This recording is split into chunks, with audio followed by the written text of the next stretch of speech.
Minister, tell us what plans they have, understanding that in Banjul we have what we call cultural week during the festive period of the Christmas, that is during the 25th of December to the 1st of January in Banjul, organized by Jollof Arts, like you mentioned.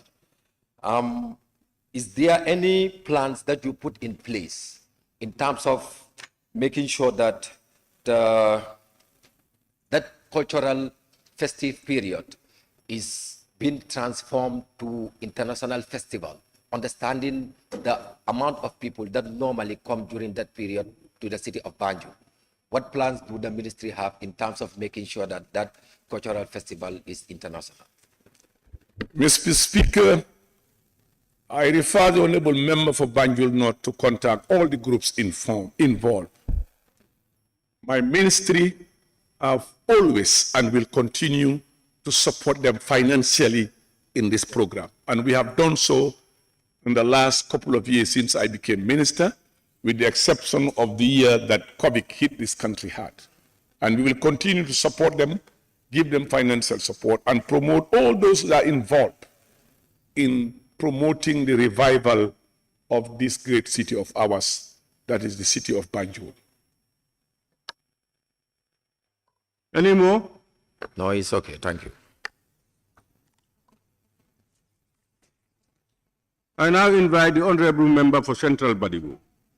Thank you, Honorable Speaker. Honorable Minister, the inventory exercise that you're talking about, is it prudent for your ministry to consider collection of artifacts in Banjul too?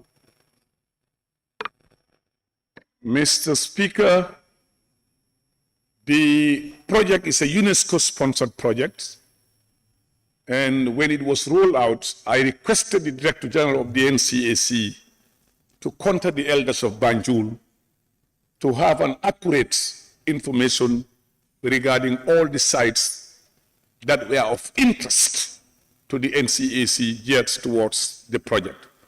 And I can assure you we will continue those efforts in that direction, and if collecting artifacts would add value to the project, I assure the member for Central Badibu it will be done.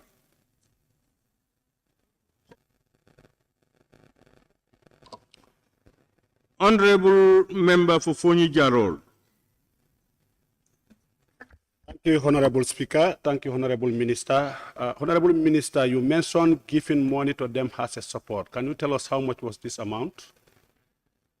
Mr. Speaker, I may not have the records here, but the records are at the NCAC and at my ministry, but I don't have them here. Honorable Member for Banjul South. Thank you very much, Mr. Speaker. Mr. Speaker, I'm applauding the ministry's initiative in supporting Banjul Cultural Week, as well as establishing that radio at the Arch 22nd, the first radio station since radio ceased.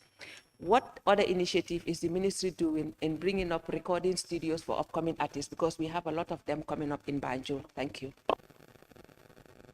So, Speaker, this brings me to a very important issue, which my ministry have written to the clerk of the National Assembly, requesting me to have an opportunity to deliver a short statement regarding the bicentenary celebration that is to take place in Janjambure on the 4th to the 7th of January.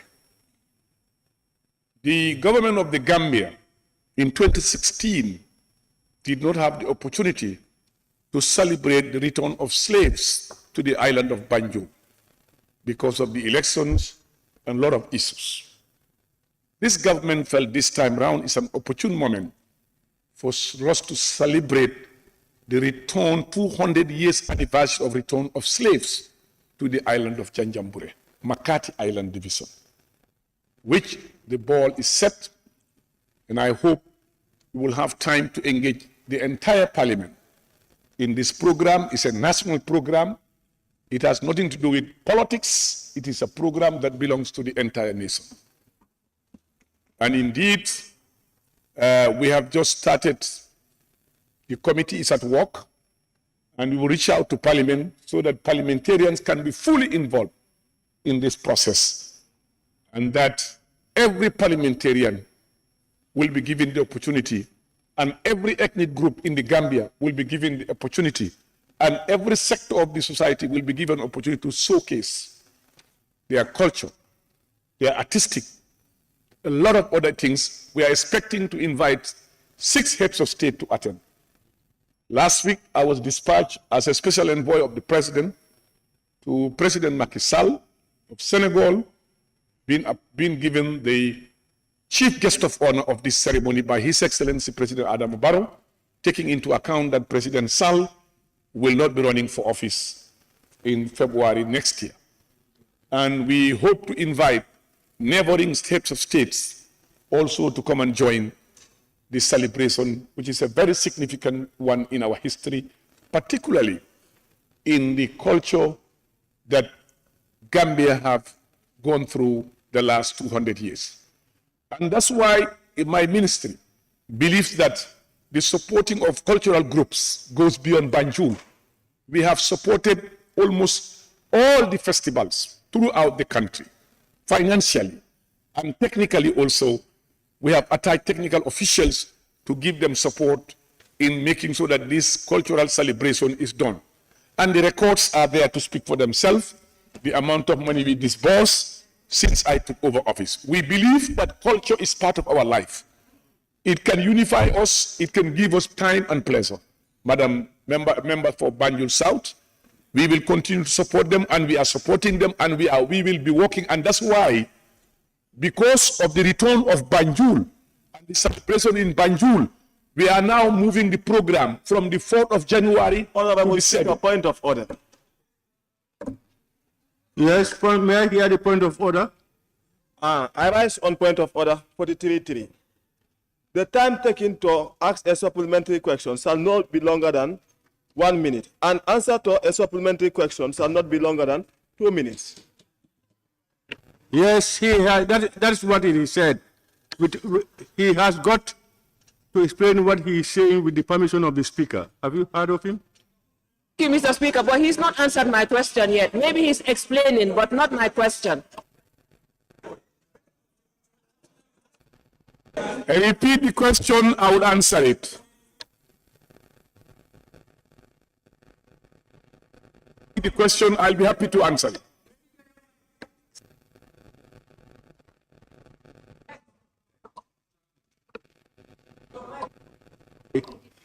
I said, raise your tax if you want to comment, not to shout and I will not hear you. I heard the voice of Latikunda Sabeji, am I right? Thank you, Honorable Speaker, for giving me the floor. Well, it is my opinion that both the Speaker, the Deputy Speaker, and every National Assembly member is a subject to the standing order. So I don't think nobody should take permission from the Speaker. Let me break the law or bend the law, and you let him to break or bend the law. I don't think that's proper. You see, Honorable Member, every law has a way out. There are laws laid down, like Honorable Member, when you don't come to Parliament or you dodge, you should not dodge, but you go, it's a right. It's against the law. There are those who will call, and only the office of the Speaker grants that permission, and they will call, I grant them. Some of them will only notify and come and tell me I could not come because I was sick or I had a program. Those are not permissions. So what I'm saying is the Honorable Minister is granted to go beyond that place to explain what he is supposed to explain. Honorable Minister, can you continue, please? Honorable Speaker. Mr. Speaker, then Honorable members, the debate is closed. Can we make observation, please? No observations. Please. No observations. Please. Honorable member, no observations. I'm not granting observations. Honorable Minister, can you Lose proceed? track then.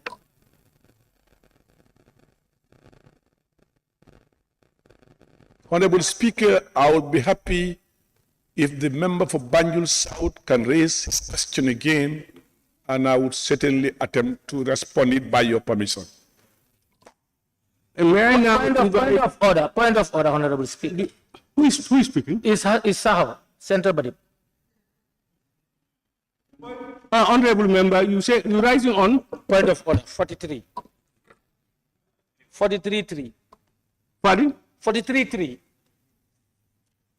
Honorable Speaker, the time taken to ask a supplementary question shall be no longer than 1 minute, and an answer to supplementary question shall not be longer than 2 minutes. This period may be extended and at the discretion of the Speaker. But you did not tell us. When the minister said he will read further, you should have said granted so that we would have heard you.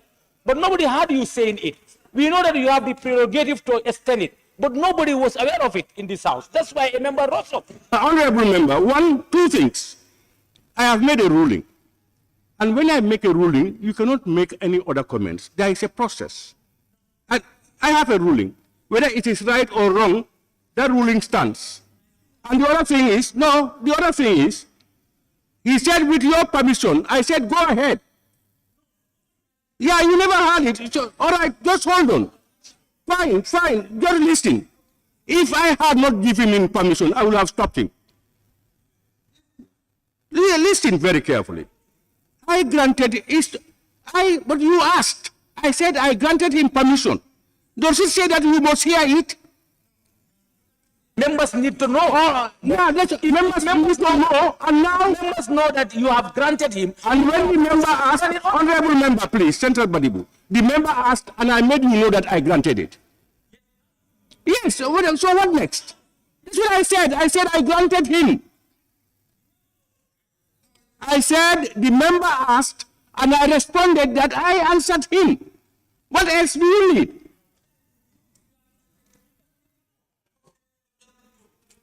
Honorable member for Central Badibu, there is no person you can rely on for you to know. 1.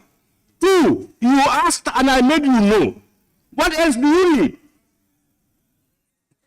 Honorable member, honorable minister, can you proceed? Now, you have just answered that question. We now proceed to the next one. Honorable member for Latrikunda Sabiji. Thank you very much, Honorable Speaker, for giving me the floor. Honorable Minister, you will agree with me that... Mr. Speaker, I think the Honorable Minister wanted me to repeat my question. It's not been answered.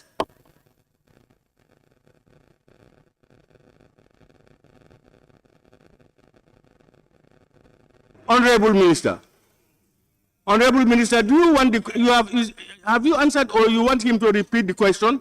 You want her to repeat the question? Honorable Speaker, with your permission and for clarity, I will request the Banjul South MP to repeat the question, and I will give you an appropriate. All right, Banjul South, can you repeat your question?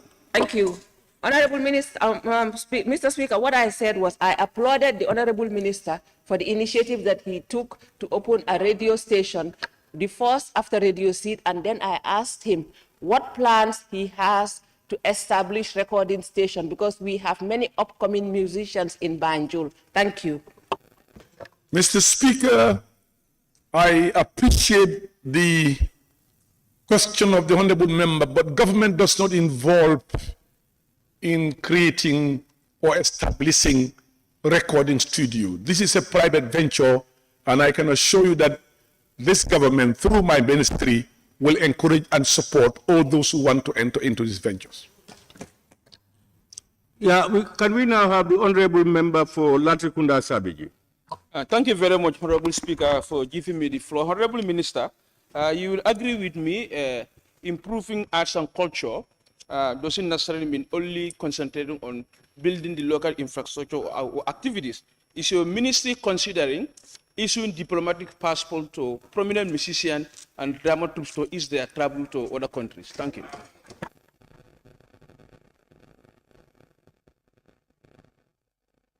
Mr. Speaker, I want to assure the honorable member. I don't know the relevance of diplomatic passports to the principal question.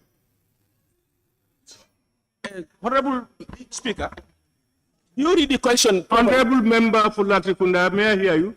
I said, do you read the question properly? It's about improving arts and culture in Banjul, which is solely part of Gambia and our capital for that matter. So we can derive or inspire ourselves from this question and ask anything that is going to improve arts and culture. You want to justify yourself, but it's not justified. Honorable member for Jeswang. Thank you very much, Honorable Speaker.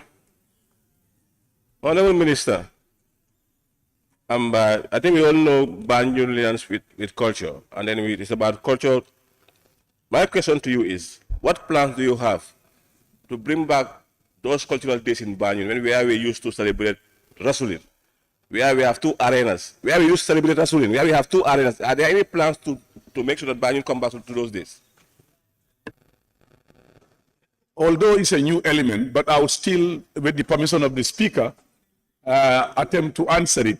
I can assure you that we already have a program of constructing wrestling arenas throughout the country.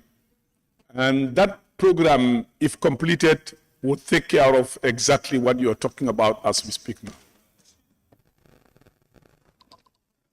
Question number 253 of 2023 by the Honorable Member for Upper Nyomi constituency. Thank you very much, Honorable Speaker, for giving me the opportunity. Honorable Speaker, could the Honorable Minister for Tourism, Arts and Culture explain to this August Assembly when would his ministry commence work to reclaim and maintain Kunta Kinte Island in Jufre, which is being eroded by the river on a daily basis, and also to rehabilitate the jetty in Albela? Thank you. Thank you, Honorable Member for Upper Nyomi constituency. Through the $68 million World Bank grant on the Tourism Diversification and Resilience Project under my ministry, there is a provision for the protection of the Kunta Kinte Island and the jetty at Albreda. The project is currently hiring consultants for the feasibility studies. This will be followed by the start of works to protect the island, which is a UNESCO heritage site. Most likely in the first quarter of 2025, because the pre-design and feasibility studies must be done for nearly a year to understand the issues associated with the intervention. Any secondary? Yeah, thank you very much, Honorable Speaker. Honorable Minister, the issue of the $68 million project has been, we have been hearing it for so long now, and you promised this August Assembly that part of that money will be used to reclaim the island and also to rebuild the jetty. But like, it's been so prolonged, and we ask you to give us a timeline. When do you think this work will commence? I've already indicated that in my answer. These are very technical issues which are beyond my knowledge and scope. But I'll depend on the advice of the technicians. And as I have indicated in my answer, by 2025. Because it has to go through a long process of bidding, and selection through the World Bank thing is very rigorous. So it is not under our control entirely as a government, although we are part of the process, but it must be subjected to international guidelines and procedure and processes. So we cannot tell you that it has to be today. But by 2025, as I said, when the pre-design is ready, we should be able to start implementation of the project. Thank you very much, Honorable Minister. Honorable Speaker, the island is deteriorating daily. Do you have any mitigation plan at this point in time to mitigate the erosion that's eroding the island daily, different from depending on the project? Mr. Speaker, this island has been deteriorating in the last 60-something years, and there were no attempts to restore it. Under this government, we took it upon ourselves to make sure that something is done with one of our greatest heritage sites, that is the James Island, which is now Kunta Kinte Island. And that's why we hold it as a strong value, that the island, something must be done. And that was what motivated this government, one of the reasons to engage the World Bank, to make sure that at least something is done to protect the island. And that process is ongoing, and we make sure, inshallah, by the end of the 5 years for the program, for the project, we should see a great difference for the betterment of that island. Honorable Member for Kiang West. Honorable Speaker, could the Honorable Minister tell this August Assembly how were you able to establish the amount of funds to be spent on the restoration of the island without a proper feasibility study and a project design? How were you able to establish that amount? And how much of that cost will go into consultancy? Mr. Speaker, I want to inform the Honorable Member the establishment of the cost goes beyond the Minister and beyond the government. This was as a result of a very long negotiation between the World Bank and the government of the Gambia. It was to take us minimum 2 years to complete this negotiation. My ministry, with the support of the Ministry of Finance, did it in 6 months. And we got approval of this amount. It has never happened in the history of this country. And I think this shows the commitment of our officials and the commitment of this government in making sure that things are done. The specificity of the project, I cannot tell you for now because I'm not involved at that technical level. Thank you. Honorable Speaker, my question is not answered.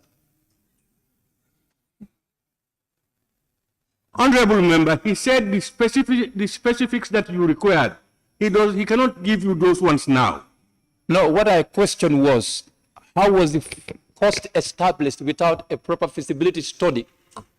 That was my question. This is what I'm saying. He said he has to refer the question to the technicians. He said he cannot give you those specifics now.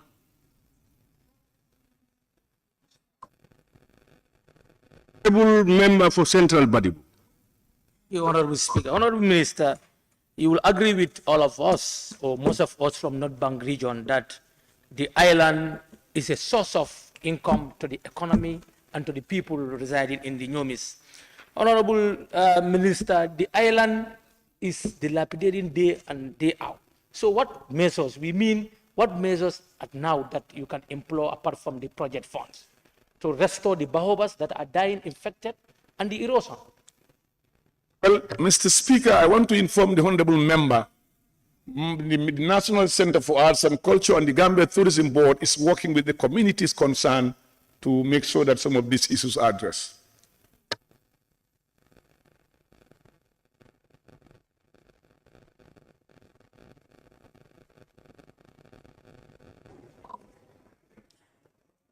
Honorable Member for Upper Fladu West. Well, thank you so much, Honorable Speaker. I think it's just like similar to the question that Honorable Shao asked.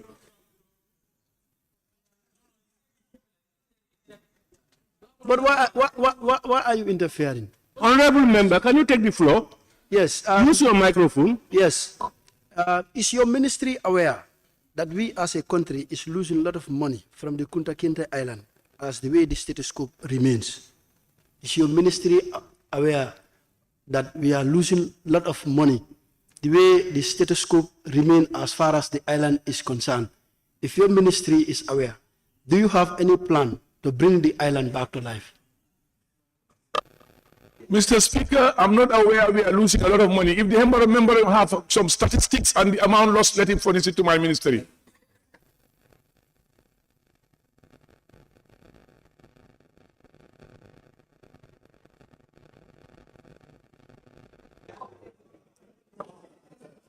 Honorable Member for Fonyi Jarol. Thank you, Honorable Speaker. Thank you, Honorable Minister. Honorable Minister, you mentioned that the project would soon start. Honorable Minister, you mentioned in your answer that soon the project would start. And who is the contract awarded to?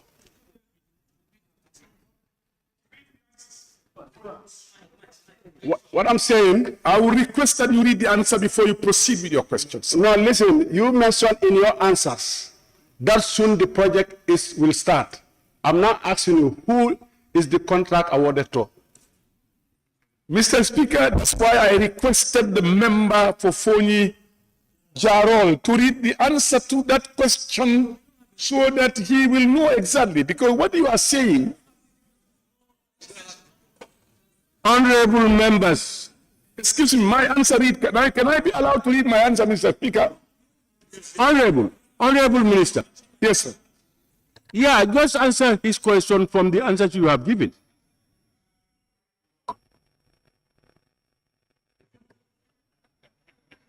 I said the project is currently hiring consultants for the feasibility studies.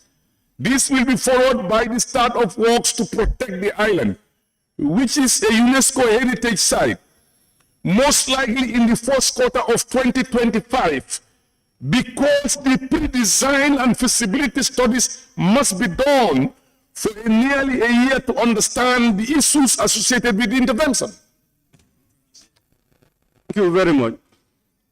Honorable Minister, remember these are oral answers, oral questions and answers. Members don't have responses with them, written responses with them.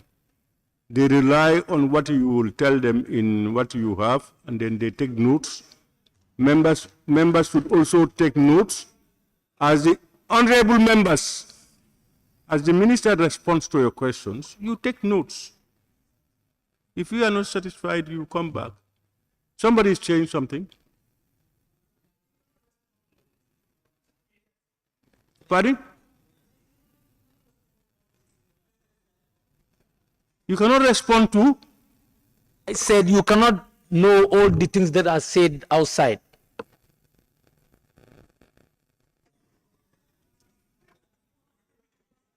No, I want order. If you want to talk, go outside and give us peace to have to every other member to listen properly. Now, honorable member for Woolly East. Thank you very much, Honorable Speaker. Honorable Minister, as you know, the area is also consuming a heritage site. And the erosion is consuming everything, as he said. So what contingency measures or what emergency measures is your ministry taking, at least to protect the area before the project actually comes? Thank you. Mr. Speaker, let me inform the honorable member for Woolly East. We will engage the Ministry of Works now that you are preparing the budgets, so that you can insert an amount for them to be able to go and do that.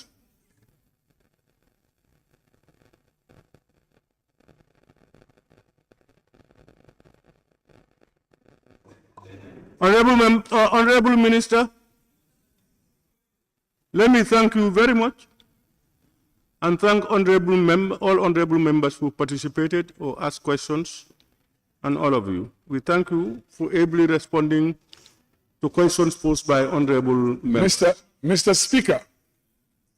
Mr. Speaker.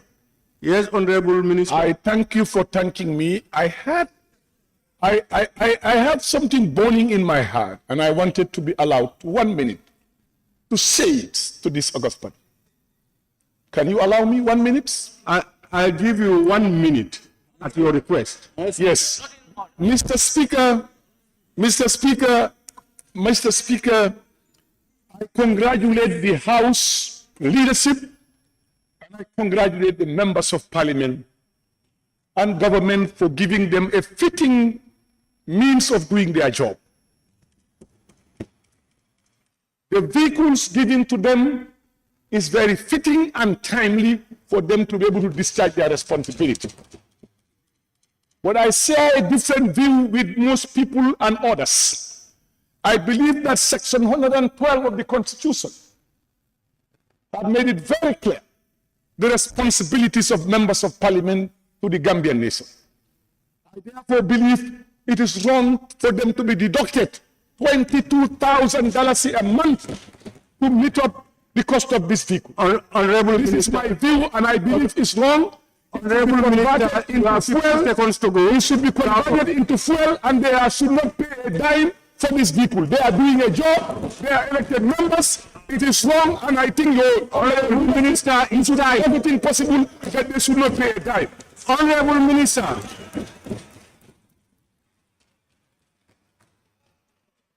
Honorable members, you were the very ones who were telling me, no, it's out of order, don't allow him.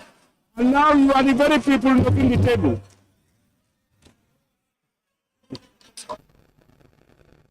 Once again, Honorable Minister, thank you very much.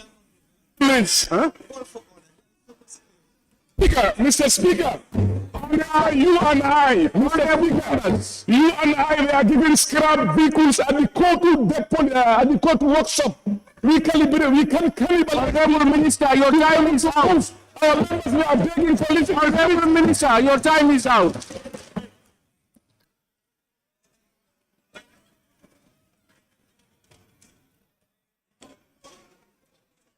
Once again, yes, you, Honorable Minister, on behalf of both sides of Parliament, we want to thank you very much for ably answering to questions posed by honorable members.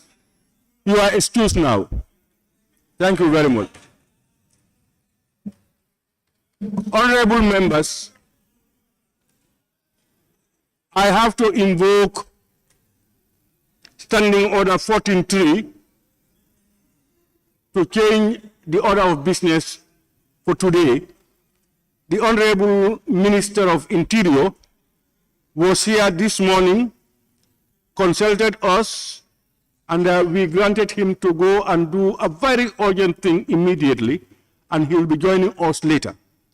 So instead of having the Honorable Minister for Interior, we will go to the next one as per the order paper.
Said I invoked Order 14.3 because the Honorable Minister for Interior was here early this morning. He was with us and then was granted permission to go and do some urgent government business.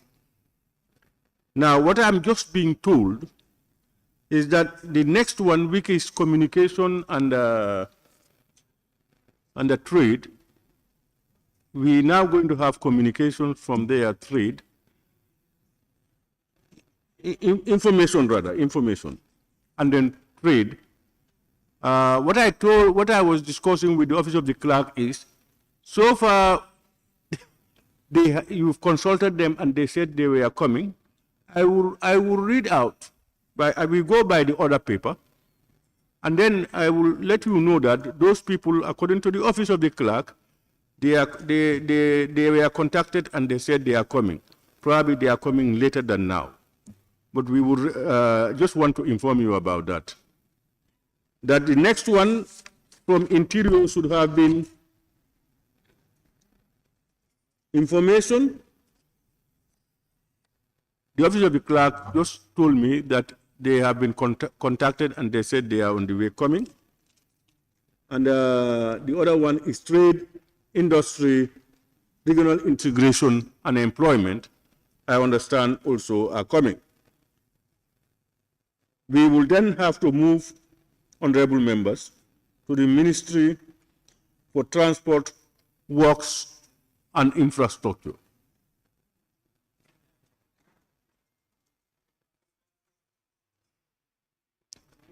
Clerk, can we proceed? Question for oral answer by the Honorable Minister for Transport, Works and Infrastructure.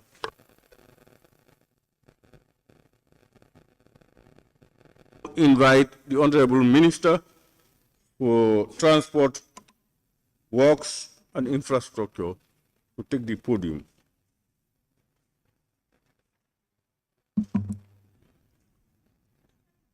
Question number 238 of 2023 by the Honorable Member for Banjul North constituency. Thank you very much, Honorable Speaker. Honorable Speaker, could the Honorable Minister for Transport, Works and Infrastructure update this August Assembly as to what plans they have put in place to avoid flooding in the city of Banjul and beyond? Thank you, Honorable Speaker. As part of the Banjul project, 2 new pump electrical panels were installed at the Bond Road Pump House with capacity of 2 million liters per hour to pump stormwater from the Bond Polder to the riverside. Additionally, 2 sluice gates were reopened to allow free flow during low tide from the polder. Within the city, clogging of the uncovered outfalls through the illegal dumping of waste has been a major challenge. However, the project has now covered almost all the outfalls within the city. It is important to note also that prior to the start of the rainy season, the canal behind P11, which is the Gambia High School pumping station, was excavated and cleared free from all vegetation for the ease of conveyance to the canal ring and subsequently to the stream. Any supplementary? No supplementary, thank you. No. Honorable Member for Kiang West. Honorable Minister, when was this pipes fixed at the Bone Road pumping station? The pipes were fixed last year in the wake of the heavy floods that the city experienced. And it is important to note that this year we have not experienced any flooding in the city of Banjul. Honorable Member for Sabak Sanjal. Thank you very much. Honorable Minister, you made mention of facing some challenges with regards to illegal dumping in Banjul. Have you tried to engage maybe, which is very sad, definitely, have you tried to engage maybe the council who is having the sole responsibility of collecting those illegal dumping to see whether something can be done? Well, my ministry has been in constant touch with the Banjul City Council to, of course, improve on the waste collection in the city. However, we have to say that with the improved infrastructure that we have seen in Banjul, it is yet to match with the level of cleanliness that we would like to see in the city. But the council is also, in constant touch with us, and hopefully by the end of this year or next year, the project will buy some equipment for the city of Banjul to speed up with the cleaning exercise. This will include trucks and other, dustbins that will be used for waste collection. Thank you. Honorable Member for Bakau. Thank you very much, Honorable Speaker. Honorable Minister, the question is specifically about Banjul, but there are some other areas in the country that are experiencing flood, especially Bundung. What's your Bundung, yeah. Honorable Member, I think you can post. It's similar. It's similar. Honorable Member. It's about floating, Honorable Speaker. Honorable Member, on specific. Let me reframe it, Honorable Speaker. Honorable Member for Central Body. Bakau. Honorable, can I reframe my question, please? Honorable Member for Central Body, if you are not taking your floor, tell me, let me call somebody else. Then Humanity is concerned. I'm appealing on his behalf to reframe. Okay. Honorable Speaker, thank you for giving me the floor. Honorable Minister, with the sea level rise in the Gambia or outside Gambia, what do you think we can employ to protect Banjul from seawater rise? Because flooding is part of seawater rise. So what do you think we can use to protect Banjul being flooded? Well, it's to adapt. It's to adapt environmentally, and because climate change is of course something that we cannot avoid, but we can adapt, and this is what we are doing in Banjul. If you look at especially the Bond Road area, we are raising the road again. We are doing it again, and also we are working with the council and the Ministry of Environment so that we put in place sound, adaptable environmental measures to save the city. Member for Bakau, can you reframe your question? I give you another chance. Honorable Speaker. Honorable Minister, specifically the question is about Banjul, but then we are experiencing flood in other parts of the country. As a ministry, what plans are in place to give similar support that you give to Banjul? Well, we work with all the ministries, especially those that are highly connected to the issue of floods, the Ministry of Environment, the Ministry of Transport, Works and Infrastructure, the Ministry of Energy, and other ministries and departments and agencies collectively to deal with the emerging issue of floods in different parts of the country. Thank you. Honorable Member for Lower Salu. Thank you, Honorable Speaker. Honorable Minister, in your submission, you said end of the year or next year, the project will buy trucks and bins for the council. It is part of the project or not? Yes, this is part of the Banjul project, provision of waste collection materials, so that the work that we have done in Banjul in terms of infrastructure can match with the level of cleanliness and waste collection that we expect.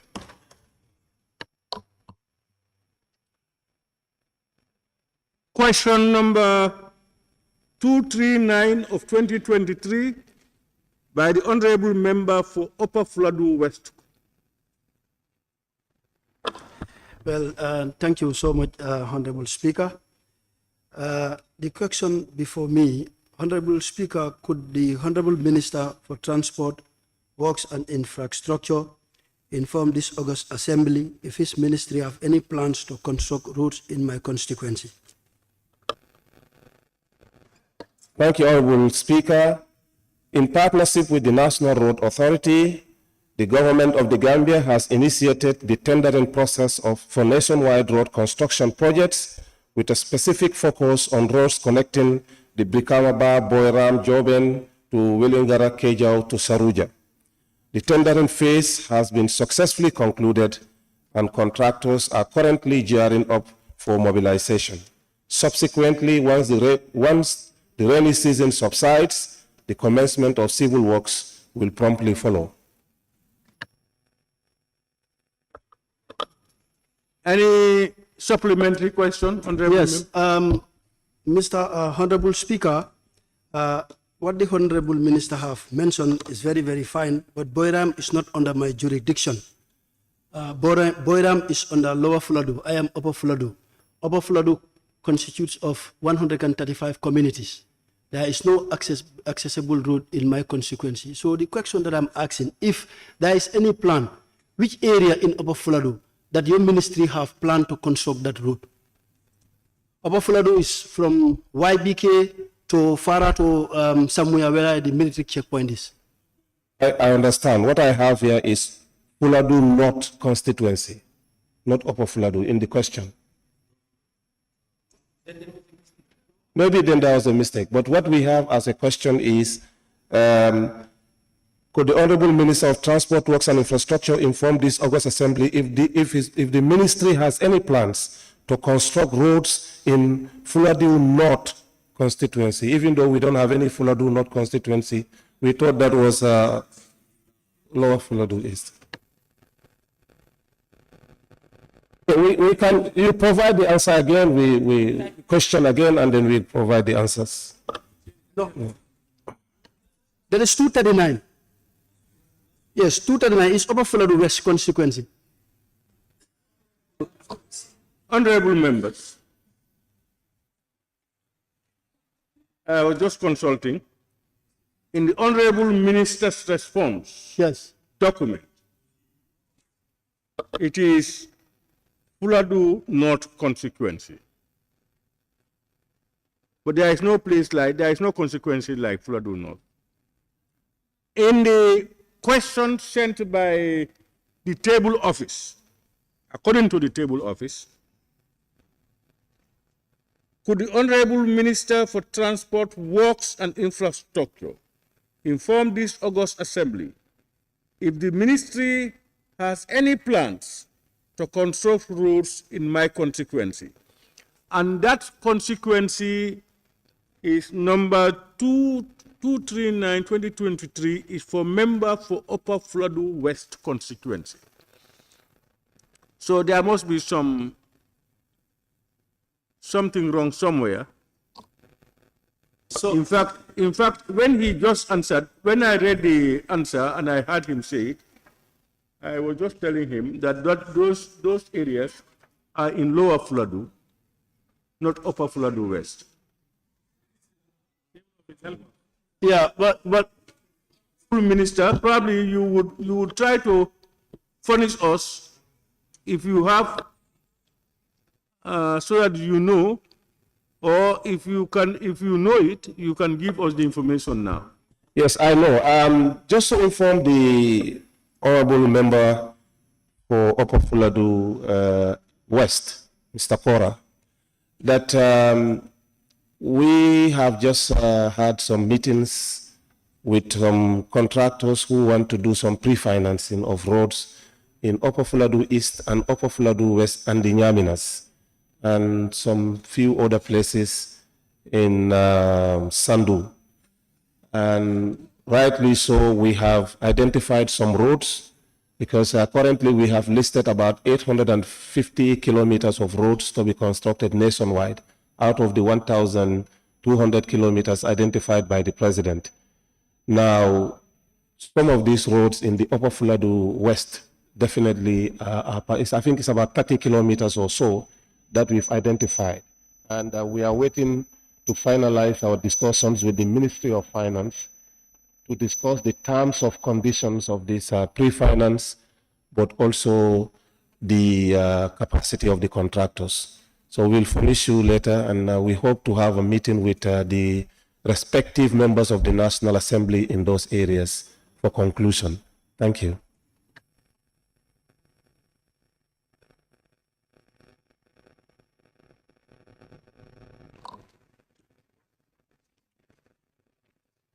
Sorry.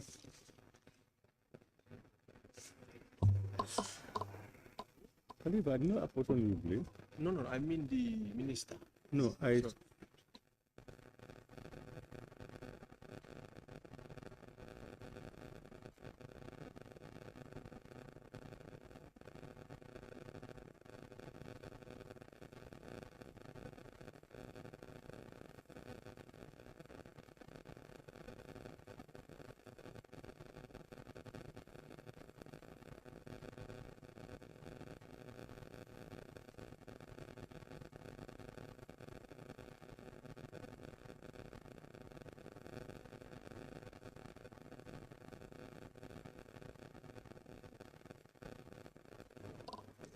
The office of the clerk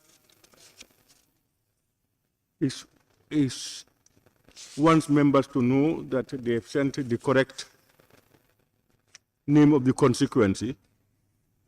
And I think I made that clear, that from their records, the question posed was Upper Fuladu West. But in the response by the Honorable Minister, as he rightly said, what he stated there is Upper, where is it? Upper Fuladu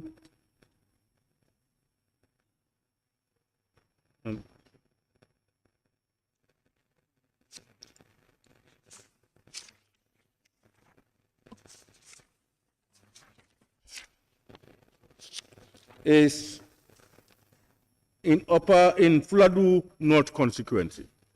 So I'm sure during the typing or whatever, they must have made those errors.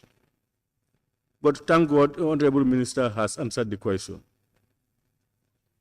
If you allow me, just to give him an update also, that my director of the National Road Authority has just informed me that, in fact, currently his team are on the ground doing the survey of the roads in the Upper Fuladu West.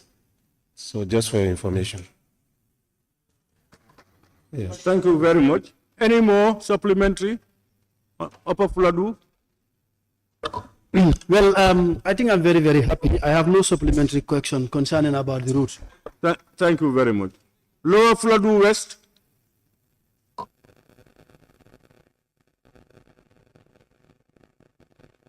My correction is answered along the road. Thank you. Kiang West? Honorable Minister, in your response, you've indicated that several meetings were held on the issue of pre-financing of roads in Upper Fuladu constituents. What is the basis of this pre-financing?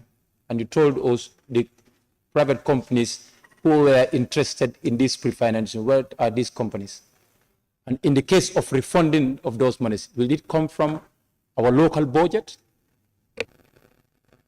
Well, just to tell you that negotiation for contractual obligations on the government or the private funders is something that is ongoing. We've not concluded anything yet because at our level, we can give specifications, the kilometers, and also the surveys, but the Ministry of Finance has to agree, and then that is why we request the condition of the pre-finance, because some of them will tell you, okay, after 3 years you start paying me, or after 1 year, or so the Ministry of Finance will have to agree whether this is something that they can accept. So those ones really we discuss with them, and when they give us the go-ahead, then really we do that. We agree and then sign a contract with the contractors. Honorable Member for Latrikunda Sabiji. Thank you very much, Honorable Speaker. Honorable Minister, I don't have any initial reaction to this particular question until you mentioned pre-finance. Member for Care West nearly come to what I wanted to say, but all of a sudden did not say it. This pre-finance is where we have all our procurement problems. I don't know whether you have a basis for this pre-finance. Is it going to be bid out there? Because if somebody comes for pre-finance, somebody can also come for pre-finance. So it is fair. We have a clear process for it. Are we going to have it an open bid, or contractors are coming one by one? Thank you very much. Well, what we have basically at the ministry is a kind of a template that we go by. We have roads that we earmark for construction, but annually we have a limited number of funding in terms of the budget allocated to the ministry. So along this line, if we have contractors that are interested in partnering with the ministry to do some further construction of works, then that template will be used, of course. Capacity to deliver, the type of, because we have different classes of contractors, whether they are class 8 or whatever, and then also the financial muscle to be able to carry out this work without recourse to relying on government, without fulfilling their contractual obligations. So those things are there, and Ministry of Finance definitely guides us. We abide by the procurement rules when we are dealing those ones. And I can tell you for the past few years, we have not, engaged in that except the BANJUL project. But any other one now, there is this template that we use. Honorable Member for Kiang East.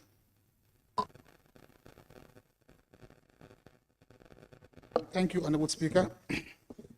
Honorable Speaker, these roads that are earmarked for construction, are they going to be tarred roads or gravel roads? Because the reason why I'm asking this is because your predecessor in the 5th Assembly informed this August House that all the roads that they were going to construct were going to be tarred roads. So, yeah, thank you. Yes. Yeah. Yes, that is true. The ministry has taken this bold step now that whatever road we are going to get into, it has to be a tar road. Because we have realized that doing laterite roads, though can be cheaper, but if you look at the cost, it's almost a par, and they are not that durable because of the condition of laterite that we have in the country.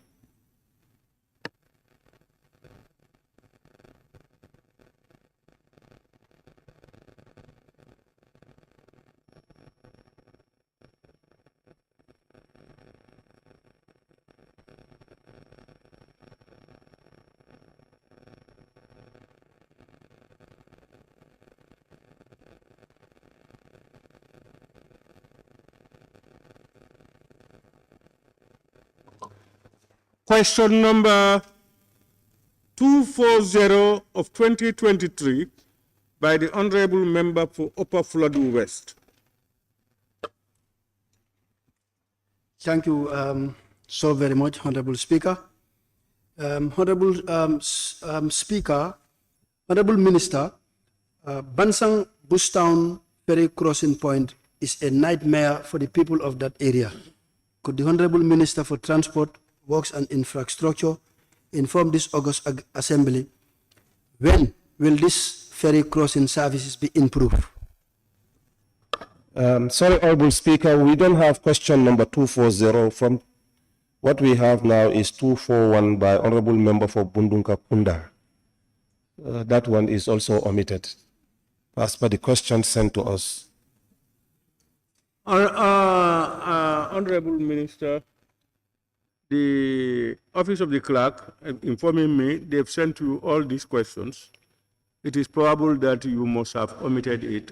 Yeah, then we probably the omission could have been our inadvertent mistake. But if you, Honorable, I can provide us an answer for that. The Gambia Ferry Services, of course, working with the Ministry of Transport, Works and Infrastructure, is cognizant of the fact that the ferry situation in Kerawan, Bustown, Crossing Point needs to be improved. And currently, there is an ongoing nationwide survey of the provincial ferries by the Gambia Ferry Services, the new management, to get them improved. That I can assure you.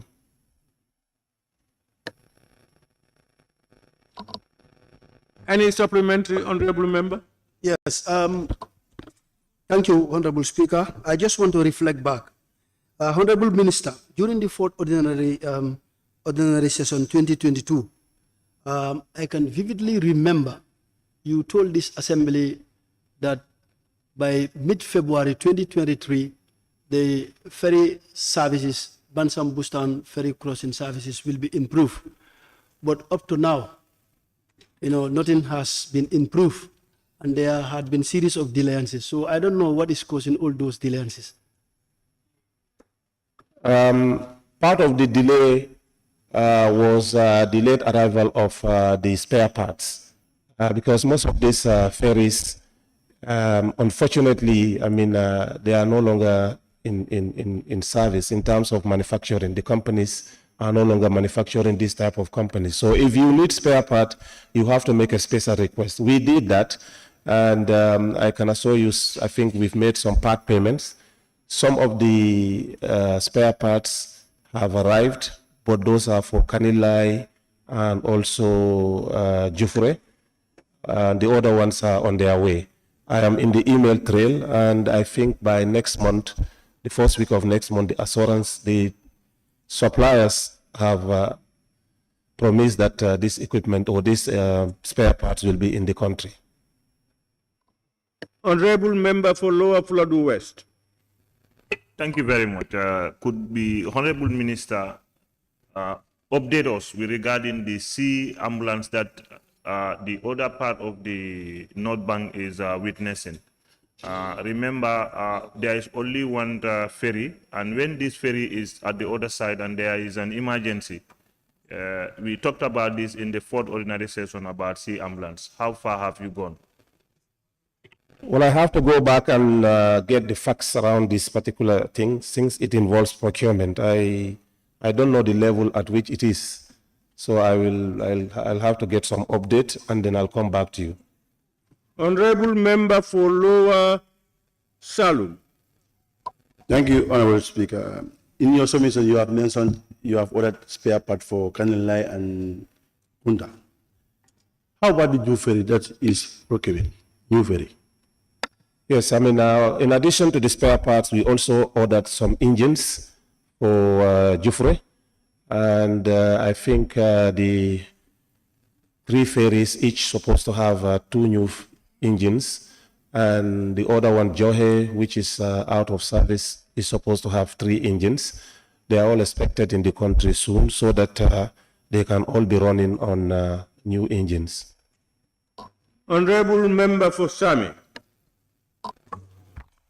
Thank you very much, Honorable Speaker. Honorable Minister, there was a ferry there before in Bansan. What is the status of that ferry? Looking at, as the question he has said, Bansan crossing point is at a very crucial stage. The only major hospital in CRR is Bansan. Many people lost their life on that road simply because of crossing. Many. So, member, put your question. No, I have already put up my question. Then allow yes, him. I'm just making. Then allow him answer you. Yes. What is the status of the ferry that was there before? Thank you. But the ferry is still there. It's the hand-pulled ferry. Ferry there. There was a ferry there, and they removed that ferry. Honorable member, please allow the honorable minister to respond. No. Hand-pulled ferry there. Who is saying that? Who is saying that? I can tell him that there is still that hand-pulled ferry. You don't there. want him to say it? Honorable member, please, you have posed your question. The honorable minister is giving you an answer. Listen to his answer. Whether it is right or wrong or what, that's it. That's the answer he has for you. And then you can come up. Yes, honorable minister, please. Yes, Honorable Speaker, the hand-pulled ferry is still there. It's not a motorized one. And the bigger ferry that he was talking about, of course, the Gambia Ferry Services was facing some operational issues because the amount of fuel that it needs, to cross from one end of the river point to the other was so expensive that it was becoming a kind of like a liability to the company. So that is why that was pulled, and then they bring, because there is less traffic, in that part of the country. And the hand pull ferry, I can assure you, is serving the purpose. And before I call the next one, Honorable Member for Central Badibu, you are saying something. You are not satisfied? No, I just want to say in 21st century, we don't expect the hand pull ferry. No. I'm not saying that. Okay. The minister answered. I thought you said the minister was not answering well. Yeah, it's not. So I'm not asking you to ask a new question. Honorable Member for Lower Badibu. Thank you very much, Honorable Speaker. Honorable Minister, do your ministry have any plan to construct a bridge over this place, that is Bansang Bustown Ferry Crossing Point? Because this place is too short to be using that locally. I don't know how do I put it. Thank you. Yes, we have received offers from different companies, and the ministry is currently reviewing them, including those from the company that actually did the bridges in the URR. Honorable Member for Nyanija. Thank you very much, Honorable Speaker. Honorable Minister, is there any long-term plan to do away with these ferry issues and probably come up with a more lasting, a long-term plan to do away with this ferry issue about this crossing point, especially for us in the northern part of the country, the CRR North, maybe around Kawurkung, Malamin Koto, Janjambure, Bansang Bustan. Honorable Member, bridge. You are going outside the. But yes, there is a long-term solution that we are doing right now. I mean, we are in direct discussions with the MCC that wants to effectively support the Gambia to effectively use our waterways. Remember, our country is divided into two by the river, so we cannot put bridges all over. So we have to make best use of the river, and this we are discussing right now with the MCC to support the country, and the discussions have gone too far. Question number 241 of 2023 by the Honorable Member for Bundunka Kunda. Thank you very much, Honorable Speaker. Honorable Speaker, could the Honorable Minister for Transport, Works and Infrastructure inform this August Assembly whether the Ministry has plans to fast-track the construction of the Bundung Highway? Thank you. Thank you so much, Honorable Speaker. The Bundung Highway falls within the OIC 50 kilometers urban roads project. This road has been designated as high priority for construction. Currently, efforts to acquire the necessary right-of-way and relocate existing services are in advanced progress. Following the conclusions of the rainy season, civil construction works on this important road will commence without delay. Any supplementary, Honorable Member? Yes, please. Currently, the work is in progress, so I just want to know how far are you with the relocation of the service of Nawek and Gamtel, because actually right now the trains are going in progress, so I don't know whether you know the relocation of the services of Nawek and Gamtel. How far are you with them in terms of your engagement with them? Well, we are working with both companies, and for Gamtel, we have relocated all the services on the other side of, on the left-hand side of the road coming from Talinding going to Bundu. Now we have relocated all the, electricity, poles, and also in most sections, we have also relocated the water services. Now, we have discovered one major cable line that cut across the road, and we have been working with NAWEC. They have given us a timeline to fast track those works. So we are working collaboratively on those ones. And I can understand your concern because you have been visiting us several times in the office and also telephone calls. So, really, I can assure you that this is a priority road. We will work on it immediately after the rains. Yeah. Honorable Speaker, for the interest of all, as far as health is concerned, is about the same road.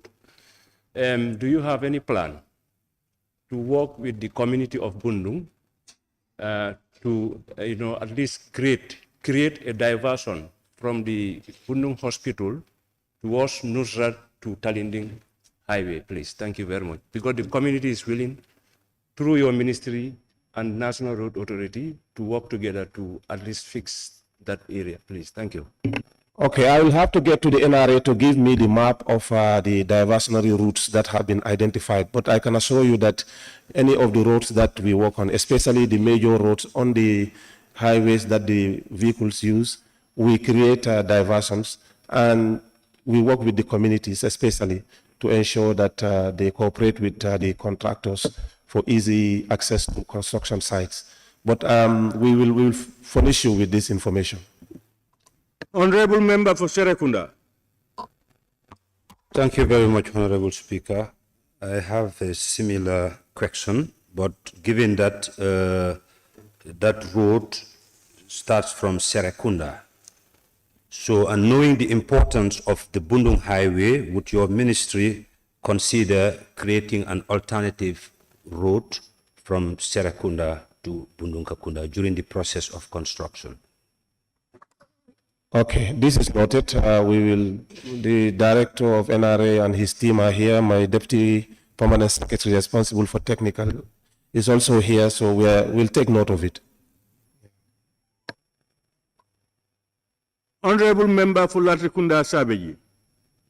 Thank you very much, Honorable Speaker, for giving me the floor. Honorable Minister, with regards to the ORC roads, it has never come to my mind to blame you as a minister.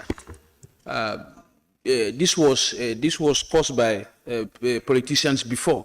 But my disturbance is you still talk about the relocation of services. There were good structures for that. We have the Road Reserve Committee that we have gone around some 2 years ago to identify this service and relocate them. So if it is still the challenge of the project, I don't understand that. Is this OIC project a success or a failure? Now, Honorable, OIC. Speaker, Honorable, if you have questions, why don't you put this is a question? The Bundu Road, Honorable, you have a right to pose some of your key questions to the ministers. But you cannot bring them on the cover of another thing at supplementary. You know? My question is, Honorable Minister, the Road Reserve Committee, the Steering Committee, and the Coordination Committee that we have put in place, are they still functional? They are still functioning. The Road Reserve Committee meets every week. The Steering Committee, which is co-chaired by myself and the Honorable Minister of Energy, meet quarterly. Honorable Member for Yanija. I'm withdrawing. Honorable Member for Fonyi Berefet. Thank you, Honorable Speaker.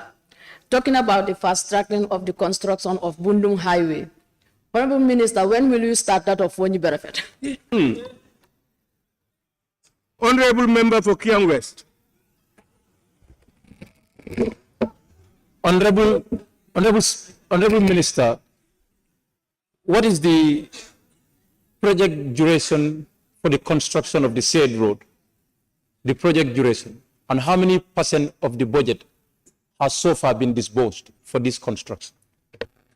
Well, I cannot be specific with the budget because that's numbers, but the first initial period for the construction of the 50 kilometers was 2 years, which elapsed, and we've successfully negotiated with the Saudi fund, and they have given us an extension and all the contractors and the consultants, plus the ministry and NRA, are working towards fulfilling and also meeting the targets for the new deadline given to us. Speaker. Honorable Speaker. Question number 2. Honorable Speaker. Honorable Speaker. Who's shouting? Honorable Member for Kiang West? Yes. And, part of the question was the fund that, the percentage of the fund that has been disbursed. It's a principal question. Yes. Yes, that is a principal. He cannot answer that question. No, that's it's part of the project. Pardon? It's part of the project. It is talking about the construction of a road. No, what I'm saying is, if you want to ask the details of monies going in, it's a principal question. So could we be provided with those details? Yeah, you can put the question yourself. You can ask any question to them, and it will be sent to them, and they will answer it.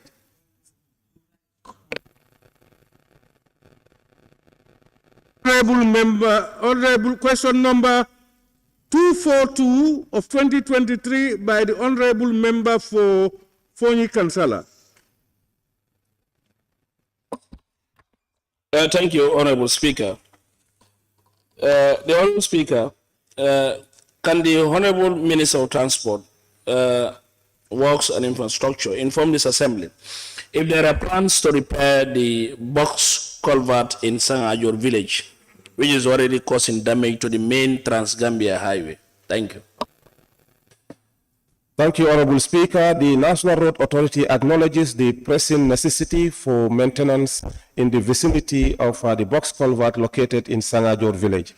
The National Road Authority has already sent its maintenance team to the area in question, and the authority is currently working on the box culvert accordingly. Thank you, Honorable Speaker. As the Minister has indicated, how soon, as we were speaking yesterday, we had a heavy rainfall in the area, and the roadside is almost eaten. How soon? Honorable Member, you were there with my team when they went on the initial assessment, and we are now currently mobilizing to send the actual team there to start the actual works. But the mobilization is already currently happening now. I got that briefing yesterday. Yeah, I think it's point of correction, not the road as per se, it was the Faro side. No, we've never visited that area as we went with your team. Okay. Yes, it was not that area. But the box culvert, we are mobilizing for that one. Yeah, that's the one on the major highway. Yes, yeah.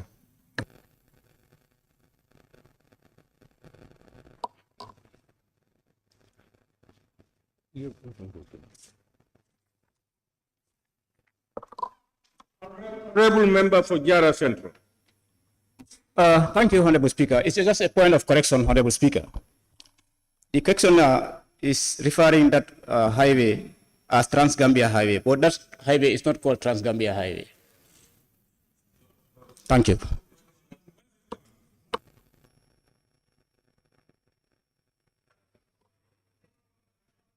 Well, that is true. The Trans-Gambia Highway is one coming from Farafenye going to the border with Senoba, the border with Senegal. That's what we call Trans-Gambia. This other one, I think the name is Soma Banjul Highway or Soma Brikama Highway. But Honorable Minister, I think you understood it. You understood it to mean Soma Banjul Highway. I don't know, what is the official name of that route? South Bank. South Bank Road, yeah. Honorable Minister, do you know? We call it South Bank Road. Some will call it Banjul Basse Highway, but there is no specific name given to it. Maybe that this is the right time to do that, because the Ministry of Finance is also working with us to, look at all the roads and then, properly name them and then also have them in our books. So that will be properly named.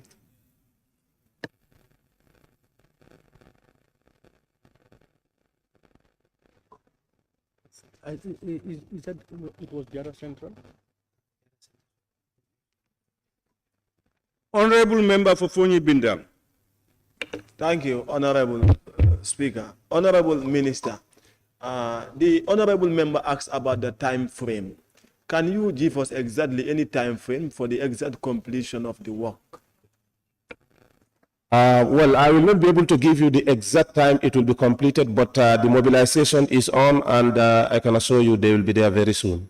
That is a very serious concern for us also, because it's on the highway. Honorable Member for Foni Bondali. Thank you, Honorable Speaker. Honorable Speaker, so Honorable Minister, on the same highway from Sangajo to Moyok, we have similar, on the same area, I mean. Not to talk something about Sangajo or your constituency. Pose your question to the minister. Honorable, we now have question number 243 of 2023. Honorable Member for Sabak Sanjal.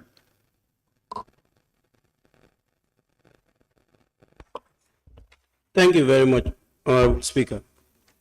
Honorable Speaker, the route connecting Gain Sanjal, Jamagen, Palen Fula, Palen Wolof, and Chechen has been a concern to the people living in the area. Could the Honorable Minister for Transport, Works and Infrastructure inform this August Assembly if the Ministry has any plans to construct the above-mentioned routes? Thank you. Thank you, Honorable Speaker. The Sabah Sanjal constituency has witnessed significant improvements through the completion of the North Bank Lot 1 road project. It is important to note that the road connecting Jain Sanjal, Jamagen, Palem Fula, Palem Wolof, and Changen was not included in the recently initiated 355 kilometers nationwide road construction project for this year. However, there are plans in place to conduct road inventory and condition surveys every year. Subsequently, these surveys will lead to the inclusion of the above-mentioned road in the list of rural roads for construction once funding becomes available. Any supplementary? Thank you. Applauding your ministry's efforts to construct the Sabah Sanjal roads, which has already been handed over. Honorable Minister, this road that has already been constructed, which you have mentioned, it's like these villages are not directly benefiting from that route. Is there any plan, put in place to make sure that in your future constructions, this route will be considered? Thank you. Well, it is the wish of the government of the Gambia to construct as many roads as possible. That is why the president has listed 1,500 kilometers of roads for these 5 years. However, funding is always an issue, and the National Assembly is at discretion to increase the funds and the budget of the ministry. And once this is done, we will be able to construct as many roads as possible. Thank you. Honorable Minister, within that 1,500 kilometer roads, do you have these roads included within them? We have surveyed all the roads across the country, and they are listed. So I will have to go back and check whether these ones are included. But as I said in my answer, Sabah Sanjal constituency has benefited immensely from the North Bank Road, Lot 1 roads construction project. Thank you.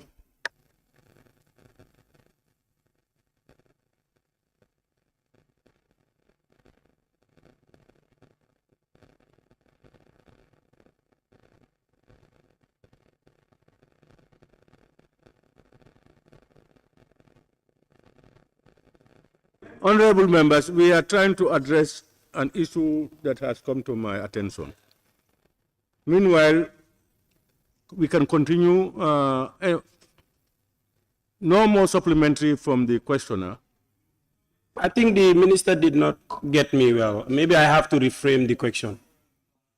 Can you please give me the opportunity, please, to reframe the question so that the minister can answer it? Why didn't the minister answer your question? Because I feel that he did not understand the question. No, did he say, Minister, did you understand his question? I understand very well. He asked whether his roads mentioned are part of the 1,500 kilometers earmarked. I said I have to go and check.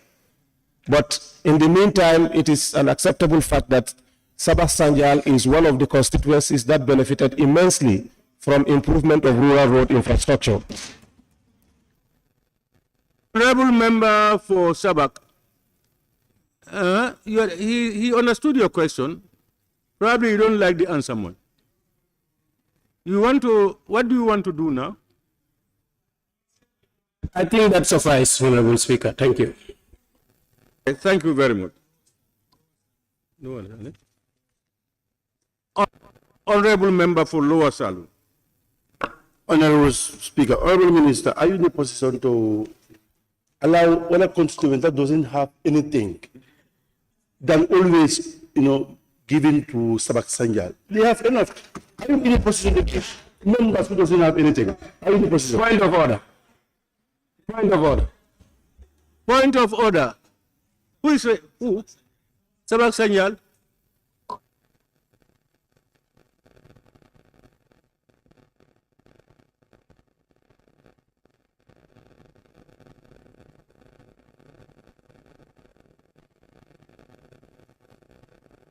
Honorable Speaker, I'm rising on point of order 43, subsection 4. Yes, 43(4). I already raised a question which has already been answered by the Honorable Minister. If he don't have any question, he shouldn't take the floor. You don't have to take the floor. And I mean, those villages that I mentioned are taxpayers. They have every right to benefit from roads. Whether Sabah Sanjal has benefited 100%, 50%, it doesn't matter. Those villages need these roads.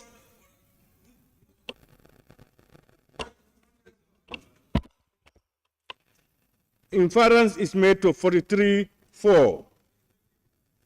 And 43(4) reads, a supplementary question shall not be in order if it introduces matters not included in the original question and the answers provided.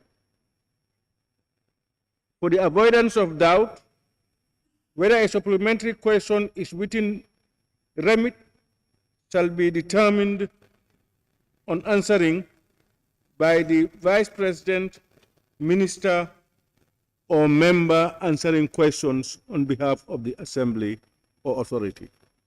I was just trying to find out what the honorable member for Lower Salem said. Yes. We need to make a determination. Honorable member. Minister's answer. Honorable member, I've got it. I have got what you said. You can sit down. I've got what you said. And the honorable members, the inference as per the standing orders, it does not relate. But I think you said, you talked about his request for his constituency as to whether it's only Sabak Sanjal we will have all these developments and others don't have.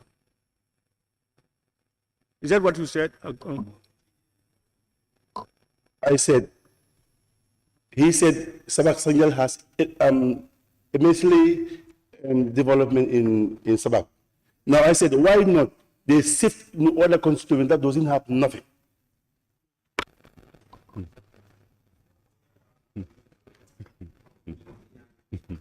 I think the intent of Sabak Sanjal, I think, is correct. What you read from him, what he read from you. Anyway, honorable members, let's proceed. Honorable members, as I said, it came to my understanding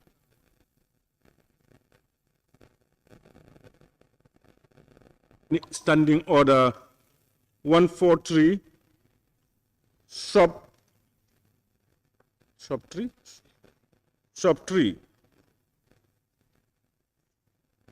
which reads, no member or a person shall bring a firearm or any offensive weapon into the chamber, and any such weapon must be deposited with the sergeant at arms for safe custody before entering the chamber. and collected at the time of leaving the chamber. It has come to my notice that there are some personnel with guns in the chambers.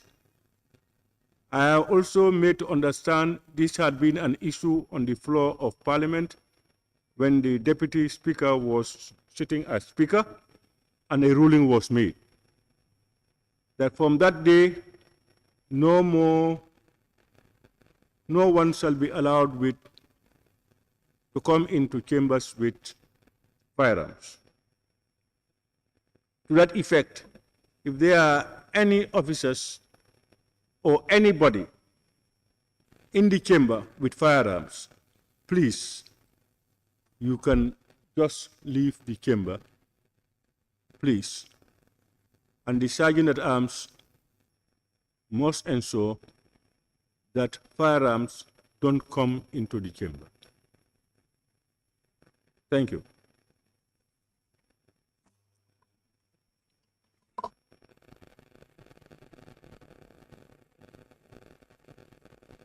Question number 244 of 2023 by the Honorable Member for Combo East. Thank you very much, Honorable Speaker. Honorable Speaker, would the Honorable Minister for Transport, Works and Infrastructure update this August Assembly on the status of the Narang Road linking Jiboro to Farabasutu?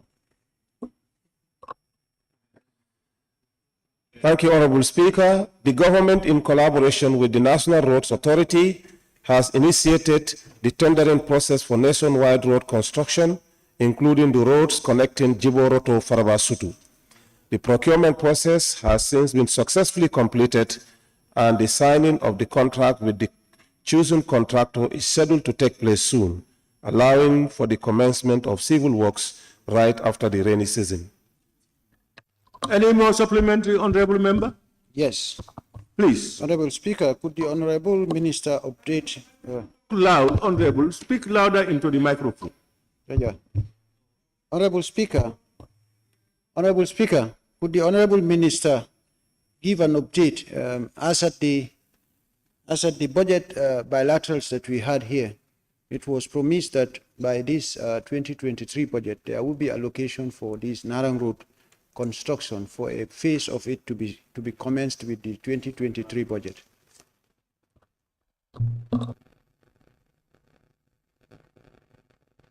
Could you give any update if there is any possibility for this thing to be made, as in contrary to what you have just said, that the procurement is on the way and very soon there will be. So meaning there is no contractor identified for now. We have finalized the procurement process. A contractor has been identified and chosen. What I said is what is left is to sign the contract to allow civil works to start immediately after the rainy season. Because what we've discovered is that most of those roads along the identified stretch, you have farms that have encroached on the right of way. So you have to allow the farming season to complete after the rains to be able to have full access of the road.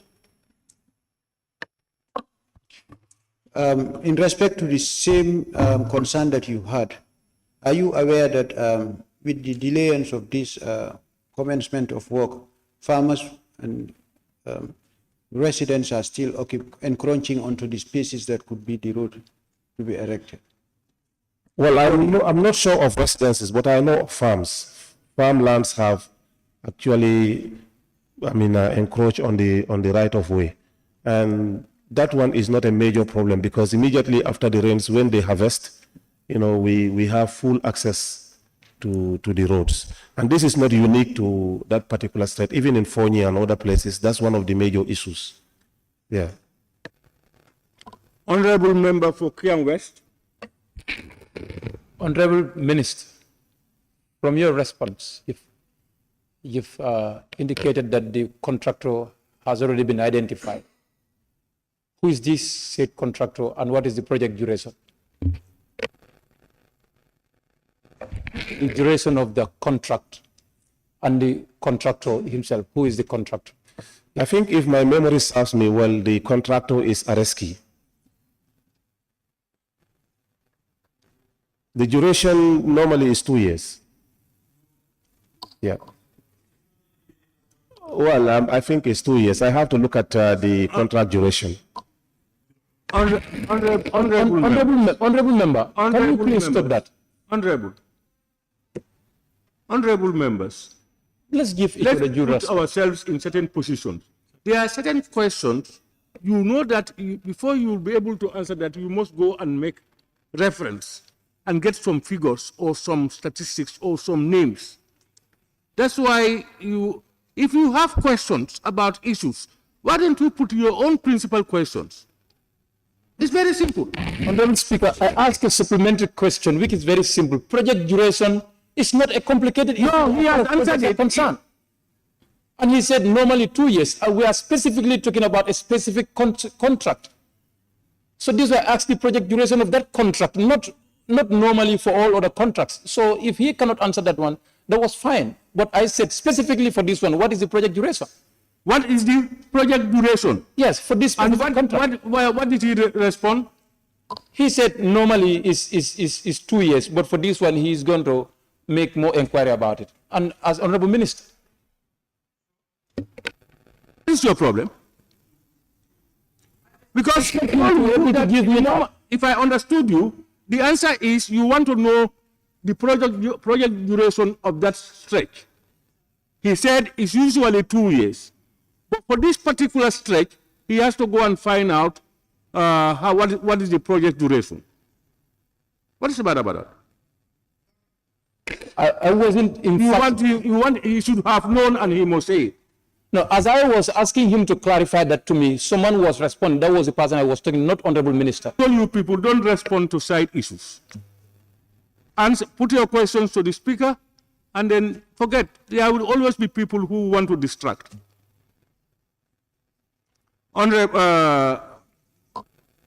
Question number 245 of 2023, Honorable Member for Nyamina West constituency. Thank you very much, Speaker.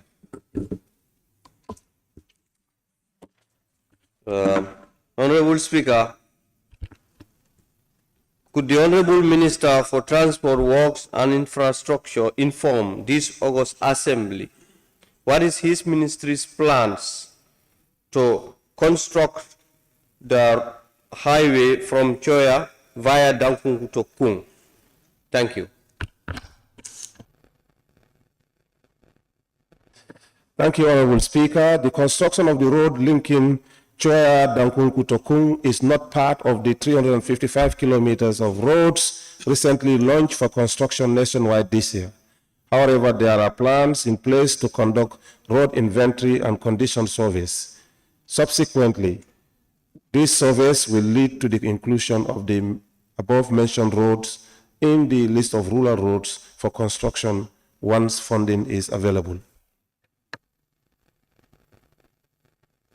Honorable Member, any supplementary? Thank you very much, Honorable Minister. Now, Honorable Speaker, earlier on, Honorable Minister mentioned here that now that their roads are no more gravelled, I am aware that there is a highway from Jareng through Kerkatim, Kermahalima to Aniskunda, which is a gravel road. What plans do you have? No, that is a principle. Honorable Member, do you have any? Just question number 2. Yes. Point of order, Honorable Speaker.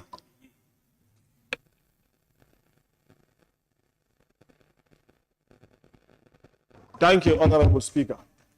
143. 3. Pardon? 143. No member or a person shall bring a fire of arm or any other offensive weapon into the chambers. We want to confirm from your orderly whether he's having the fire of arm or not. Honorable Member, please sit down. Honorable Member for Yibintang, you must learn to have some parliamentary courtesies and etiquettes. This Bantaba is not a joke. you're going a lot beyond that we can no longer oversight. Honorable Speaker, point of order. Honorable member, please sit down.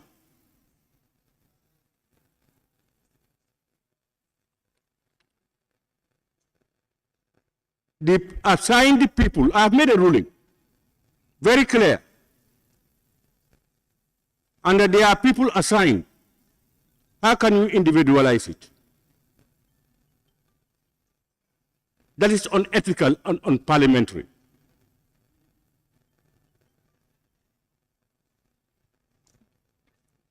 Question number.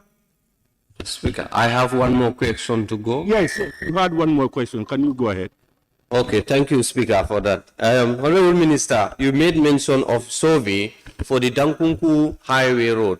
I want to put to your attention that there are many diversion roads that are economically and linked to schools in that area. Hope you will put them to consideration. Thank you. Thank you, Honorable Speaker. We have already identified 30 kilometers of roads from Choya to Dankunku to the riverside. Currently, the survey team is on the ground, and we have included it in the budget for 2024. So that's what I can tell you. Honorable member for Wool East, it's okay. Question number 246 of 2023, honorable member for Janjambure. Honorable Speaker, been authorized to read on his behalf. I don't know whether it's communicated to table office. He's authorized you to read it. Yeah, the table office has just confirmed that, yes, you can go ahead.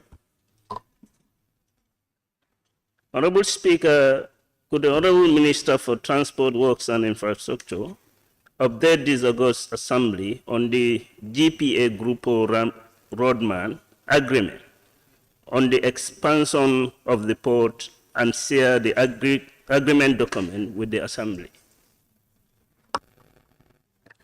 Thank you, Honorable Speaker. Cabinet has granted approval for the relocation of the Navy Yard and part of the BANJUL Fisheries Administrative Building within the GPA premises in order to facilitate the next appropriate steps towards achieving financial closure with Roadman on the BANJUL shipyard development.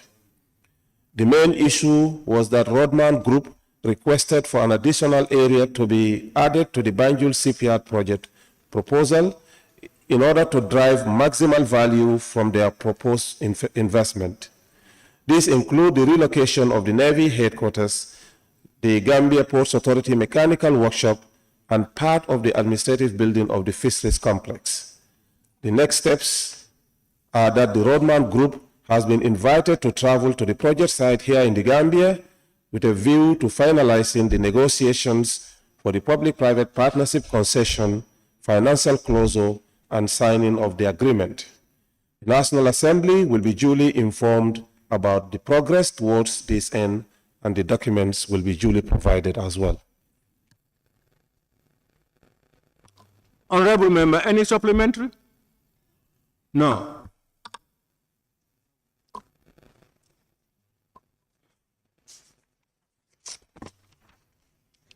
Question number 247. I raise my tag. 2023. I raise my tag, Mr. Speaker. Honorable, when you raise your tag and you observe that we have not seen you, call our attention, please. You can go ahead. Thank you. Mr. Speaker, the Honorable Minister made mention about the expansion and about spaces that are going to be taken away again. As a concerned citizen of Banjul, most spaces have been taken and yet to be developed. It is an eyesore and it is a health hazard in the areas that have been taken. Why are they still continuing taking over properties that are left there to rot for decades?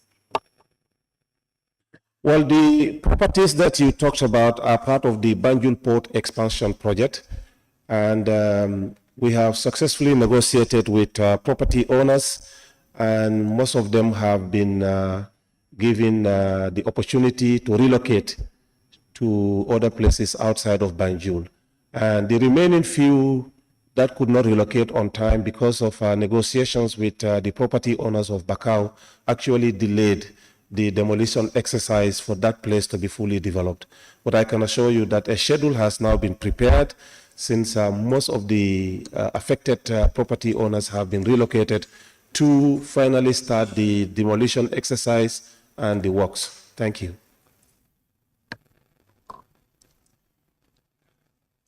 Question number 247 of 2023, Honorable Member for Brikama North constituency. Thank you very much. Honorable Speaker, it could be called that during the last ordinary session, in response to a parliamentary question, the Honorable Minister for Transport Works and Infrastructure told this August Assembly that construction works on Bikama Kasakunda Nyompele Gunjur Road by National Road Authority will commence in July this year. However, the work is yet to start. And could the Honorable Minister for Transport Works and Infrastructure inform this August Assembly as to what might have caused the delay and when will the work commence? Thank you, Honorable Speaker. The construction of the Brikama Kasakunda Nyofele Gunju Road is part of the 355 kilometers of roads recently launched for nationwide construction this year. The procurement process has been completed successfully and a contractor has been selected. The delay in commencing civil works is primarily attributable to the rainy season, which commenced earlier than expected. Nevertheless, civil works construction will kick off immediately after the rainy season. Honorable Member, any supplementary? Well, I want to be at the point when the Honorable Minister was responding to this, and he gave July as the commencement of the work.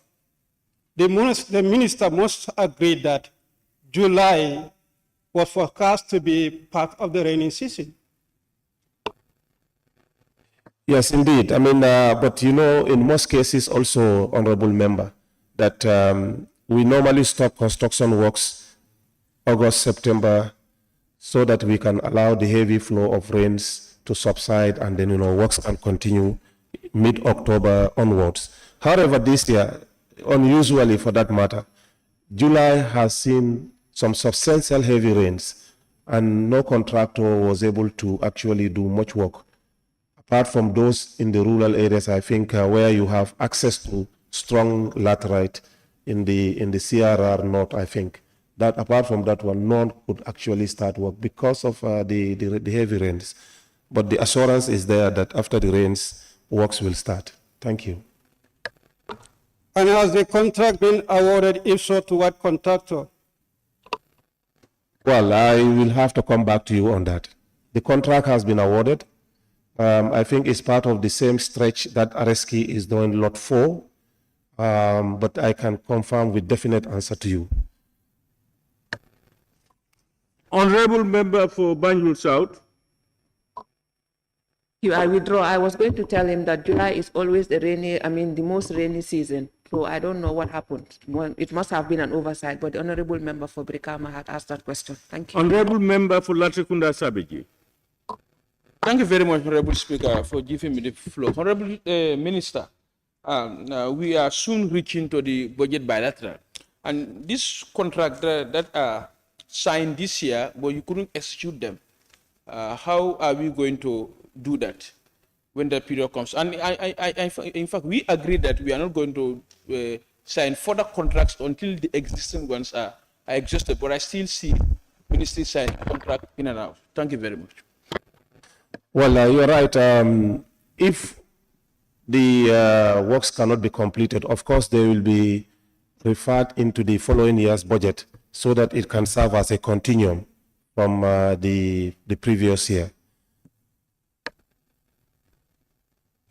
Honorable Member for Woolly East.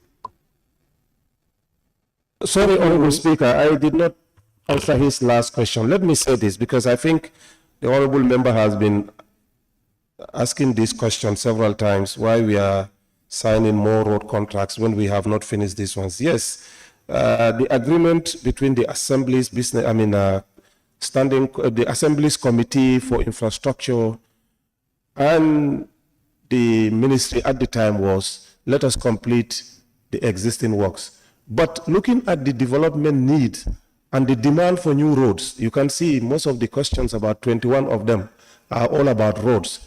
I think it is only proper that government continues to engage the Assembly and the Ministry of Finance to do as many roads as possible for the development of the country and for the benefit of the people. Member for Woolly East.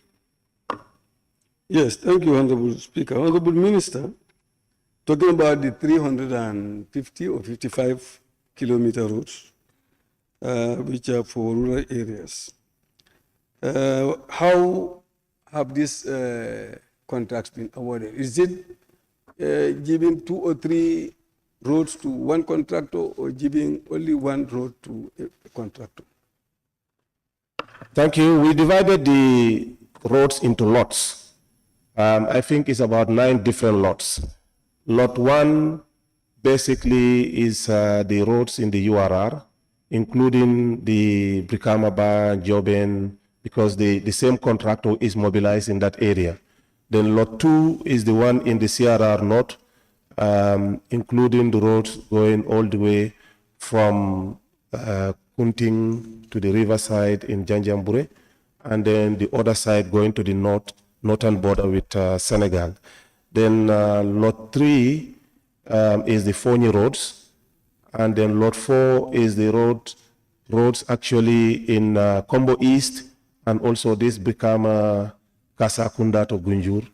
Then Lot 5 actually are the roads within the KMC, part of KMC, and also West Coast region, and Lot 5 and 6. Then Lot 7 also are those roads coming from the Sibek Junction, going all the way through Yuna to Latria, then cross the main highway, going to Jambur, then Brikama, and other roads linking the overpass at the junction in Old Yundum, coming to Busumbala, Daru Busumbala to Tauto to the highway, Jabang highway. So that is lot 7. Lot 8 is the Gunjur Beach Road from the highway to the seaside, and Lot 9 is the one coming from Sanyang Highway to the seaside. So they are divided into different lots given to different contractors. Thank you.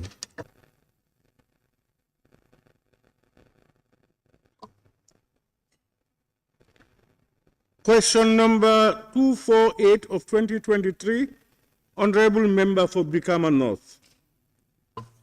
Thank you very much.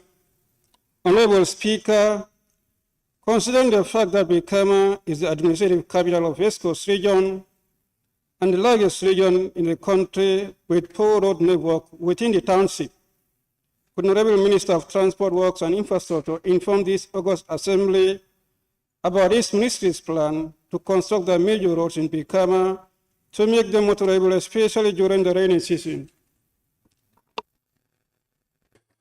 Thank you, Honorable Speaker. The National Road Authority acknowledges the road infrastructure challenges faced by Brikama and is committed to addressing them. It is worth noting that this year, a substantial 355 kilometers of roads are scheduled for construction nationwide, with 137 kilometers of these roads located within the West Coast region alone. Furthermore, the National Road Authority has included the construction of the Jaliba Road and the road leading to the GTSC, which is the Gambia Transport Company bus depot in Brikama, Welengara, in the 2024 maintenance program, emphasizing our dedication to improving the road network in Brikama. However, to ensure sustainable progress, we encourage a collaborative approach between the National Road Authority and local councils. Such collaboration can significantly alleviate the financial burden on the central government when it comes to constructing municipal roads. Yes, Honorable. Are you trying to insinuate that this road, the Jalaba Road, and then the GTCS to Wellinger Road, are marked to be constructed in collaboration with the local council? No, the NRA is fully and solely going to finance this. What I'm saying is we have seen, especially in the KMC and the West Coast region, the major towns of Brikama and Serekunda, Bakau, and the surrounding communities, there is significant damage to important roads leading to the highway. The councils that are collecting substantial amount of money to deliver on behalf of the residents of these respective municipalities have not been committed to maintenance work. You could see this year alone in the rainy season, the National Road Authority has spent more than $30 million, to maintenance roads in areas that are within the jurisdictions of the municipalities. So it will be really helpful if they can work with us, and we have reached out to them to see how much they can contribute to maintenance work so that the National Road Authority can fully dedicate itself to maintenance of highways and new roads that we have done. These two roads you mentioned specifically are not about maintenance, but for construction, and to that effect. Yes, I mean, that's what I'm saying. Let me finish my question. We are going to do those ones entirely on our own. Okay. But, most of the roads in Brikama. The Honorable Member wants you to listen to his entire question. Yeah, and I said it is for construction, and to add, specifically, when do you look forward to the contracting of these roads and then the commencement of the contract? Thank you so much. I know that the engagements had started about 1 or 2 months ago. The procurement process has started. We hope to finish that definitely before December so that, work can commence. I mean, it should have been part of this year's maintenance program. But unfortunately, because of the rains and also the unprecedented demand on the NRA to maintenance some crucial access roads within KMC, particularly, we had to shift the construction of these roads in Brikama to 2024. Honorable Member for Opanyumi. Thank you very much, Honorable Speaker. Honorable Minister, by looking at the nature of Brikama, the way it is located, don't you think it's important to replicate the project you have done in BANJUL to Brikama as well? Raise your voice a little bit. Honorable Speaker, the answer also yes, thank you. Let me try and do that. I just want to ask the Honorable Minister whether he can replicate the project they have done in BANJUL to Brikama. Thank you, Honorable Member. I mean, the President has already promised that what he has started in BANJUL will continue in KMC and then to Brikama. For your information, we have already given instructions to the NRA to do partial surveys of all the roads in Brikama to be ready for presidential support. Thank you. Honorable Member for Joshua. Thank you, Honorable Speaker. Honorable Minister, in your response, you made mention of road maintenance. Are there any plans to engage contractors on performance contracts so that they can do the road maintenance for you? Thank you so much. As part of our efforts to increase efficiency, especially at the level of the NRA, we have now invoked a procurement clause to ensure that from now on, all works will have to be carried on through performance contract with the contractors. In fact, this is a procurement requirement, and we are ready to invoke it now. Yeah. Honorable Member for Latrikunda Sabiji.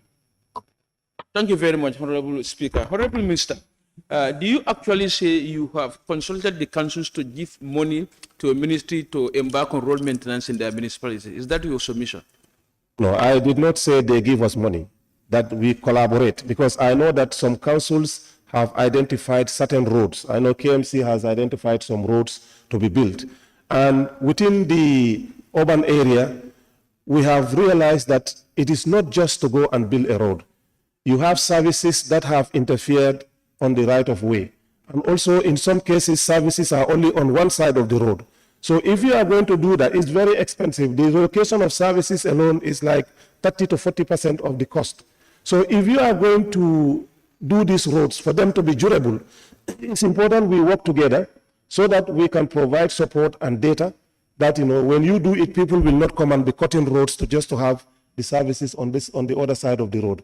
But it will be also good that councils that have a lot of money, because we've been hearing some of them are collecting 500 million or so annually, for them to also take up this responsibility seriously, so that, the maintenance of certain roads, that can, because if you want the NRA to come and do every maintenance of all the roads in your municipality, then we will not focus on the most important issues, which is also to maintenance other roads that are national in character.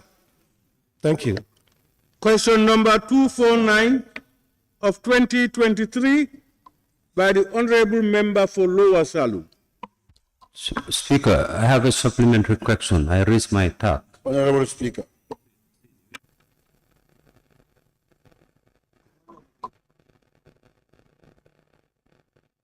Member, then you must have raised your tag late.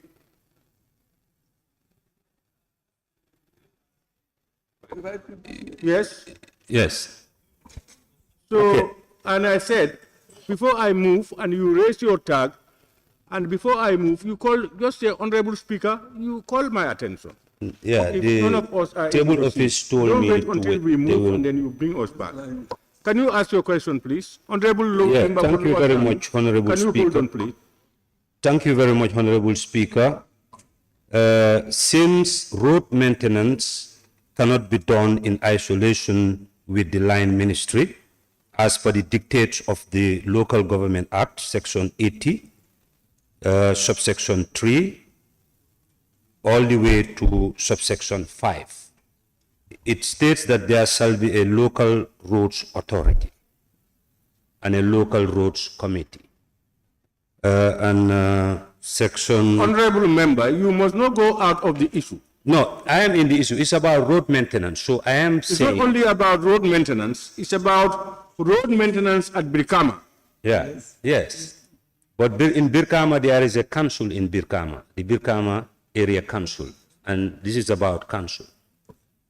So, and it cannot be done in isolation from the line ministry. So what are his ministry's plans? What cannot be done in isolation? What are his ministry's plans to see that this provision in the Local Government Act is implemented?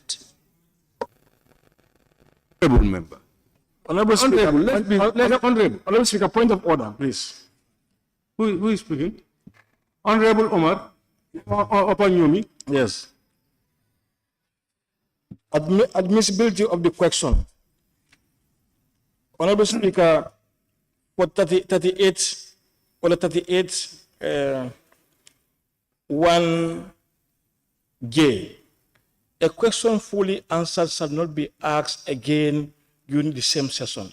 The honorable member have already said that, they are going to collaborate with the councils to maintenance roads and construct roads within the councils. So if the honorable member is trying to quote an act here to ask the honorable minister to ask the same question, which is fully answered, it's out of order. Thank you. Sustained. Question number 249 of 2023, Honorable Member for Lower Salu. Honorable Speaker, with your permission, I happily want to withdraw my questions because I have positive engagement with the minister. Thank you. He's withdrawing.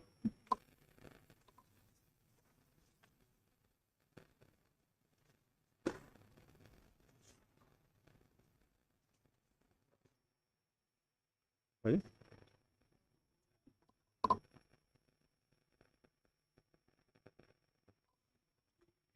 Question number 250 of 2023, Honorable Member for Jeswang. Thank you, Honorable Speaker. Honorable Speaker, could the Honorable Minister for Transport, Works and Infrastructure update this August Assembly on the status of progress on the 50-kilometer OIC road project?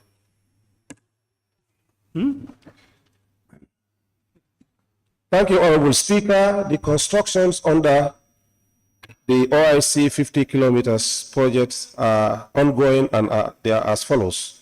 Lot 1, roads including P19, which is located in Canifing from the former IEC Johnson to TK Motors, P1 from Gassem to Babu Fati Road, have been primed and about 200 meters asphalted.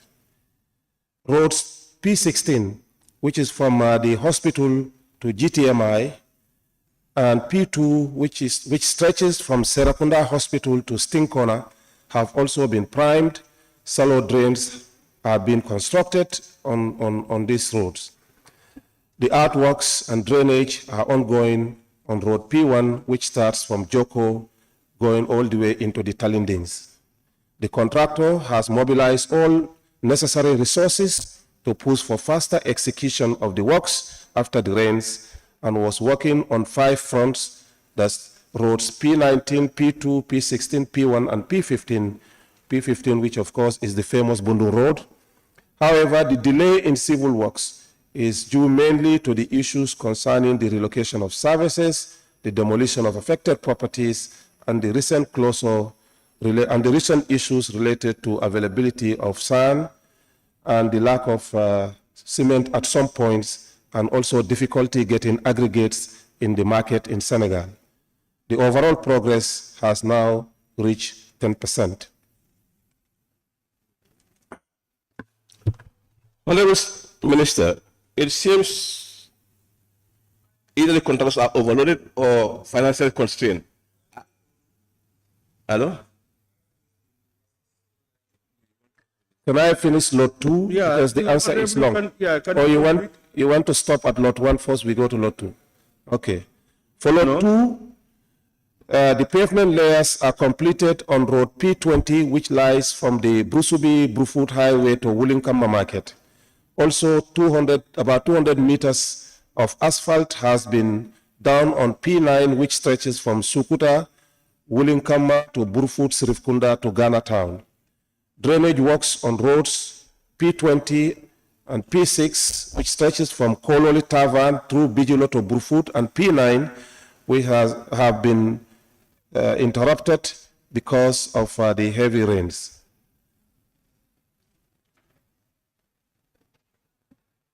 Yeah.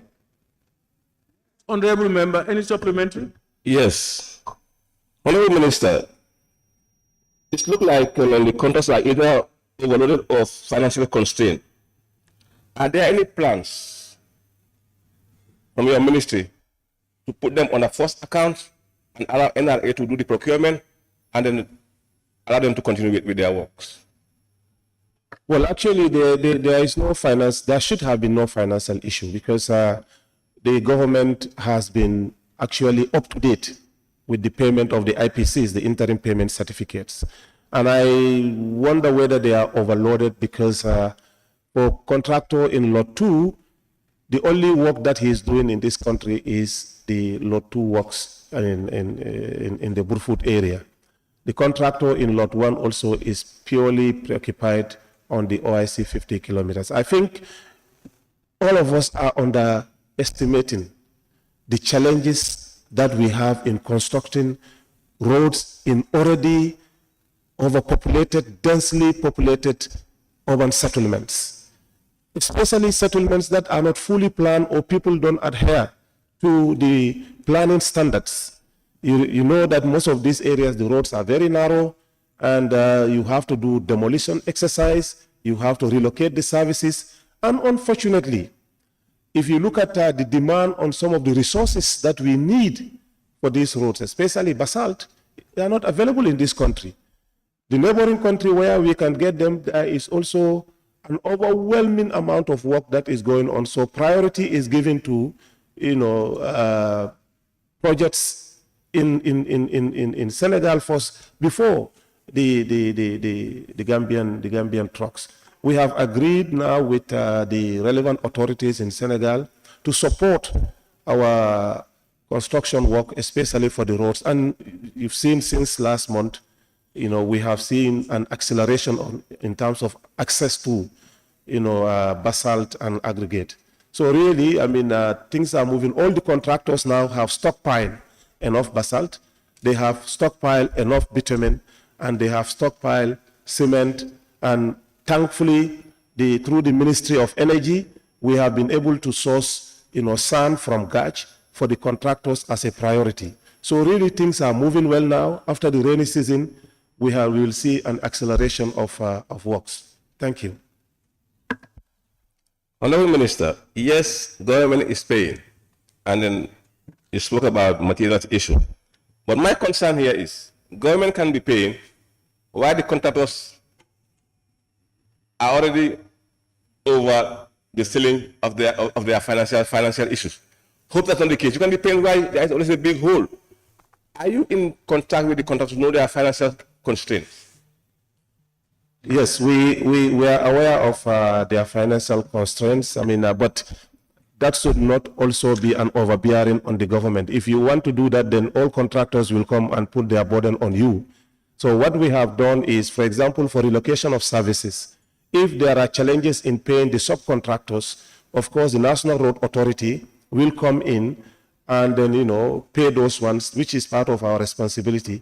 And if there are any other charges that they should do and they are not able to do it within a foreseeable time, we will come in, the NRA will do it, and then they will be reimbursed. So this is how we have been working with them. But we don't have any major financial issue to the extent that our government will come in and take over the responsibilities of the contractors. Honorable Member for Latrikunda Sabiji. Thank you very much, Honorable Speaker, for giving me the floor. Honorable Minister, where I always find so disturbing is when we want to defend. Now, these two contracts, lot 1, lot 2, were given 2 years ago. Now, you said 10% completion for the other lot. You didn't mention the percentage progress for the other lot. 10%. Now, this is where the problem is. Over 2 years, only 10% percentage progress for all these contractors. We want to know what is actually wrong. Is not by way of sand, cement, or other things. What is wrong? What contractual arrangement is really affecting the progress of these OIC roads? Well, Honorable Member, I mean, if you know anything that I don't know, you can tell me. What I know exactly is what I informed the Assembly. But if you think that there are other issues, you were working at the ministry before, you were part of the designs, you were part of the initial implementation, and you know very well the challenges in working in the urban area is extremely very challenging. Bring in any Class A contractor and give him a stretch of, say, 1 kilometer of a road, and you will see the challenge in our current Gambian setup. So really, I mean, and the percentage that we have quoted here is what we have paid for. The contractors, if we don't include in their mobilization and also the material and the resources available on the ground, because those ones, we don't count those ones. It's actual work. And some of them, would have even gone beyond 10-15% right now, because this was up to, I think, June or July, when we last did our calculations. Honorable nominated member Fatou K. Jawara. Thank you very much, Honorable Speaker. Honorable Minister, all the road construction that are highlighted in the pipeline of Lot 1 have started, except that of the one linking from Joko to Talinding Jilifitikunda via Abuko. Can the Honorable Minister explain why? Thank you, Honorable Member. The Honorable Member for Joswang would actually agree with me in this. We have had a protracted period of negotiation with the property owners. It took us nearly 4 months to convince the people, even for the demolitions to take place. When we came in, we did the survey, and the Road Reserve Committee came up with the markings. The entire community resisted. Some of them went to court. Some of them, the contractor was afraid to, and we have to be careful because the police are also not ready to go with the physical planning to do the demolition with that type of resistance. So we had to negotiate. We had to go through people even outside of this country, natives of that area, to negotiate with the people for them to agree. Now, even when we agreed the issue of payment, because most of these compounds, what we have realized, they are family properties. So you cannot attach an individual's name to it. The original owners have died. So some of the compounds, they could not agree how we can pay them because, government will not pay you cash. You have to provide a bank account for these monies to be deposited. So we face a lot of challenges in constructing roads, especially in some of the communities. There is a lot of resistance. In fact, at one point, the Honorable Minister from Joshua Kanko, I had to take a decision to say that, look, we should cancel the road, this particular road, and move to another area because it was proving extremely very difficult to convince the people. Now, when they have agreed, it was already in the rainy season. We did the demolition. But there are 2 or 3 properties that at least we need to negotiate again for them to agree for us to finish the demolition. So these are serious challenges that we face, and we seek the support of the National Assembly members also to be part of this, because really it's extremely very, very challenging sometimes. Honorable Member for Jara Central. Thank you, Honorable Speaker. Thank you, Honorable Minister. Honorable Minister, in your response, you did mention lack of sun. And then I can remember there was an incident when you were being interviewed and then it was captured in one of the newspapers. So it caught a lot of attention to the public. So can you please explain what type of sun and where do we get this sun, please? Thank you. I think, thank you, Honorable Member. I know that there was a response to this particular issue by the Honorable Member for Latikunda Savage, but unfortunately, I think they did not read the story because if you look at what the story said, the headline was, Minister Silla says lack of sun, slowing OIC road projects. This is what you all went by. But if you read the story, it says, the Minister of Transport, Works and Infrastructure, Ibrahim Silla, has blamed the delay of the OIC road projects on shortage of sun. So what is it? There is a big difference between shortage of sun and lack of sun. And this is what I said. We said, there is a shortage of sun, and we were negotiating with Gach. He was helping us. The Ministry of Energy was helping us to, get the contractors. Because remember, Gach was also supplying the Farawa Banta University. It was supplying the hospital in Farato, the stadium project, right? And also the road constructions. It was too much. So we were doing it on a rota basis. So thankfully, we have now got 50 trips for all of them, and then they are lined up to get more. So there was a shortage, but not lack of sun. I never said there was lack of sun. The headline is completely different from the story, and it would have been good if we read the story to understand rather than to react, because most of the time, headlines can be different from what the story says. Thank you. Honorable Member for Talinding Kunja. Thank you, Honorable Speaker. Honorable Minister, you mentioned about demolition and then the challenges you face, and now that the demolition has taken place, could you inform this August gathering with regards to any challenges in compensation packages to people who have suffered? Yes. I think in just 30 million was earmarked for the compensation of that stretch.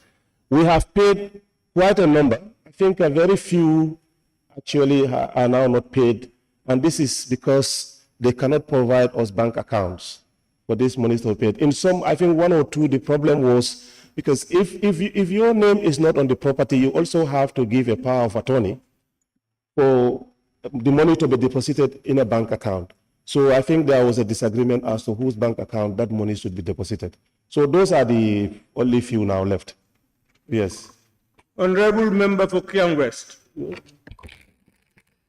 Honorable Minister, it has appeared that you only talked about the relocation of services has been a serious hindrance to the progress of these projects. Can you tell us the specific services and the custodians of these services, their level of compliance in relocating these services also? Thank you very much. The services are, of course, the water and electricity services, and also telecoms. And they are cooperating very well with us. Challenging as it is, we are working very well. We have a road reserve committee. GAMTEL is part of it. NAWEC is part of it. Our technicians from the respective ministries are also part of it. And if there are challenges inherent, I'll sometimes call the Honorable Minister of Energy or the Honorable Minister of Digital Economy, and they are quickly resolved. But, the challenges are there.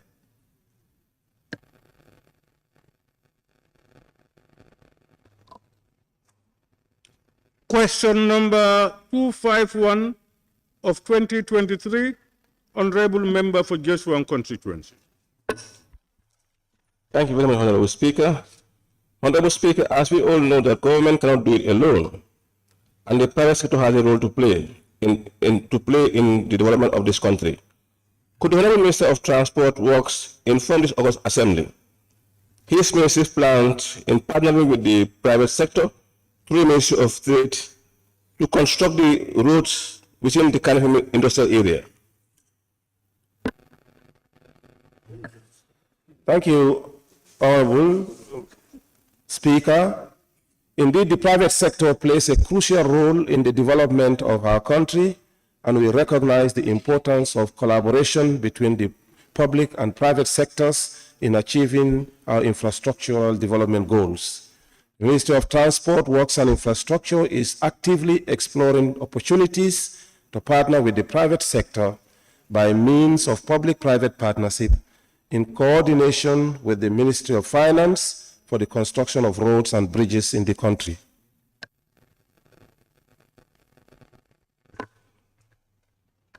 Thank you, Honorable Minister. Honorable Minister, let me quote an example here. The Gassem roads, where you have Gassem as a cement supplier and CSC as a construction firm.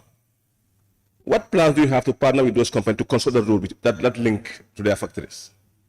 Well, the Gassem road is already part of the 50 kilometers of the OIC road project. But you are right. I mean, the ministry will be very happy if private sector can participate, in supporting the road construction efforts of the government. That will bring in quicker service to their businesses and also, quicker delivery of their goods to consumers. Yeah. Honorable Minister, I think it's good you engage the Ministry of Trade, at least waive their tax for them to do this because they can do it. Let's with your ministry and Ministry of Trade can collaborate together and engage the private sector. Okay, that's a very good suggestion, Honorable. Thank you so much for that. We've taken note, and then we'll surely engage the Honorable Minister of Trade. Honorable Member for Kiang West. Honorable Minister, still on roads for KAMES, Kanifing Municipality. You've indicated that compensation on the stretch of Joshua, were earmarked to 30 million. This 30 million constitutes how many percent, and was it all disposed? Honorable, he has never said that. No? In this question... But he has talked about KMC roads again, which Joshua Road. No. You are quoting wrongly. You cannot go back to questions that have been asked. But he has talked about KMC. Honorable Member, please. Of course, Honorable Speaker. You must know the spirit. The spirit is encourage you people to ask your principal questions. That ministers come here prepared for questions you pose and anything related to that. Honorable Speaker, the question was about KMC. We have passed that one. You are quoting something. We have concluded that. This question is about KM. That's what I'm saying. Honorable, I listen to you. I am ruling it out. That's fine. That's not. Yes. But it's not out of order. Any more supplementary? Thank you very much, Honorable Minister for Works.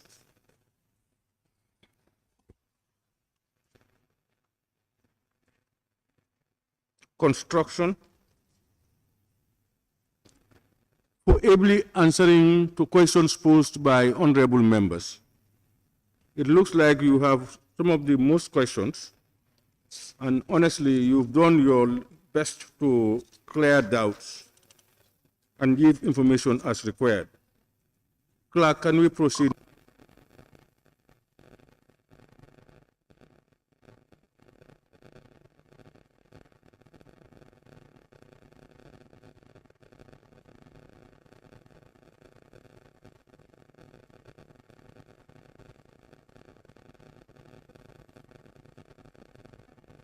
Questions for oral answer by the Honorable Minister of Petroleum and Energy.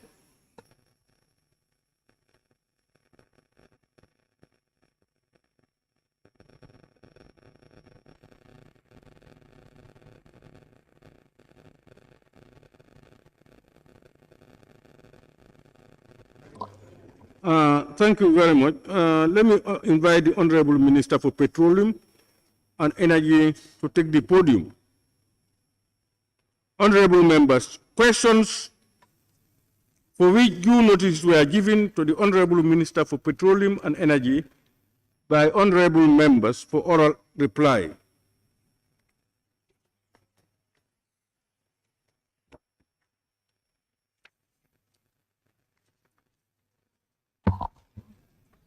Question number 214 of 2023 by the Honorable Member for Upper Floodwood West. Yeah. Thank you so much, Honorable Speaker. The question before me, that is, Honorable Speaker, could the Honorable Minister for Petroleum and Energy tell this August Assembly if his ministry has plans to expand the rural electrification project in my constituency, Upper Floodwood West?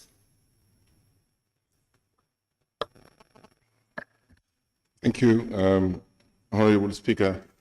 Yes, there are two projects covering the Upper Floodwood West, namely the ECOWAS Regional Electricity Access Project and the JAM Backbone Project Phase number 3. The project is currently under implementation. Works have started in West Coast region and moving to the other regions and communities in the country. I have a copy of the list of all the communities that will be covered by the project for not only you, but for all the other honorable members that are present here. I've produced the list, so I'll delightedly give you the list. Honorable Minister, can you give the list to the clerk who would make copies and then distribute it to honorable members? Any supplementary? Yes, because that was the supplementary question that I was going to ask. Because if my area, now clear. Yes. Yes. If my area is to benefit from this rural electrification expansion, I want to know the names of those communities. He said he has list of those things, and then we've just asked him to give it to the office of the clerk. Yeah, okay. They will make copies and distribute it to members.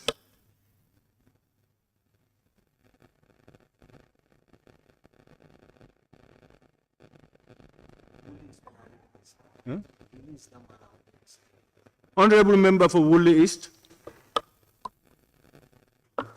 Thank you very much, Honorable Speaker. Honorable Minister, what is the progress for the rural electrification? What is the progress of made? No, I think when you say which of the rural electrification projects, because there is no one specific project. You have the JAM Phase 1, Phase 2, Phase 3, and then you have the ECOWAS Regional Electricity Access Project. Honorable Minister, in fact, this was specific to Upper Flood. Pardon? You are right. The questioner asked about Upper Flood, not electricity everywhere. Question number 215 of 2023. Honorable Member for Bundung-Kakunda. Thank you very much, Honorable Speaker. Honorable Speaker, water shortage is a nightmare for the people of Bundung and is getting worse day by day. Could the Honorable Minister for Petroleum and Energy inform this August Assembly whether his ministry, through National Water and Electricity Company, has any quick and urgent plans to address water shortage in Bundung and the surrounding? Thank you. Thank you, Honorable Member. Honorable Speaker, of course, the current water shortage in Bundung is a serious concern to the government, my ministry, and NAWEC.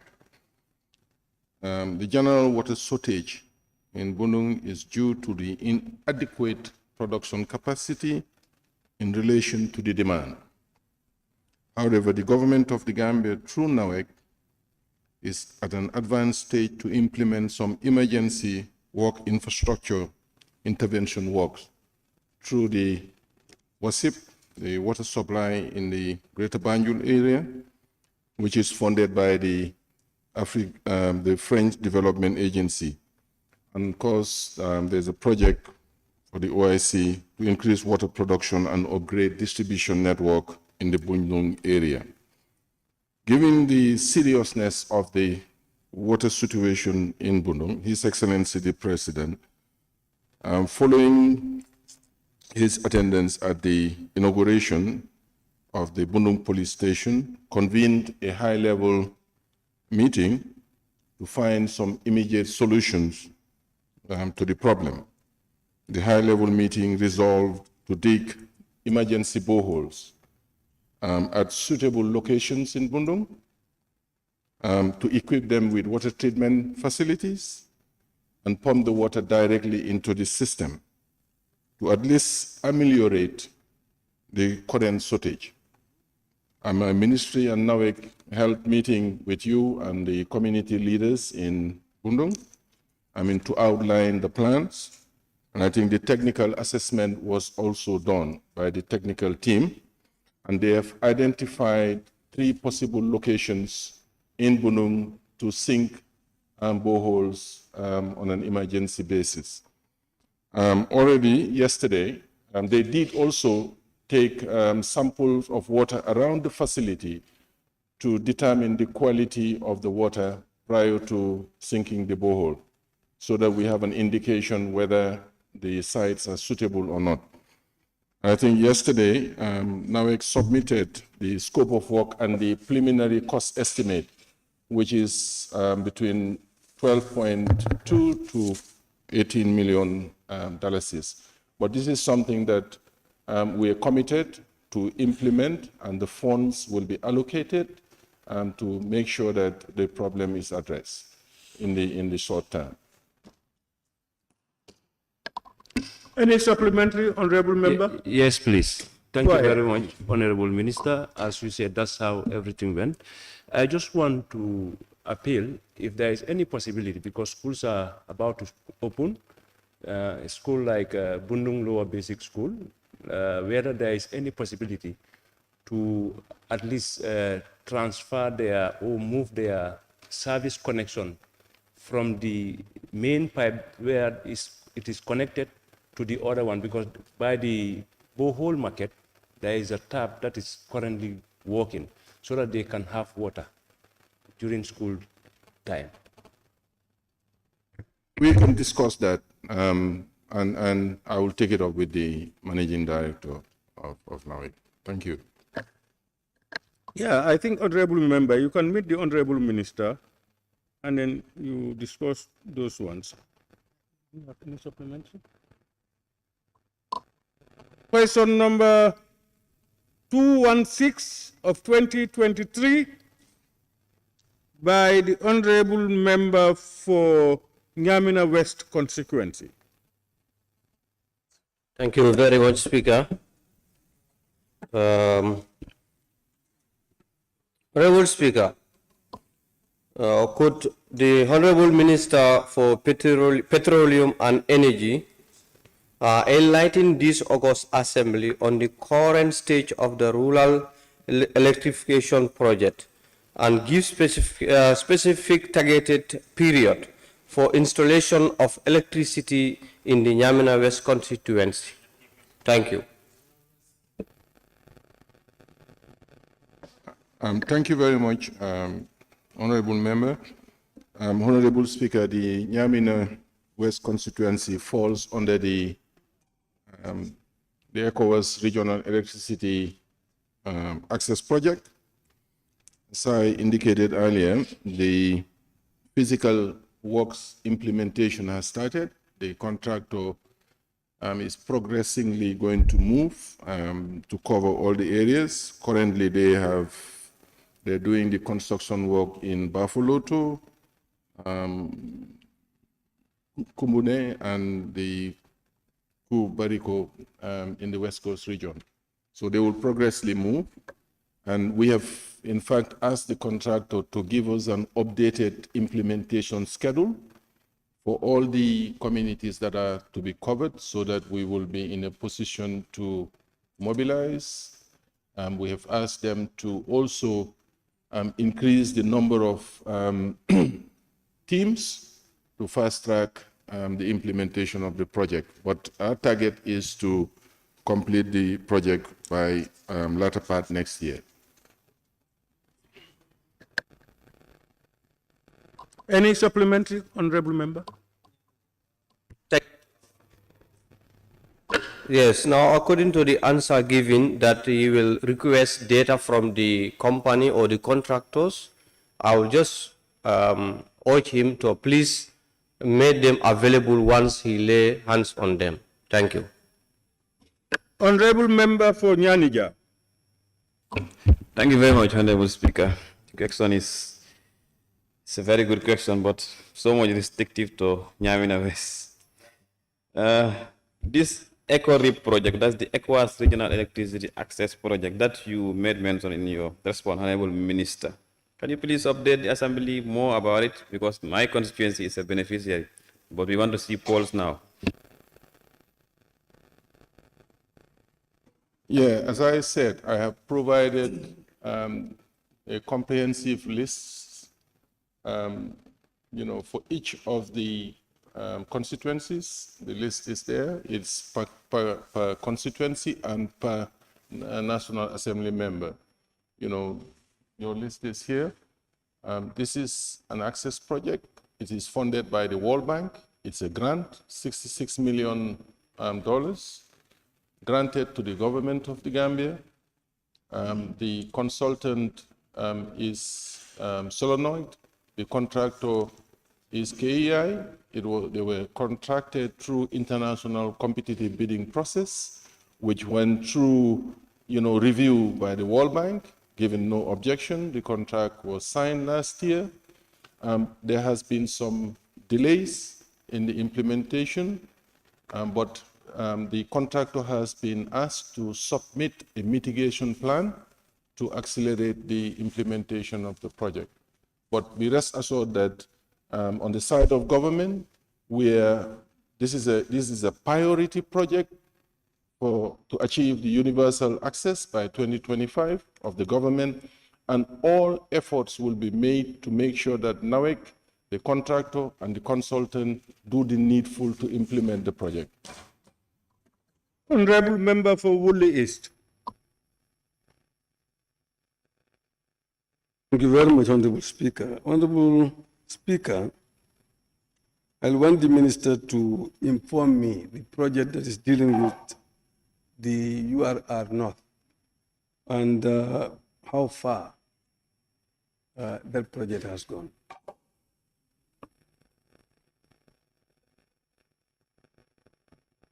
I've not heard you.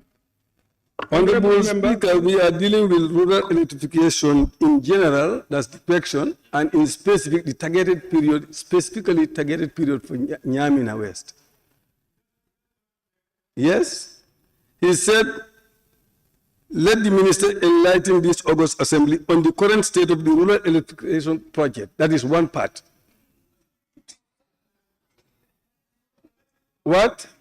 Use your mic. I cannot hear you. I said, we are not asking you to analyze it. You read it, and then we will do everybody will do his analysis, his or her analysis.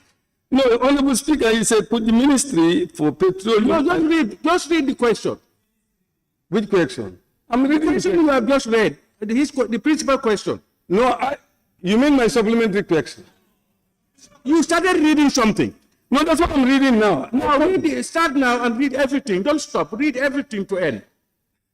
That's what I'm doing, and then you are. No, you don't speak or make analysis.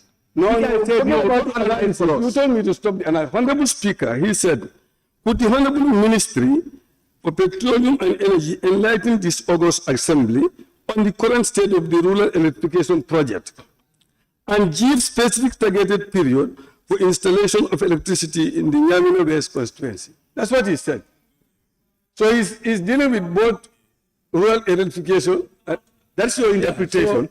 Fine, but what I'm saying is, the question is all out and then concluded for an installation in the Nyamina West constituency. Yes. You want to go beyond? No. I'm not. You want to go beyond to Woolley or to... No. Go ahead. Yes, I am saying part of the rural electrification project, the project that is dealing with URR North, how far has that gone? That's what I'm saying. And you are saying it's out of order. Yeah, you all right, Honorable Minister, can you answer the question if you... Yeah, Honorable Speaker, let me clarify. As far as we know, we don't have a rural electrification project.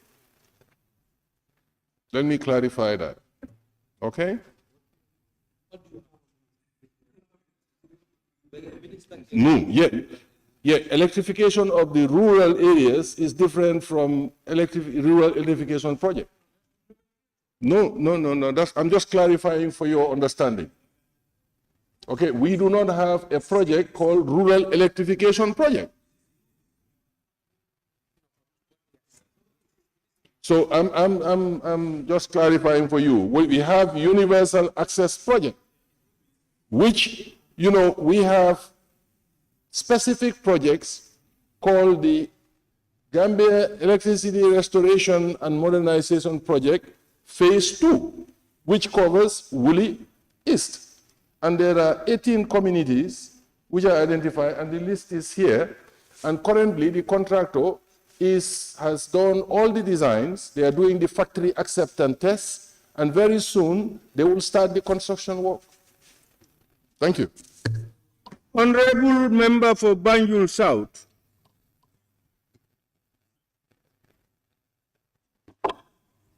Thank you very much, Mr. Speaker. Mr. Speaker, I'm going to base my question based on the first part of the question on the current stage of rural electrification.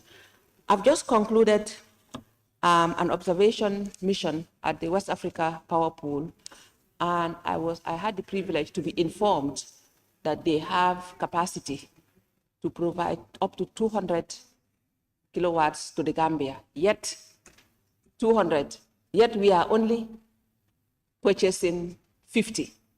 And the question here asks to enlighten the August Assembly on the current stage of rural electrification. But it is to my knowledge that some parts in the rural areas have never seen electricity in their lives.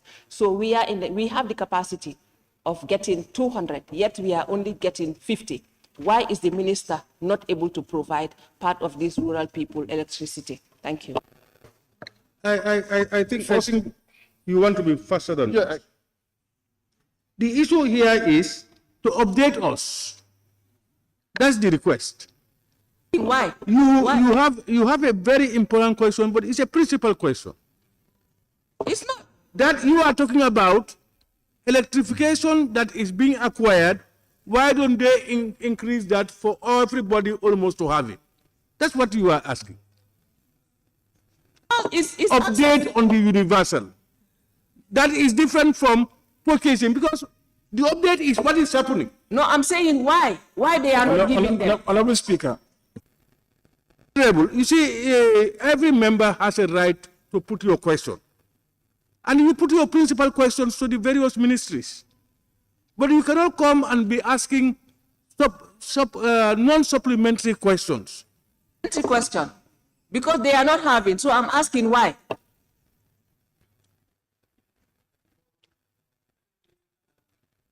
No, I'm not allowing the question.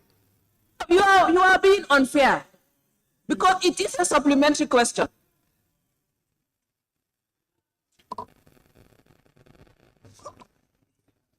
Question number 217 Again, you are being of unfair. 2023. You are disrespecting my rights. Honorable again. member for Bakau constituency.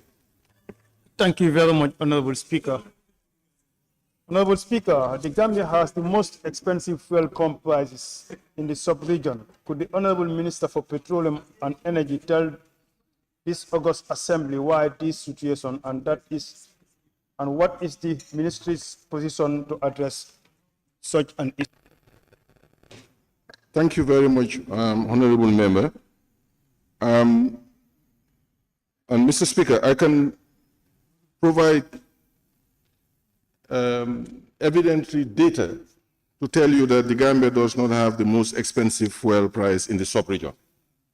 That is a myth, and I think we have done a comparative analysis of 5 countries in the sub-region, and the Gambia has the lowest among all of these 5 countries. And the data is here, which I will be more than willing to share with you later on, okay? Because in the Gambia, for example, in September, petrol price in the Gambia was $1.197.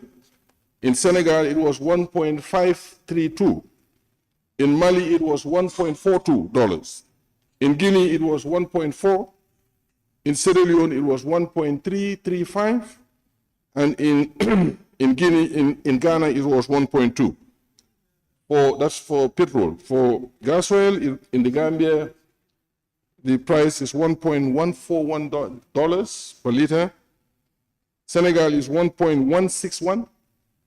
In Mali, 1.41. In Guinea-Conakry, 1.39. Sierra Leone, 1.335. And then in Ghana, 1.174. So, and this we have done an analysis from May, June, July, August, September. Thank you. Honorable Speaker, no supplementary. Thank you. Thank you. Huh? Honorable member for Lower Salon. Honorable Speaker, still, can you make a further negotiation to bring it down? There's any room? Okay, let me explain to you.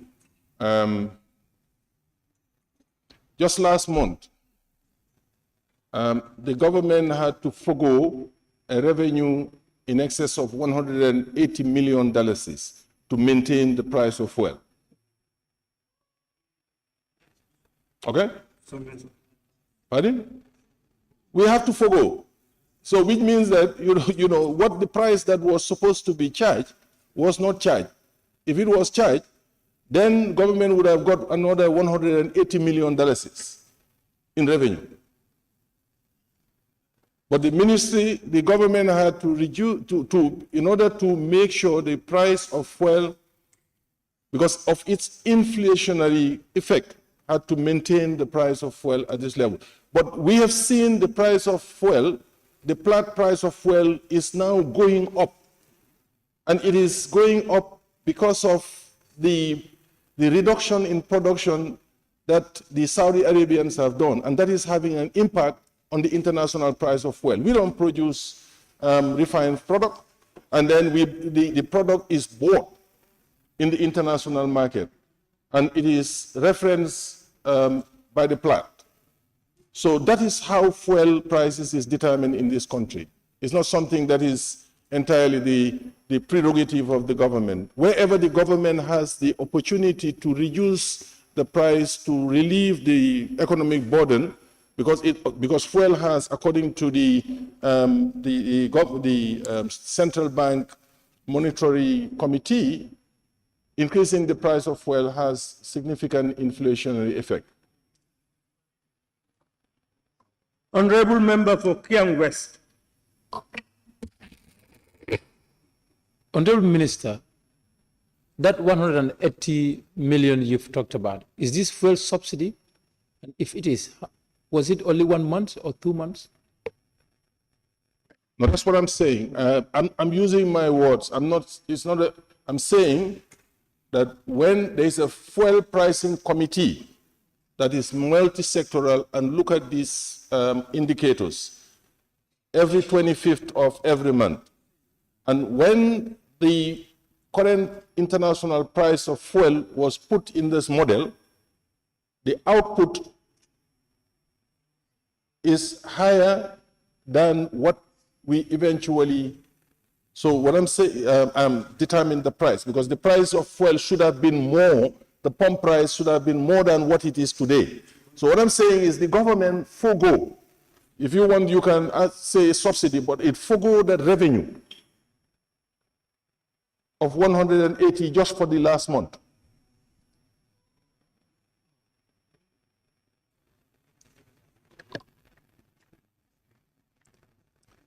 I think that the government left out the payments they should receive from it so that the price can stabilize at that place. If government was to receive 180 million, then the price would have increased. So they let go that 180 million to allow the price to stabilize at where it was. For Banjul Central. Thank you, Honorable Speaker. Honorable Minister, based on what you've just said, in terms of foregoing over 180 million to be able to at least stabilize the fuel price, my question will be, are there any sustainable measures being taken with regards to this? Is it sustainable? No, certainly it's affecting the government's revenue. There is a limit to what the government can do. Maybe in this coming month, given the way the price of fuel, international price of fuel is going, don't be surprised if the price will go up. And that's a fact. Thank you. Honorable Member for Nyanija. Thank you very much, Honorable Speaker. Then, Honorable Minister, thank you very much for that update. It's uploadable, but honestly, is this sustainable? What do you think is the sustainable way to this? Because losing a revenue of 180 million, that could have been plowed to the health centers also, or even education. But I understand is the dynamics with regards to certain variables in the economy. What do you think is the sustainable way to this? I'm not an economist. I am the Minister of Trade, Petroleum and Energy. And when we do the calculation, the modeling, and the committee makes a recommendation, this is submitted to the Ministry of Finance.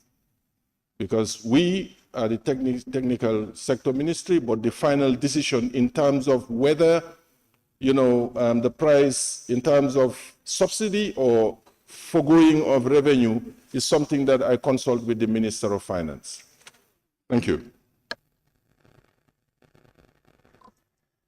Question number 218 of 2023 by the Honorable Member for Upper Salum.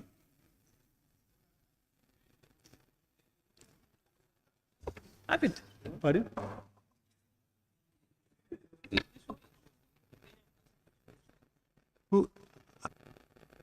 What is it?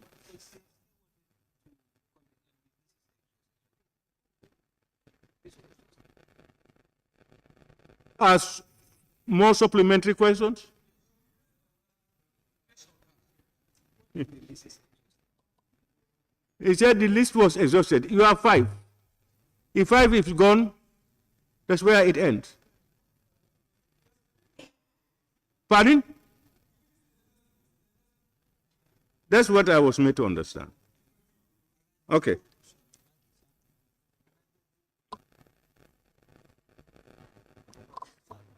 Question number 218 of 2023, Honorable Member for Upper Salum.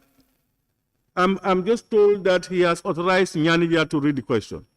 Thank you very much, Honorable Speaker. Honorable Speaker, the power distribution network of NAWEC seems to be all, particularly in the Greater Banjul area.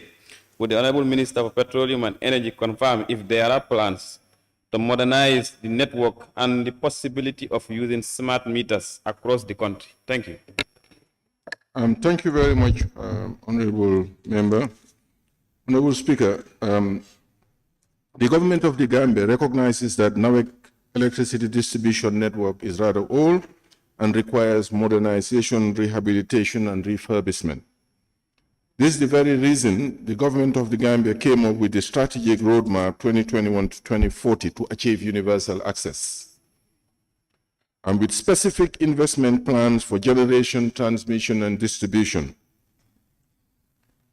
With the support of our development partners, the government of the Gambia has secured massive investments to modernize the transmission and distribution network. Currently, NAWEC is implementing the World Bank funded JAM project, which includes construction of a 225 kV transmission line from the OMVG Birkama substation to Jabang, and then a new substation in Jabang, upgrading of some of the 33 kV lines, upgrading the primary stations in Mile 5, Willinga, Birkama, Medina, and a new substation at the Kotu tank in Kotu, as well as the construction of a national control center to integrate the TND network on a one platform for remote operations. Additionally, the JAM project has components to extend transmission line and build new distribution network to provide access to new communities.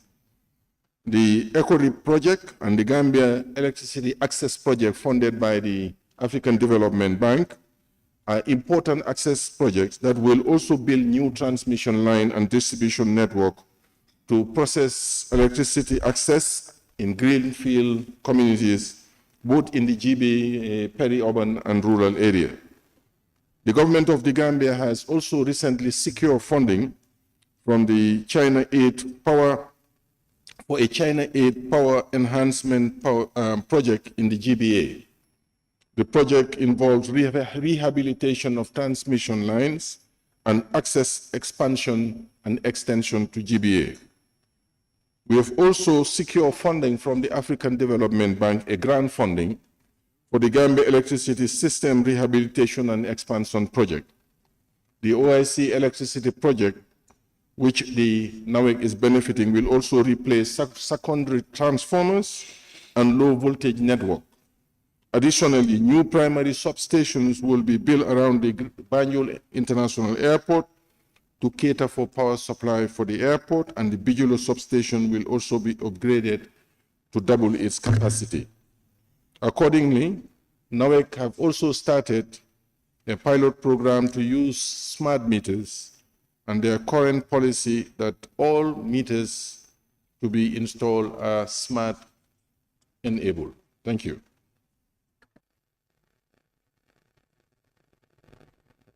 Honorable, any supplementary? Thank you very much, Honorable Minister.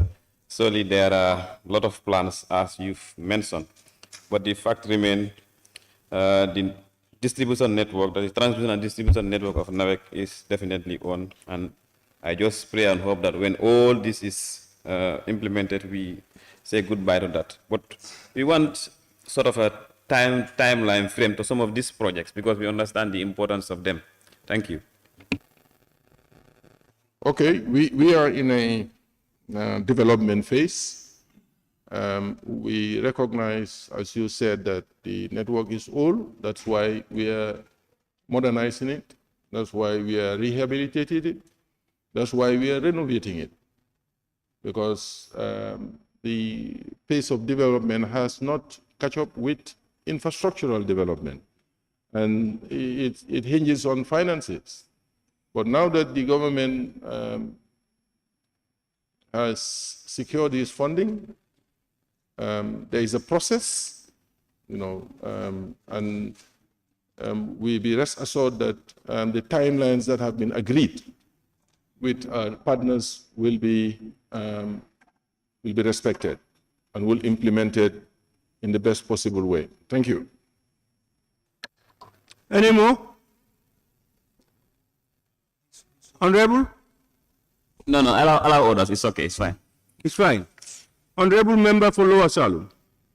Thank you, Honorable Speaker. Honorable Minister, you talked about these smart meters. Honorable Minister, the old meters that are in the market and the new ones recently that are procured, we are told that if we have low voltage, they go off. I don't know whether you can confirm that, whether it's true or not. That they are not in good condition. It's news to me. I will find out. Honorable Member for Latrikunda Sabiji. Thank you very much, Honorable Speaker. Honorable Minister, thank you. You mentioned about the OIC water and electricity project. This project should have been completed by now, and I learned it's still ongoing. What is the percentage progress as of now? Honorable Member, you know, as you are very well informed, and I heard that the Honorable Minister of Transport, you were in the ministry, but, you know, these projects, yes, you plan, but man proposed, God disposed. And in this particular case, especially as you very well know, with the Saudi Development Fund, is not like the World Bank and the ADB.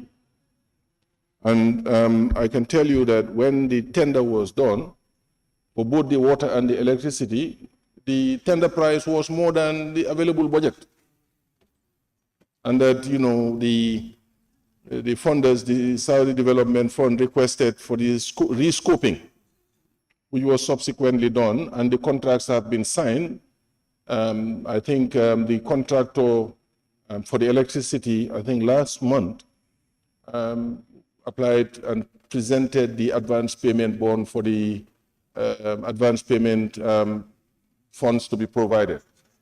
That's where, but no physical work has actually started.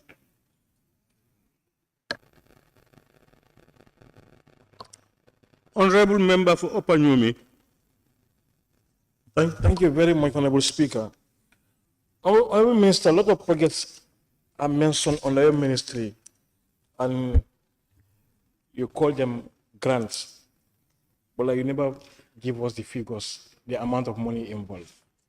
Can you please, you know, make us know the amounts involved in those projects? Thank you. Okay, we'll gladly provide it. Honorable Member for Woolly East. Yes, thank you, Honorable Speaker. Honorable Speaker, we are talking about electricity theft. Would the Honorable Minister clearly explain how this electricity theft is being done and whether we are actually being affected? Electricity what? Theft.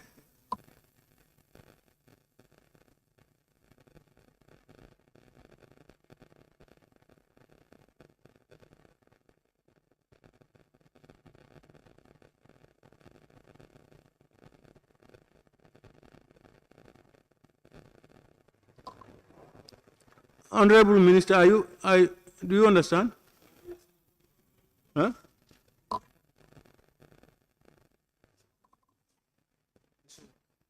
Yeah. Question number 219 of 2023 by the Honorable Member for Upper Salum constituency again. I think it should be taken by the Honorable Member for Nyani. Yeah. Thank you, Honorable Speaker. Nyani Ja. Honorable Speaker, electricity theft has been plaguing many power companies, particularly in Africa. Could the Honorable Minister for Petroleum and Energy inform this August Assembly if NAWEC is suffering from this negative phenomenon and how much are they losing every year? Thank you very much, Honorable Member and Honorable Speaker. According to NAWEC, they are among the many power companies, particularly in Africa, that is plagued with electricity theft. According to NAWEC's data, out of the total energy that was supplied to the grid in 2022, 22.7% was total energy loss recorded. I didn't say theft. I say energy loss recorded. This does not mean that the losses was electricity theft. NAWEC reports that 10% of the total loss were assumed to be, normally you allow for technical losses in any network. And about 10 to 15% is allowed. Now, and they recorded, based on their estimate, that 12.5 as non-technical losses.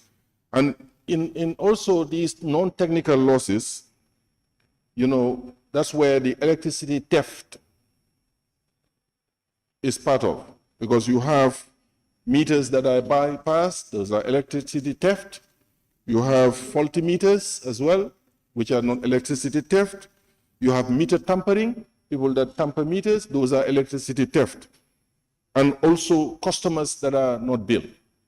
You know, for example, you have in the past, you know, because we are rolling out all the meters, electricity meters to prepayment meters, but you still have few meters in, you know, public institutions that are still credit, and they are rolling out the, so but what we have done and requested at the highest level, at the presidency in cabinet, and also my ministry have requested NAWEC to develop and submit a loss reduction and control strategy, which includes the establishment of a result-oriented mobile brigade that will aggressively pursue electricity theft.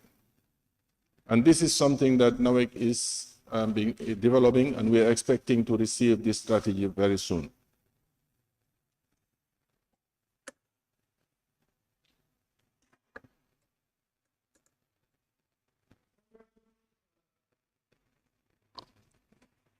No supplementary? Thank you. Thank you very much. Thank you very much, Honorable Minister, and then thank you very much for mentioning the strategy that you've just developed. That's the, is it loss reduction and control strategy? Because looking at the percentage you've mentioned here, 12.5% loss is something that is huge. So as you mentioned, I think I am fine. Thank you. Honorable Member for Brikama South. Thank you very much, Honorable Speaker. Honorable Minister, out of the, in your response, out of the 21% generated, the electricity generated, that is lost, how much does the theft cases constitute out of this 21%? How many percentage do they constitute out of the 21%?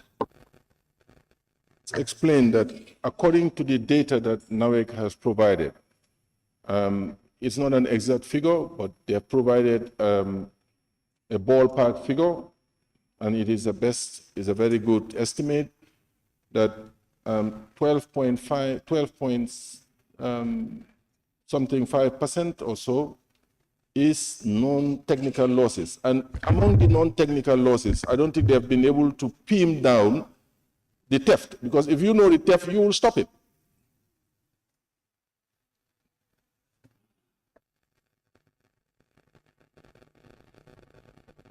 Thank you very much, Honorable Minister. Honorable Member for Lower Salou. Honorable Minister, in your answer you said there are unbuilt one who are not paying the services. Are you in a position to tell us who are those? And every year, staff are not built. Why? I cannot confirm your last statement, but this is just a general statement that non-technical losses comprises of these components, but not necessarily that, you know, unbilled customers, particularly for electricity, is something that is outrageous. I don't believe, because most of the meters prepayment, the postpaid meters, electricity have been replaced. And save for, public institutions that are considered as critical, like hospitals, clinics, military installations, etc. So I don't believe that it's just a categorization, but I don't think that the quantities are that much significant. But surely, in terms of faulty meters, as he's saying, you have meters that may be faulty, both on the water side, on the electricity side, but meter bypass and tampering, those are the key issues that NAWEC needs to and must focus to eliminate. And I think that when you have a result and well-motivated brigade, with the resources that go aggressively and expose people that are involved in these undesirable practices, we will enhance their revenue. Honorable Member for Woodley East. Yes, thank you, Honorable Speaker. The Honorable Minister has gone very close to my answer, but when we are talking about meters, it's not just about meters, sometimes it's also about solar panels. What security measures or safeguards do you put in place to avoid the tampering of some of these facilities? What I can say is that maybe you must have heard about some theft of solar panels at the ongoing project at Jambu, the 23 megawatt solar grid connected panel. Unscrupulous individuals who are anti-progress, anti-development went and stole panels.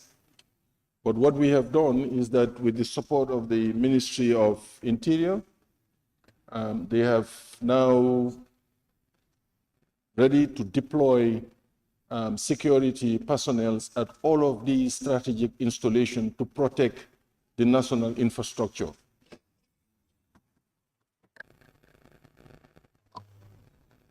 Question number 220 of 2023, Honorable Member for Gala Central.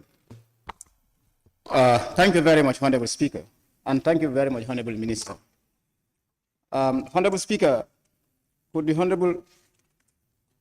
Honorable Speaker, I asked a similar question to the Honorable Minister for Petroleum and Energy during the fourth ordinary session in the 2022 legislative year regarding his ministry's intention to electrify 21 communities in Jara Central.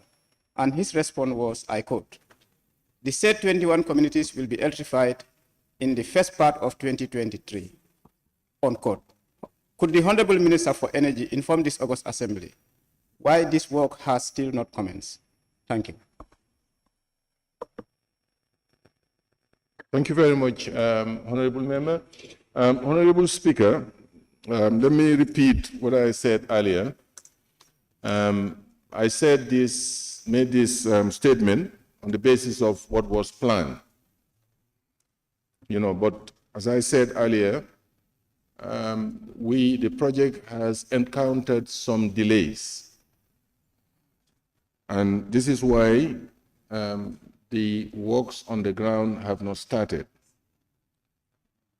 This delay is of concern to the government, and the President himself tasked through me, NAWEC Chairman, as well as the steering committee, which gives an oversight of the project, to engage the project stakeholders, that is the project steering committee, the project implementation unit, the consultant, and the contractor, to try to solve all the key bottlenecks that have impeded on the progress of the project. And this meeting was held on the 22nd of August.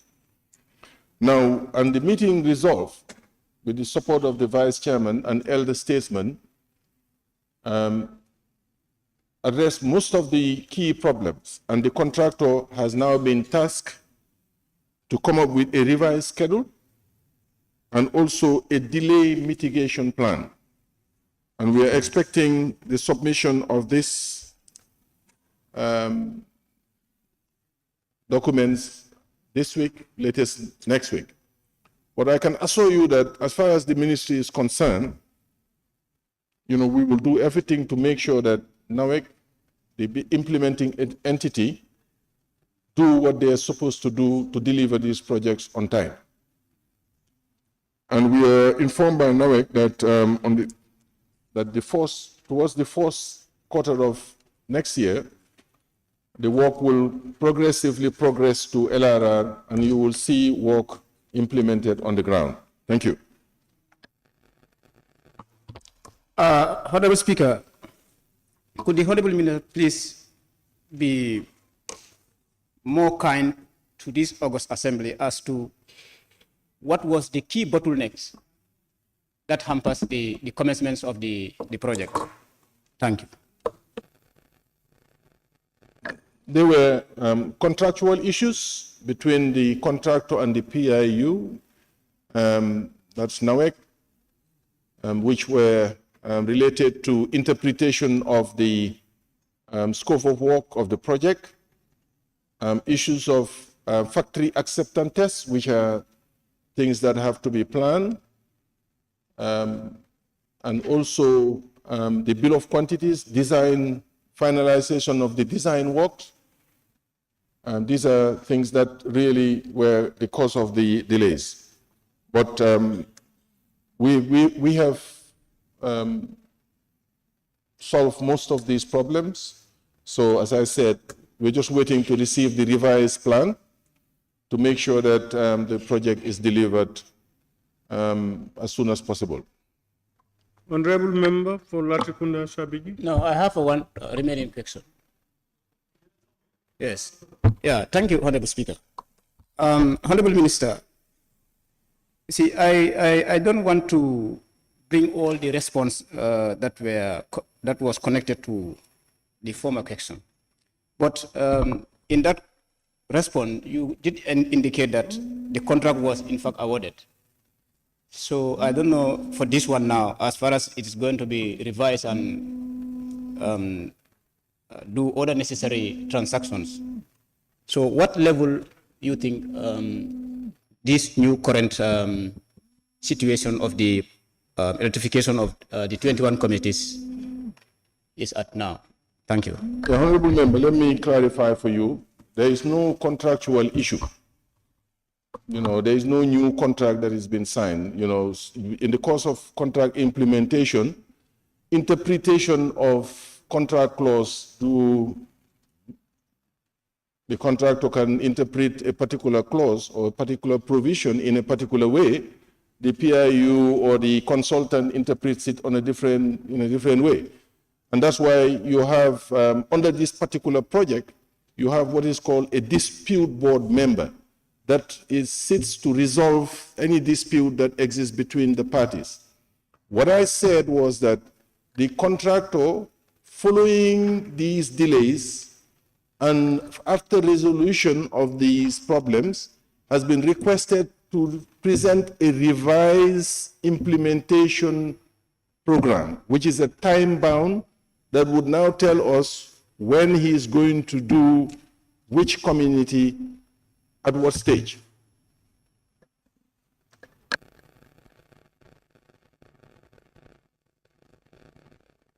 Honorable Member for Latrikunda Sabiji. Thank you very much, Honorable Speaker. Honorable Minister, thank you very much. We are over 50 years now. NAWEC has a lot of projects.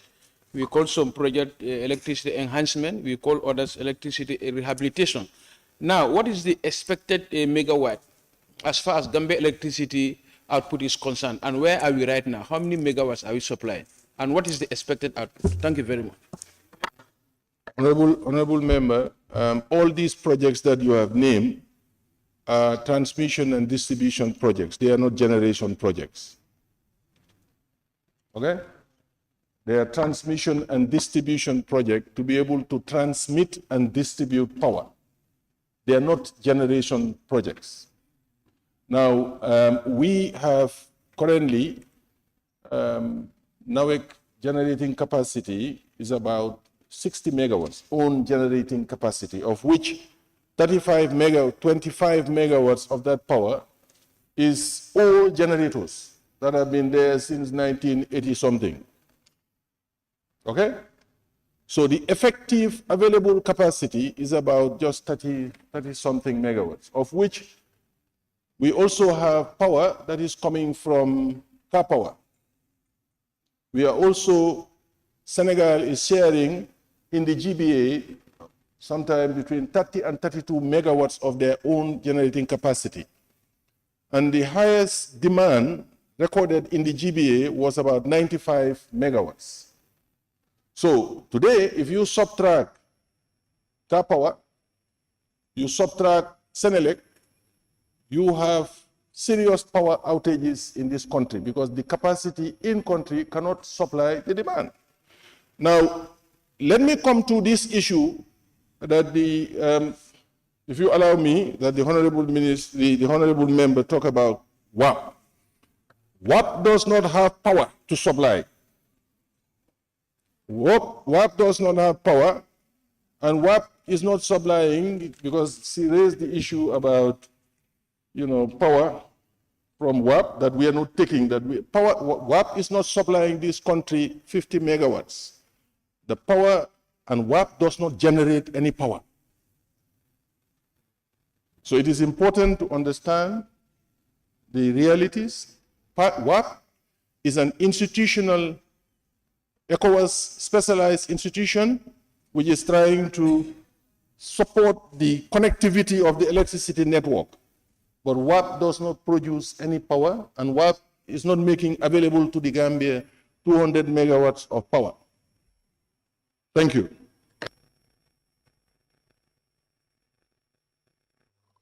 Honorable Member for Banjul South. Thank you very much, Mr. Speaker. Mr. Speaker, I think just the way that you put members in order, you should also try to put ministers in order, because the minister should answer and restrict his questions to his answers to the questions that he is asked. My questions was overruled, but notwithstanding, I will still ask it, and I will put that in order. Mr. Speaker, what the Honorable Minister, no, I have to answer, Mr. Speaker. Honorable Member. You gave the Honorable Minister Honorable Member, please, Honorable Member, sit down. Yes, Honorable Member, you've been a long-standing member of this institution. You very well know there are certain things you do, you should not do. I want to urge you to desist from that. Can you put your question, please? Thank you. Honorable Speaker, Mr. Speaker, like I said before, I'm just coming from an oversight function from WAP, and I am reliably informed that they are in the capacity to transmit 200 megawatts to this country, yet we are only getting 50. And the Honorable Minister clearly states that we, at least Greater Banjul area, need at least a minimum of 95, yet they cannot provide that. And I am reliably informed that WAP can provide up to 200 megawatts. Why are we not getting it to provide electricity, sufficient electricity to the whole nation? Thank you. Mr. Speaker, thank you very much, Honorable Member. Let me respond that I never said that we don't have enough capacity to supply. I said the demand, the highest recorded demand was 95 megawatts, of which we have generating capacity in country owned by NAWEC of about 60 megawatts plus 30 megawatts from car power and 30 to 32 megawatts from Senelec. If you aggregate all of that, 60 plus 60 is almost about 120. Okay? So saying that we have capacity aggregate to be able to supply. Now, WAP is not supplying this country, and WAP doesn't have power to supply this country and is not supplying this country 50 megawatts. That is not correct. WAP does not have power to supply this country, and even the infrastructure, even if that was the case, the infrastructure to supply this country with power from wherever that power is coming, let me Let me learn. Well, let me learn and explain to you and educate you so that you understand. Honorable member, don't interrupt somebody. No, honorable, please. Please. Honorable Minister, can you continue, please?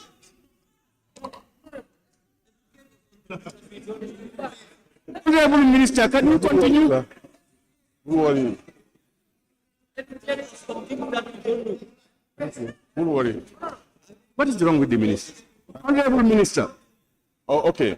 Honorable Minister, please, you are not taking instructions from anywhere besides here. Okay. Please. So go ahead.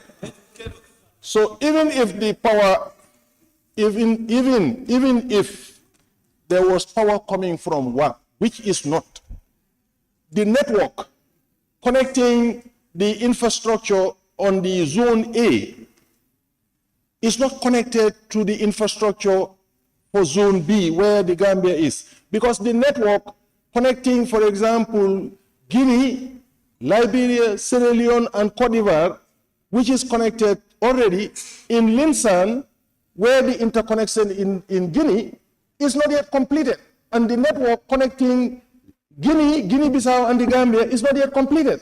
So there's no connectivity to even provide that power. Even if and WAP does not have power. WAP is a specialized institution that provides and supports the development of the electricity infrastructure and electricity market in the sub-region.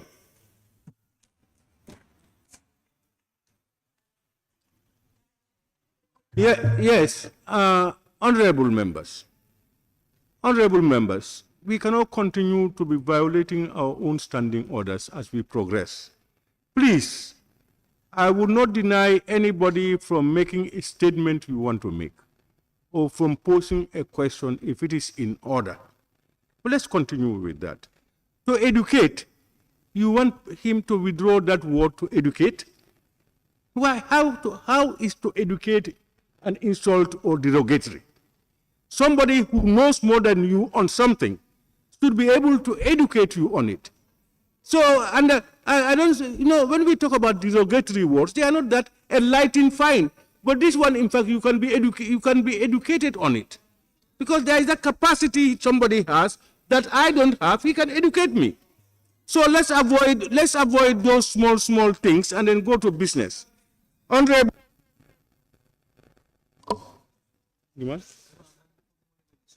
No, get this one.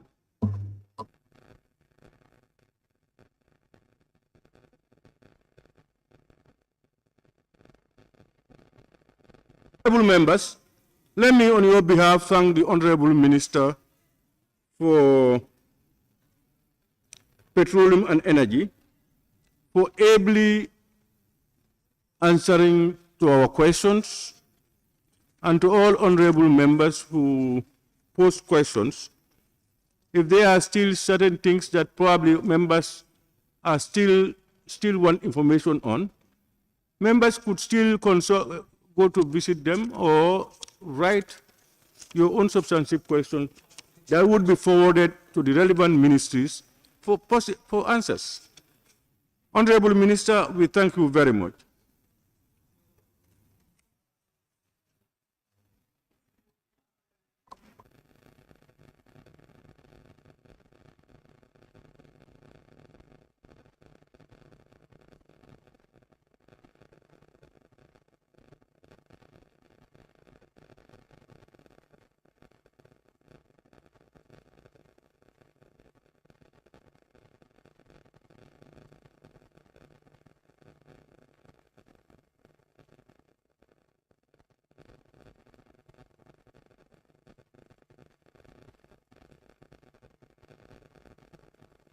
Clerk, can we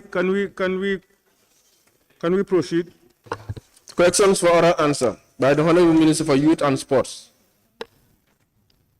Thank you very much.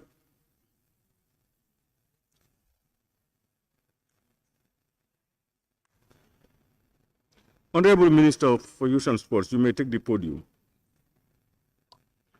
honorable members, questions for which due notices were given to the Honorable Minister for Youth and Sports by honorable members for oral reply.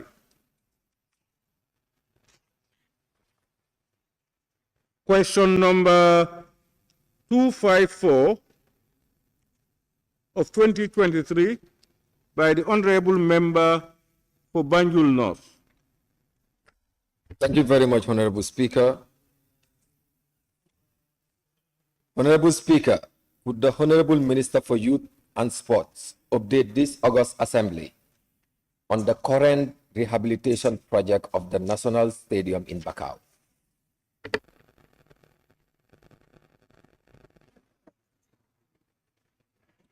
Honorable Speaker, following the handing over of the stadium site to the contractors on December 27, 2022, work started as per signed contract under the supervision of the Ministry of Transport, Works and Infrastructure, who serve as the consultants for the project.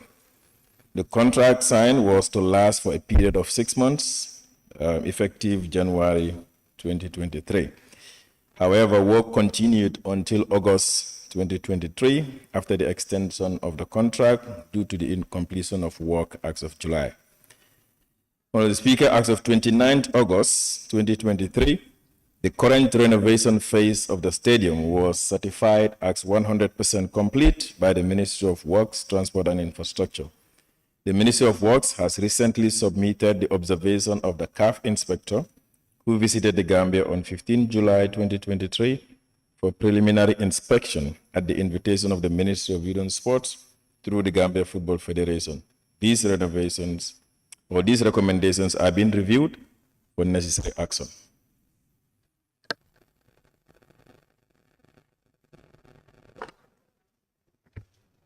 Can I?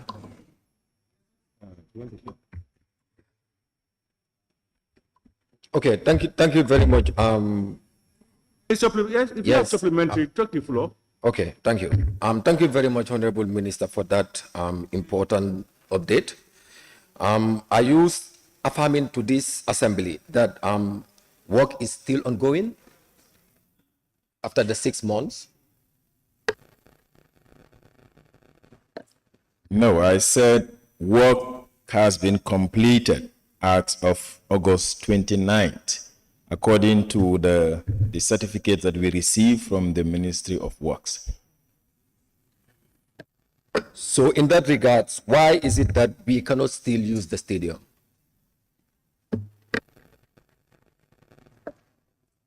Now, stadium usage is subject to CAF's approval. Now, work was completed on the 29th of August. However, when CAF wrote to the Gambia Football Federation to choose a stadium for the Gambia-Congo match, this was in July, around July 28th, at which time work was still ongoing at the stadium. And as it is, what we have as reported is that that phase of the job is completed. But like I mentioned in my answer, there are certain areas that have been identified by CAF inspector as areas where we need to work on. And these were not part of the original scope of work. And that is what the Ministry of Works has submitted to us. And we are looking at those areas and see how best we can be able to improve on them.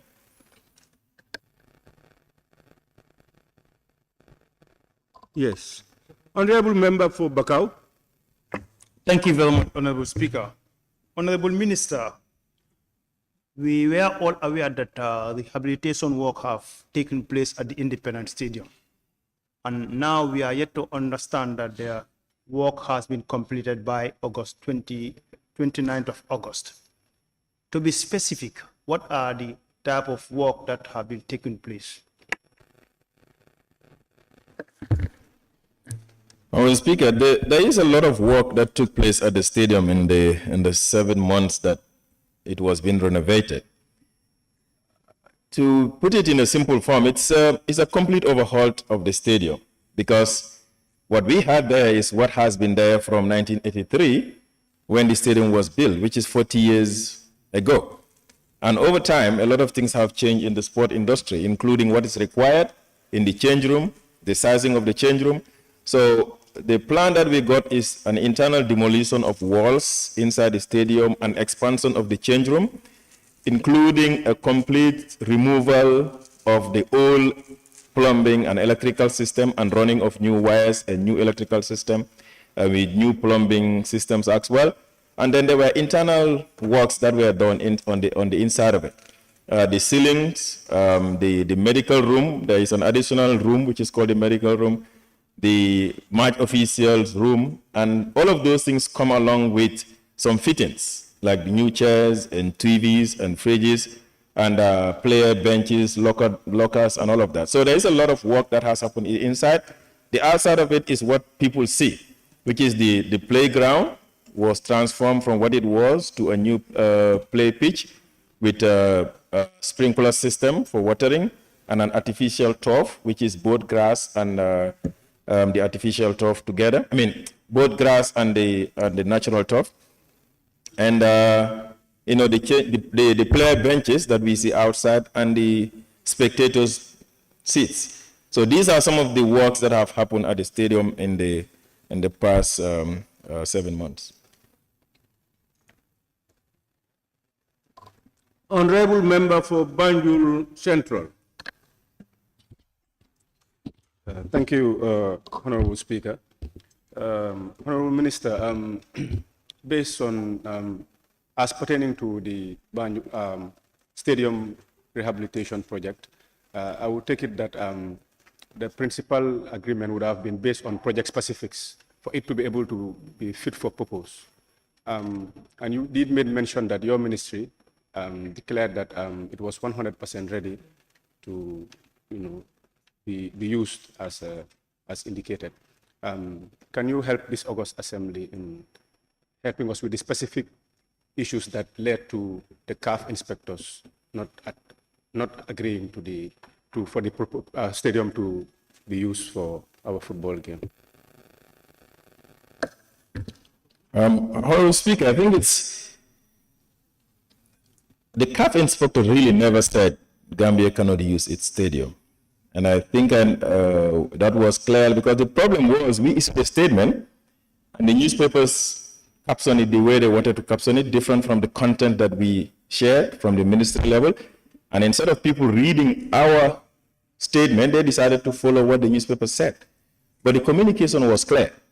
CAF inspector was invited by us as a suggestion of the Football Federation that they are the experts and they need to come and look at the work that we are doing before the completion so that they can advise on issues that probably might not be included so that they can tell us what we need to do. And that was the purpose. It was not for them to come and look at the stadium and decide whether we can play or not. They didn't come, we invited them. And when he was done with his assessment, he highlighted areas where he believed we need to improve on. Some of those were not part of the job because as per the advice we got, we could have put the job in two phases. And the phase one is what is acceptable, what they call the minimum standard. And that's what we were doing. What happened in the reason why we couldn't play here is at the same time the CAF official was in country. The Football Federation was written to by a different body at CAF, which is the competition department, to choose a stadium for the match. And we indicated stadium, the independent stadium, under the understanding that by the end of July or by the end of August, work will be completed. Our match is in September. So that was the request and that request was rejected by CAF because they said the stadium was considered to be under construction and that we should go ahead and complete the job.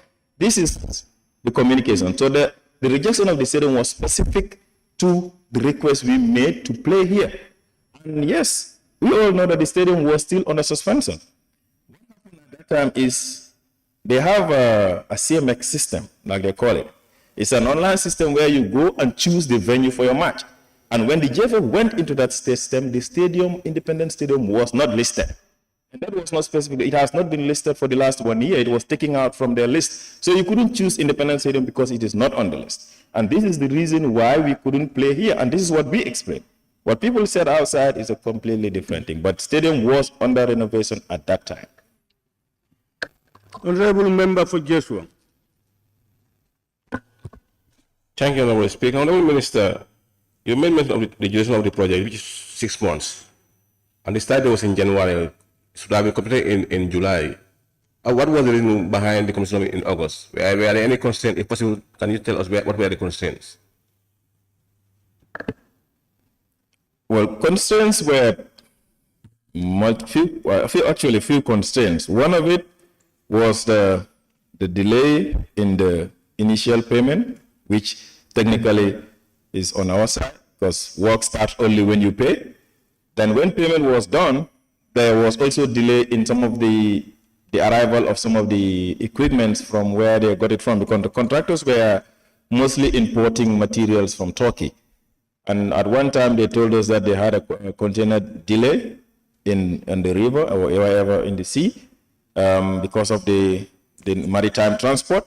And one time also when it came to the port, they needed to make some clearance with ports before they can release their materials, and it took 2 weeks while the containers were lying at the port before they can get it out.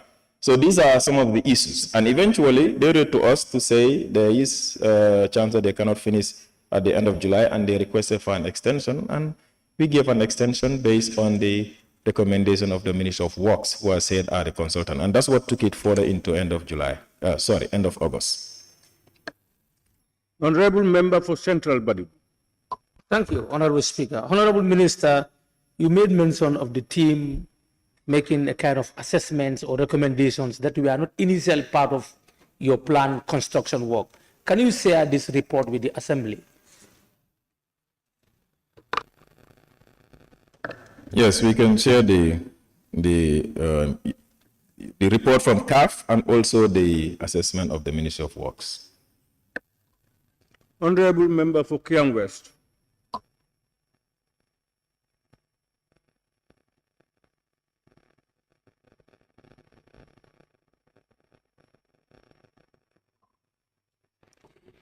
Question. Honorable Minister. Huh? I said you said it's out.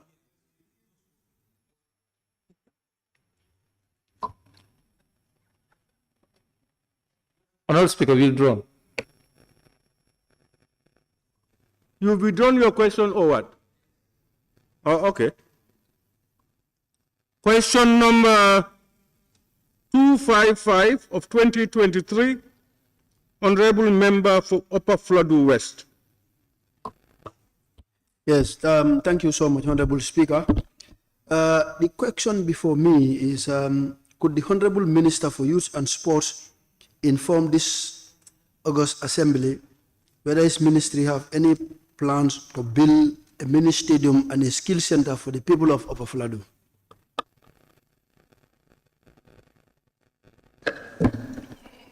Madam Speaker, the ministry strives to ensure that its program reach young people across the country. However, there is currently no plan to build a mini stadium or a skill center in Upper Florida West. Yes, my second question is, are you aware that Upper Florida West constituency is the biggest constituency in the Gambia, which constitutes of 135 communities? And if I can get you right, that there is no plan that your ministry intend to build a mini stadium and a skill center in my constituencies. So, do you think this will go down well with the people of Upper Fladu? Honorable, your constituency is the biggest in the Gambia.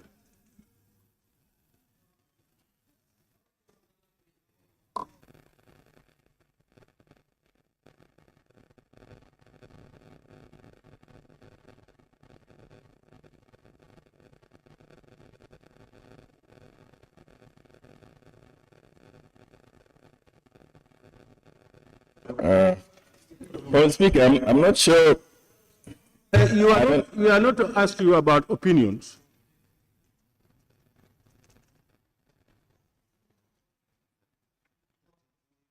Any supplementary questions? 38C. You can make reference to section 38, orders 38C. No supplementary. Question number 256 of 2023, Honorable Member for Bundunkakunda. Thank you very much, Honorable Speaker. Honorable Speaker, could the Honorable Minister for Youth and Sport inform this August Assembly whether his ministry has plans in place to build stadium in the country as part of his ministry's quest to promote sporting activities and competition? Thank you. Honorable Speaker, as part of the ministry's sports infrastructure development plan, we are currently constructing sports fields or mini stadiums in Diabugu, Sandu in URR, Janjamburi and Fulabantang in CRR, Kiang Julafar in LRR, Biam and Kafuta in the West Coast region, as well as the Mboyo Field Bakote in the Serekunda Central Zone. Honorable Speaker, with the available financial resources, the ministry's efforts are not only to promote sporting activities and competition, but also decentralize sports infrastructure across the country, as enshrined in the just ended NDP and new green focused recovery of the NDP. However, these plans are hampered by the unavailability of resources, as our allocation is always very minimal compared to the plans that we have for the country. Any supplementary, you may proceed. Yes, please. What I mean is whether the ministry, you have any plans to build a bigger stadium that can, cater more than the current capacity of this stadium. Because remember, if you have more stadium, you can be able to attract CAF so that we can also host the African Cup of Nations. Thank you. Honorable Speaker, yes, there are plans to build a new stadium, and in fact, we already have a plan for a 30,000 capacity stadium and already identified a venue for it. However, stadiums are expensive. It's a capital project that will cost Gambia close to 200 million, or in the minimum, 100+ million, depending on the size that you want. $1 million. So this is the challenge that we have now, but we are looking at possibilities, and we've been discussing with some of our bilateral partners to see how best we can be able to get the support to build a second stadium for the country. And yes, we understand the impact that it will have in our sports development, but also to our young people and even the economy of the country. Kiang West, Honorable Member for Kiang West. Honorable Minister, in your response, you've talked about the intervention of many stadiums, which includes Kiang Julafar Mini Stadium. During our last interface with you, I asked a question as to when you want to hand over Kiang Julafar Mini Stadium, because you said it was completed. And you are waiting for the committee for them to give you a date to hand over. The committee had written to you to suggest the date they want to hand over the stadium, but it's still not handed over after 1 month of this notice. What is the problem? However, there is no problem. We were ready to hand over, but they choose a date that was not favorable to us, and we've asked them to go ahead and use it for their football final and how do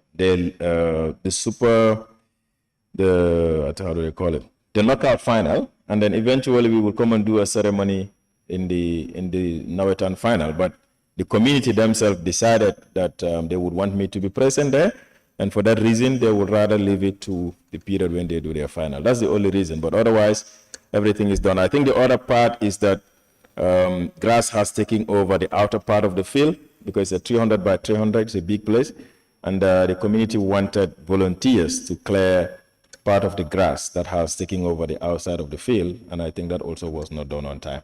But we are ready at any time that they have, as far as the time is available for us to come in. Honorable Member for Joshua. Thank you, Honorable Speaker. Honorable Minister, as you have rightly mentioned that we have financial issues, are there any plans to look for partnership where people can come in, build, manage, and hand over? And the capacity of the stadium is 25,000 capacity. Are you planning to make it 50,000 capacity when we are going for this partnership? No, actually, I said what we have, the plan we have is a 30,000 capacity. And according to our assessment, 30,000 should be good enough for the country for the next 20 years or 30 years, based on the spectators that we witness at the stadium, even in the Gambia. According to records, the largest spectator the stadium we've ever had is 30,000, and that was Gambia-Algeria match, and the stadium was overpacked, but that's the number.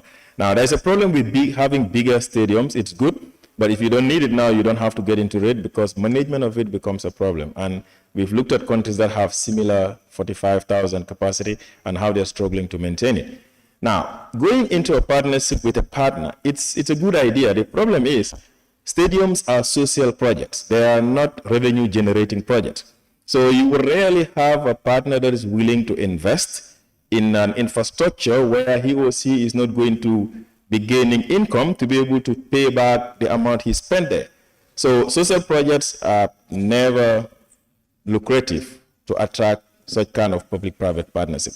But what we tend to do, like I said, is to negotiate with our bilateral partners to look at the possibilities of having it built into projects that the Gambia identified. But these are also a problem, because at every given time, a country can say, this is how much we have for you.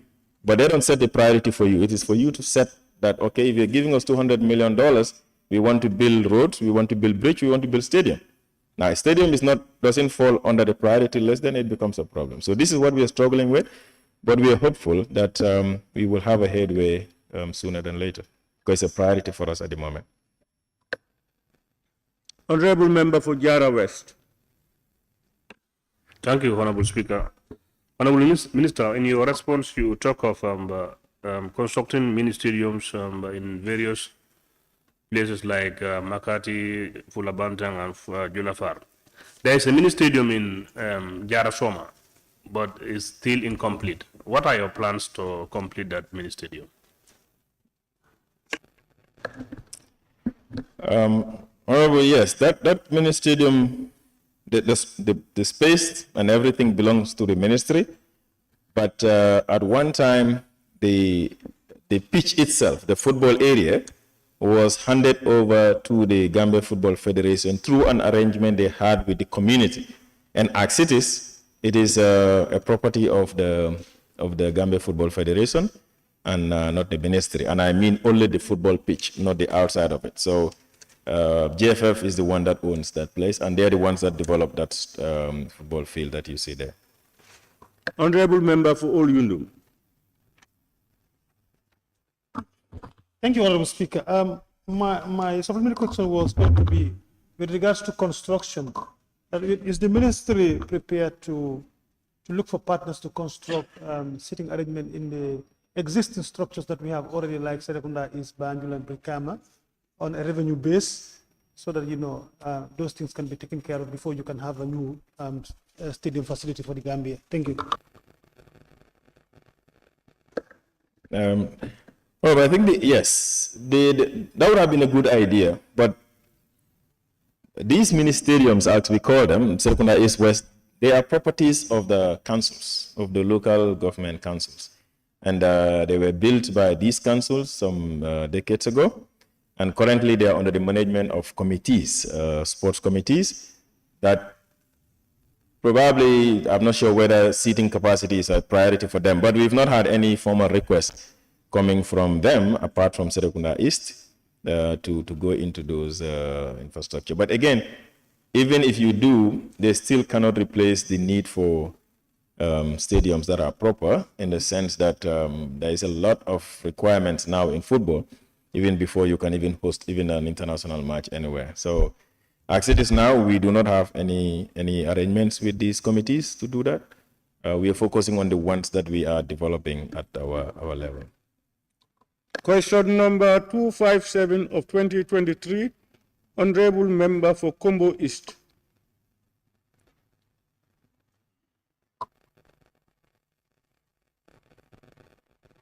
Very much, Honorable Speaker. Honorable Speaker, would the Honorable Minister for Youth and Sports give an update to this August Assembly on the status of the ongoing works at the Kafuta football field? Honorable Speaker, the ministry terminated the contract agreement with the first contractor for not fulfilling his contractual obligation. Another company has been hired to complete the works, and as we speak, work is progressing smoothly, and we anticipate that it will be completed soon. Honorable Speaker, is the minister aware that one part of the fence that was already erected in the football field premises has gone down? Are you aware? Yes, Honorable Speaker, yes, I am aware. I was there last month when I visited these sites where we're doing work, and I found out that the one part of the fence collapsed. But it's important to note that the fencing was not really part of the current work that we're doing, because the Kafuta football field has been there initially. And what the ministry was doing is to extend the fence and also do the inside work, the change room, the perimeter fences and others. But that fence that collapsed is an old fence that we found there, and not part of our work. But we've taken note of it, and we've agreed with the sports committee that upon completion of the ongoing work, we would support them to put it back. Any more, honorable member? No, Honorable Speaker, thank you.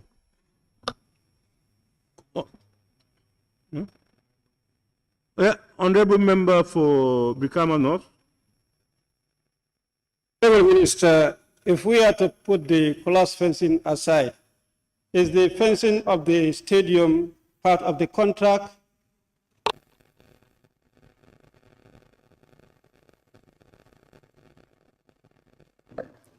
No, that's what I said. It was not part of the job that we have, because when they did the assessments for some of these sites, they looked at what was already available and what needs to be improved upon. So Kafuta is one example where there was a fence, and so it was not part of the job. What they were doing is the perimeter fence, which is the pitch itself, and the chain link fence, the change room construction, and the seating capacity. So the fencing was never part of the work that we're doing, because there was a fence that was there, and that is the one that just collapsed, or part of it just collapsed. Question number 258 of 2023, honorable member for Nyamina West. Thank you very much, Honorable Speaker.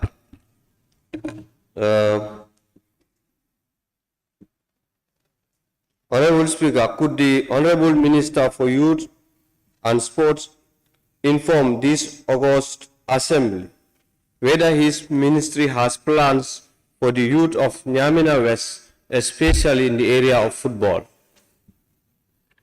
Thank you. Honorable Speaker, our mission as ministry is to deliver excellence in youth and sports development by ensuring that our youth are guided towards entrepreneurship, employability, leadership, and encourage mass participation in sports that generates value for well-being. In this context, the ministry strives to ensure that its program reach young people across the country. This is demonstrated in many of our projects in the youth empowerment and sports development. Additionally, the structure that the ministry presents in several ways in all regions and constituencies through the National Youth and Sport Council, the National Youth Service Scheme recruitment and corps members, the NEDI trainings and grants that we issue, and the loans that are given to young people. Nyamina West is part of these plans and the ongoing activities of the ministry and its satellite institutions. Go ahead with the supplementary if you have. Yes, thank you. My question particularly for football, thank you for needy support and loans. My supplementary question will now be in the area of recruiting footballers from the lowest level under 17 con. Last time I invited your ministry to attend a final football in Nyamina West, so as the objective was, if you are scouting for talent, is in order, is football in Nyamina West particularly. So Nyamina West have talent and skills in the football area, and we also would love to see our boys representing the nation internationally, nationally.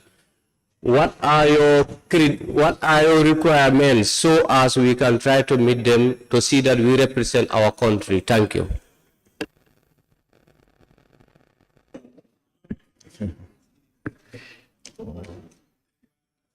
Honorable Speaker, the ministry is not responsible for scouting of players and choosing who plays in the different categories of the national team. That is a responsibility of the different coaches that have been appointed to head these teams, and they do the selection based on their own assessment of players that are good enough to play in the under 17, under 23, or under 20, or in the national team. But first, player quality and belonging to some kind of a club is the basis. But to make it simple, there is coaches are responsible for that, and so maybe I will request or urge the honourable member to be inviting the coaches to come and watch. Maybe they will see the talent that they need. Thank you very much, Honorable Speaker. Thank you. And Honorable Minister, thank you for educating me. I will now see the coaches for that. My last question, now I have had enough on the mini stadiums, the fencing of fields, which are not yet, we are never yet advantage of yet. So please, I would also ask a question, whether your ministry will give or build a mini stadium for the Nyamina West youth to enjoy the facilities on sporting areas. Thank you.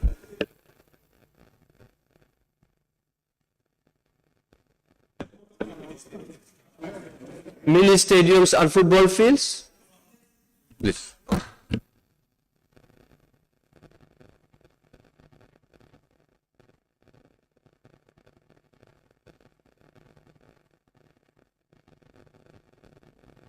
My question is whether his ministry has plans to give us a mini stadium or fence a football field for us. Speaker, please, they are this topic. I have told you many a times, don't listen to comments from the sideline. If you do, you will be distracted. Thank you, Speaker. An honorable minister, when a question is posed, just go ahead to answer until I order otherwise. Oh, okay. Thank you for that. Well, Speaker, at the moment, no, there is no plan to develop a mini stadium, neither to fence a football field in Nyamina West. However, these are things that we can discuss. But like I always say here, our challenges is not having the ideas to do some of these things. It's about budgetary constraints, and until we're able to have not adequate money, but at least something reasonable, some of these things would be a problem for the ministry to do. Question number 259 of 2023, Honorable Member for Janjambure. Thank you very much, Honorable Speaker. Honorable Speaker, could the Honorable Minister for Youth and Sports tell this August Assembly about the state of renovations of the Independence Stadium and how much is spent out of the 160 million allocated by the Cabinet?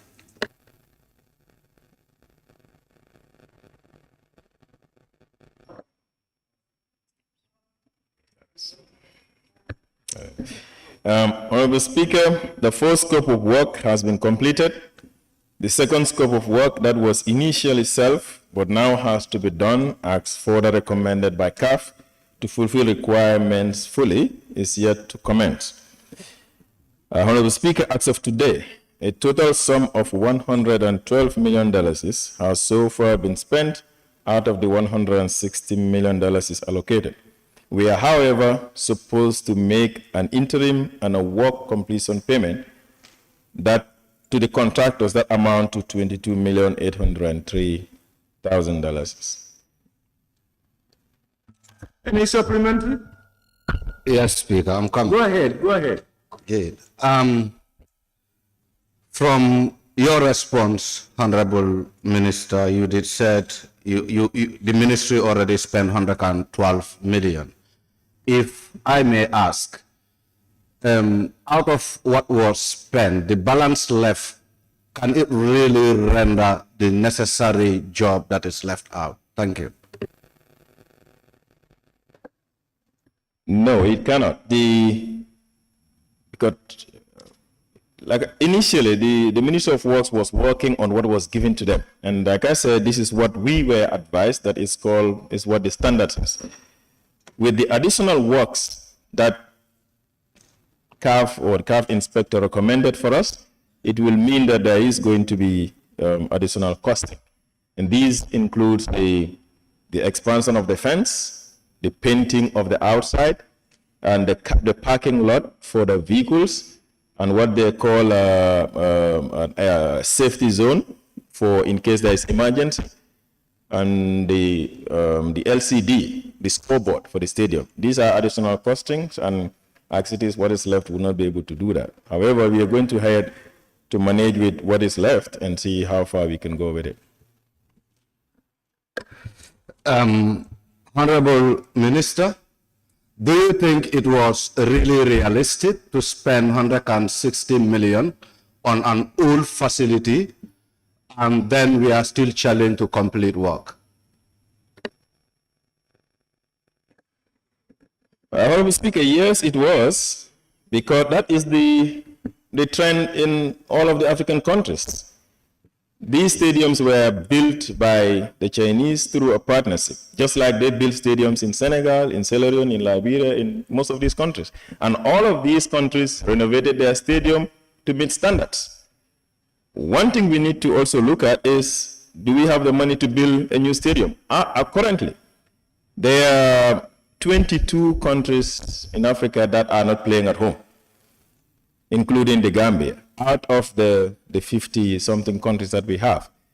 And the reason is because they cannot renovate their stadiums. So renovation of stadiums is a necessity as long as it has the lifespan of the stadium is there. And as we know, the stadium is still under its lifespan. But looking at the sub-region, all the countries that renovated their stadiums, they renovated them at $10 million, $12 million, $15 million.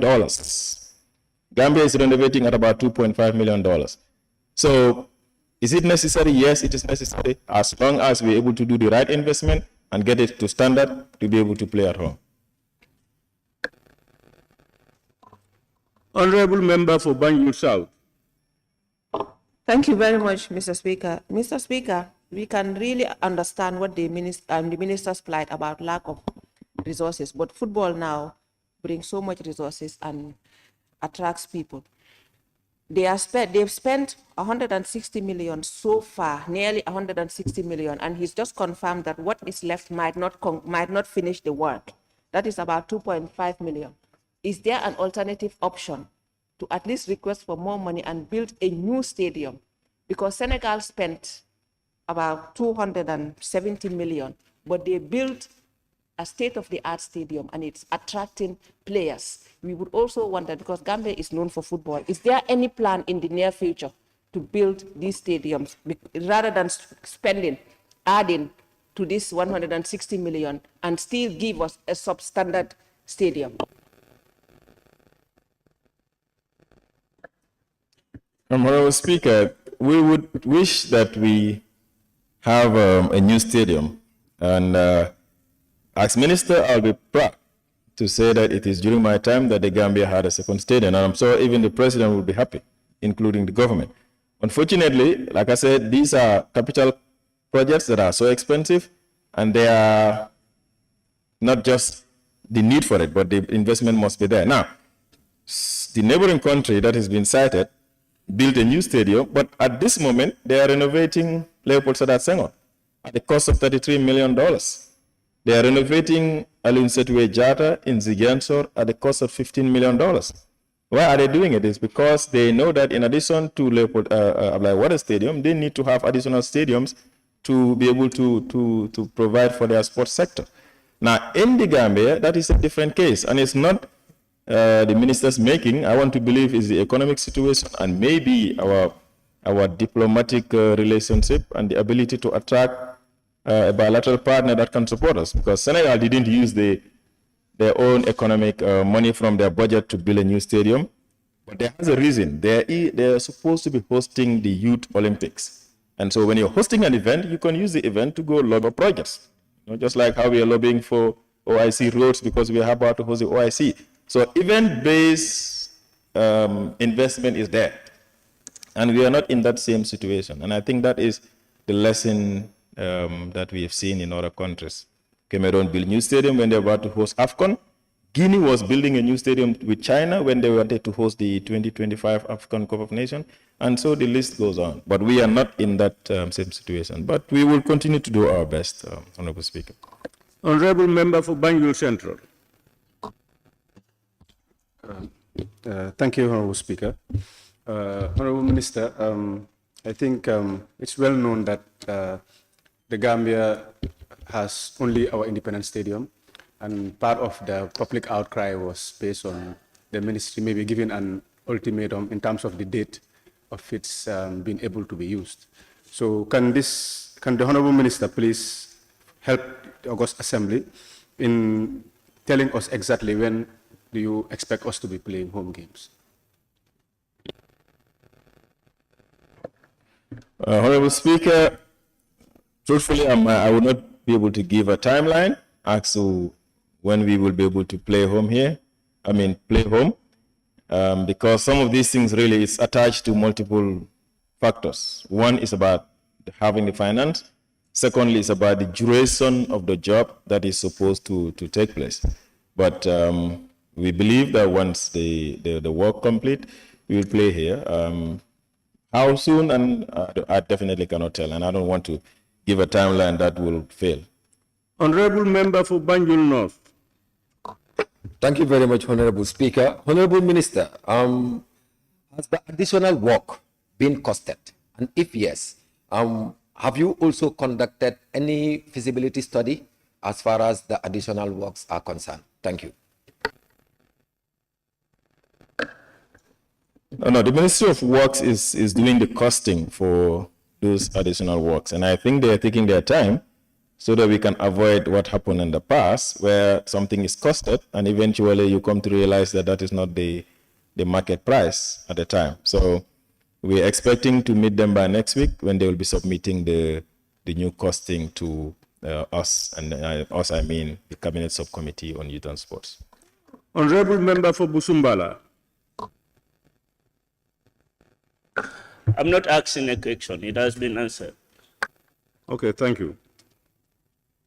Question number 260 of 2023 by the Honorable Member for Janjambure. Thank you very much. Honorable Speaker, could the Honorable Minister for Youth and Sport share with this August Assembly the contract agreement documents for the 7 mini stadiums under construction, and why is Janjambure Mini Stadium not included in the ongoing contract?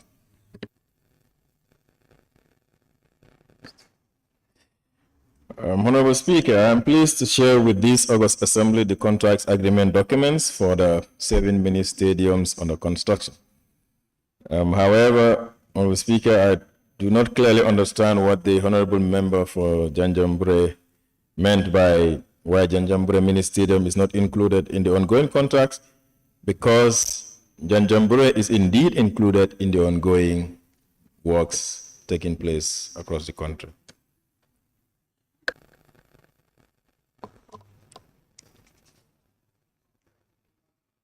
Janjambure? Yes, Honorable Speaker. Honorable Minister, I think there was a typo error. This is why you couldn't understand that part of the question. But moving forward, are you aware that the pitch isn't part of? Honorable Member, what is the typo? What is the typo? Because what I saw here is, why is Janjambure Mini Stadium not included in the ongoing contract? And that's what you read. I read more than that. Pardon? I read more than that. That was just an adjustment to my question. No, you were reading the question you posed yourself. Yes. And when I called you, this is what you read. What I'm saying is exactly what I read. But then remember, these questions are handled by table office. So I have this feeling that there is some whatever type of error with regards to the question. Are you saying that you did not say that Janjambure, why is Janjambure not included? Exactly, I didn't say that. But when you read it, you should have corrected it. I feel with my supplementary, it can help to address that problem. Thank you. Honorable Minister, are you aware that Janjambure Mini Stadium football pitch is not part of the ongoing contract in order to have the pitch ready?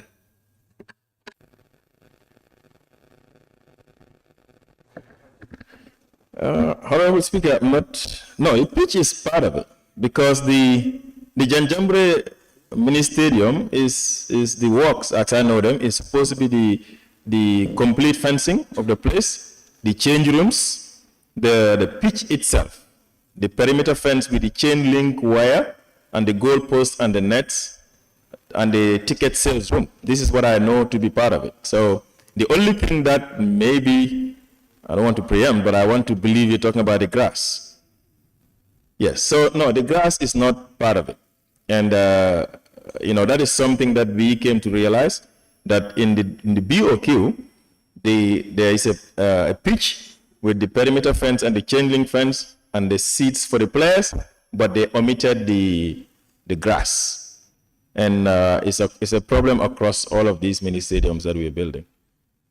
Thank you, Honorable Minister. What is your ministry going to do in ensuring that the pitch has a grass? Thank you. We are working with the contractors that once they finish, when we look at the options. Now, however, what we received so far, Janjambure is a little bit difficult because the soil sampling, so that it's a clay type of soil that cannot, where grasses cannot grow. So it's going to take a lot of work to probably excavate the whole topsoil and put in some the sand soil, the sand that can where grasses can grow. That's the difference with Janjambure, and it's the only place where we are told that it's a clay type of soil where Bahamas cannot grow.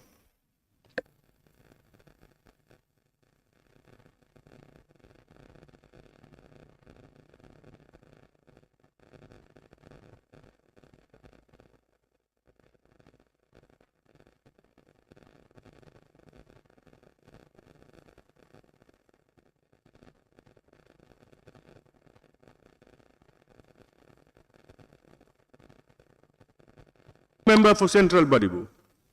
Yes, Honorable Minister, would it not be prudent to have an alternative to natural grass or carpet grass? Honorable Speaker, yes, the carpet would be definitely more durable based on what we see in terms of communities' ability to maintain the grass, the natural grass. However, to just put up an artificial turf in one football field alone is estimated to cost about $10 million just for one pitch. Now, that is equivalent to the cost of the entire work that has been done there. And this is the challenge that we have. That's why we prefer the natural grasses for these communities, mini football fields for now, until when we have the right investment.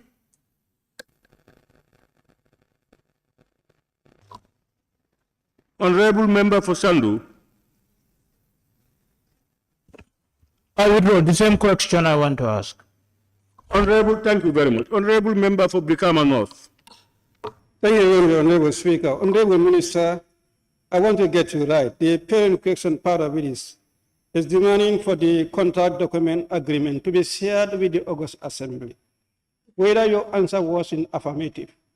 If so, we would like the copy to be shared to the members. If not affirmative, this is what is required, it's supposed to be shared.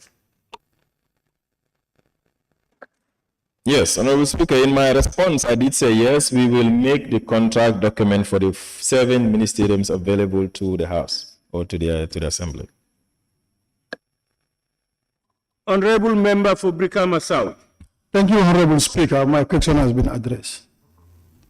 Let me once again thank the Honorable Minister for Youth and Sports on behalf of both sides of the Assembly for ably answering all the questions posed to you. We thank you very much with your together with your technical backup. And let me thank you, honorable members, also those who asked questions and those who listened to the answers. Clerk, can we now proceed? Questions for oral answer by the Honorable Minister for Interior.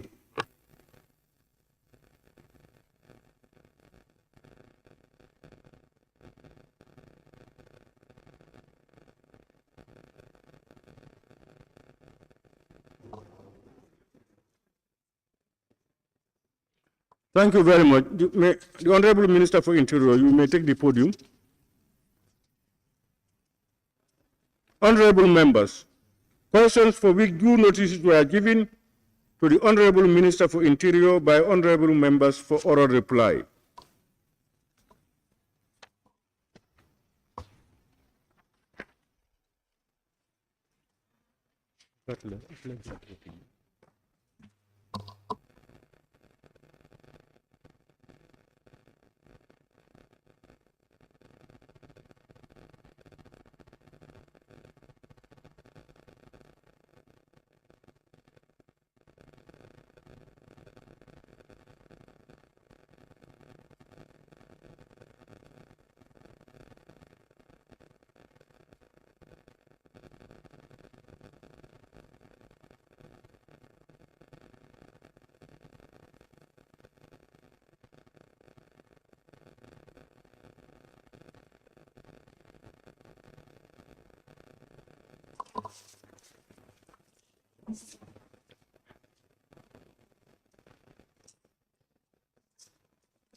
Question number 205 of 2023 by the Honorable Member for Banjul North. Thank you very much, Honorable Speaker. Honorable Speaker, understanding the fact that our young people are getting mentally ill on our streets massively due to the usage of illicit drugs, could the Honorable Minister for Interior tell this August Assembly the mechanisms in place to stop the entry of such drugs into the country? Thank you, Honorable Speaker. Thank you, Honorable Member for Banjul North. May I inform this August Assembly that the government of Gambia, through the Ministry of Interior, has designed and implement strategies to address the disturbing surge of cannabis abuse and trafficking, covering supply suppression as well as demand reduction. Key indicators are the formation of an elaborate national drug control strategy 2019-2023 and the overhaul of the Drug Control Act. While the NDCS provides for strategic measures to counter and address the trafficking and abuse of drugs, particularly cannabis, the revised DCA gives consideration to plight of our many youths who fall victims of cannabis abuse. Additional efforts include the upgrading of the drug demand reduction unit of the DLIC to a directorate. This is followed by the implementation of a robust and accelerated public engagement sensitization activities targeting mainly the youth who constitute the majority of the victims. Series of school outreach activities in the form of symposiums, drama, debate, and quiz competitions are conducted in schools across the country alongside the establishment of anti-drug clubs in several schools, community outreach programs targeting traditional and opinion leaders, youth and women groups, as well as radio sensitization programs are ongoing. It is worth noting that the problem of cannabis abuse must not be viewed in isolation. Records reveal that most of the people involved in the abuse of this drug youth aged 13 to 35. The socio-economic conditions of these young people, unemployment, underemployment, dropping out of school, home environment, etc., contribute significantly as push factors for cannabis trafficking and abuse. We therefore require a holistic, multi-sectoral, multidisciplinary balance and integrated drug control policy to scrupulously approach and address the problem. Furthermore, to succeed in countering the problem of drug abuse, we must approach it as a public health issue and not as a criminal justice issue. This is the approach the world is taking. On the part of interdiction, our porous borders with the cannabis production area, rebel control part of Casamance, vis-à-vis the limited resources allocated for operational activities, presents a serious challenge to enforcement. It was as a result of this situation, Dili signed an operational memorandum of understanding with their counterpart in Senegal, Office de Contrôle et de Répression de Drogue, du Trafic Illicite de Stupéfiants of Senegal, OCRTIS, in October 2018. Similarly, a tripartite MOU with Senegal and Bissau was signed in Banjul in July 2019. Within the framework of these arrangements, a joint operation named Operation Open Roads was conducted in December 2019 with the aim of strengthening sub-regional cooperation in drug interdiction and to nurture interoperability among the law enforcement officers of the three countries. Officers are continuously trained on targeted inland and border interdiction tactics and increased patrol around the border area. This resulted in the increase of seizures, thus interrupting the supply. Thank you.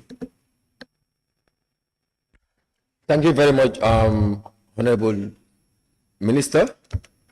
In terms of capacity, what is your ministry doing in terms of enhancing the capacity for the implementation of making sure that drugs or illicit drugs cannot enter into this country?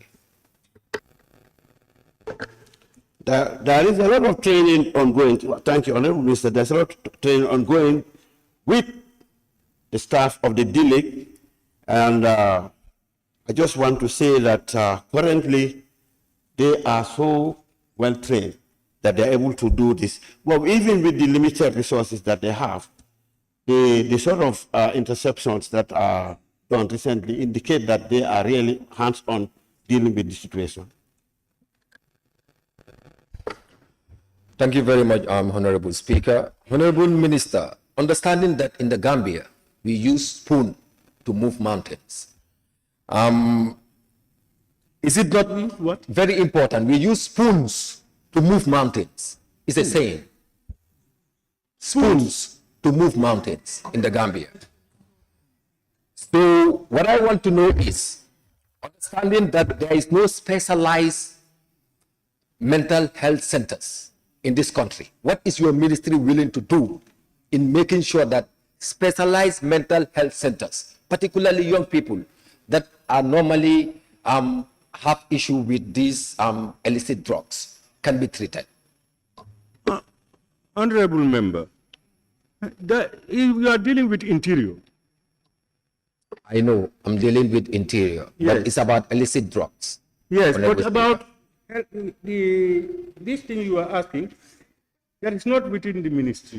You know But that? they can collaborate with the Ministry Yeah, of Health pose the in making question to sure the- that it happens, because we only have Honorable, tanker. pose the question to the relevant institution. But I believe it's relevant. That is why I'm asking this question. No, it's not relevant in this circumstance. Honorable Member for Banjul Central. Thank you, Honorable Speaker. Honorable Minister, during your reply, you made reference to cannabis a lot. I think currently where we are, if you are to compare it with the illicit drugs that are coming in, I think it prompts to, I think, less risk than most of these drugs that we are hearing. Let's say, example, Ginabas and the others. You've made mention of probable solutions, right? But my question will be, are there any preventive methods put in place that would hamper these illicit drugs entering this country? Thank you. I think during my intervention, I discussed about the heightened patrols around the border area, and that resulted to a lot of seizures. Yes, we did talk a lot about cannabis, which is locally either sourced here or across the border, and most of our youth are using it. If there are other drugs, mainly those sort of drugs are not intended for use here. They want to re-export it out of the country, and yes, it is of interest to the D-League and the Ministry of Interior to make sure that measures are in place to make sure that the people trying to bring this thing are checked along the border areas, and there's a lot of interception in that area. Thank you. Honorable Member for Lower Salum. Honorable Minister, in your service you said most drugs are not intended to use here, rather imported. So it means you know these drugs, Honorable Minister. You know, you have mentioned cannabis. Cannabis can get somebody mental. The drug that you might think that should be exported, they are making our young ones in terrible conditions. Tell us those drugs.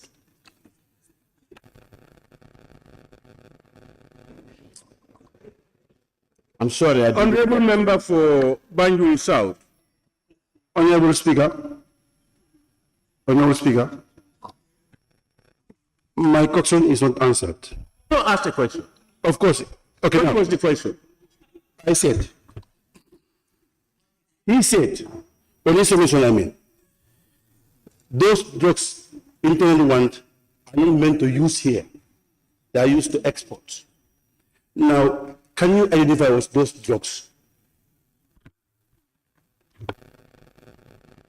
Thank you, Honorable Speaker. I just mentioned cocaine, for instance. These are very high-class drugs and very expensive. Most of the youth cannot even afford this. I just stop with that. But when you come to cannabis, it's open. You can get it out locally. You can source it locally, and the youth use that a lot. And it's even cultivated in some areas. Thank you. Honorable Member for Janjambure. Honorable Speaker and Honorable Minister, you make emphasis on weed, that is the cannabis.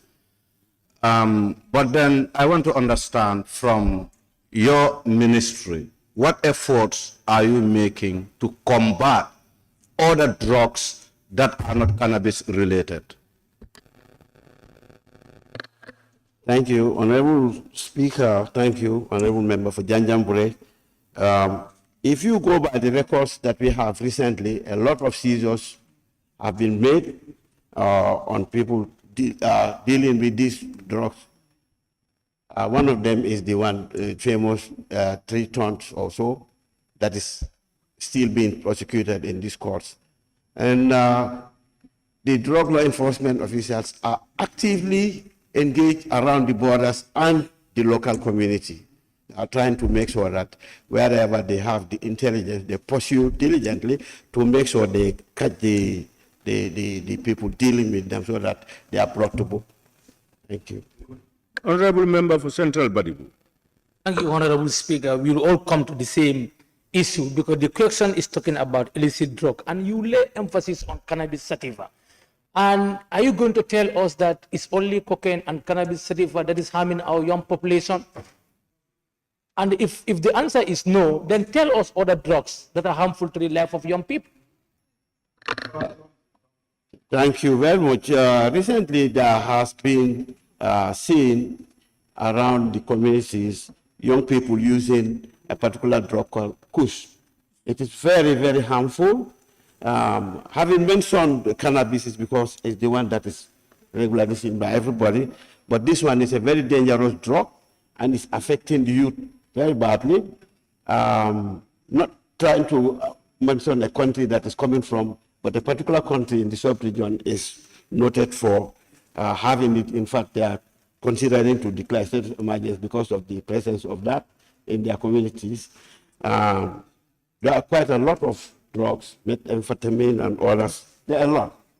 But the one that is most prevalent is cannabis that we spoke about, produced locally, consumed locally.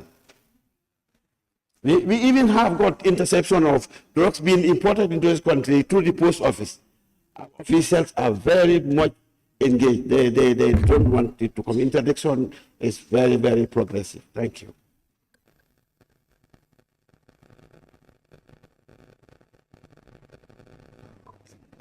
Question number 206 of 2023, Honorable Member for Serekunda. Thank you very much, Honorable Speaker.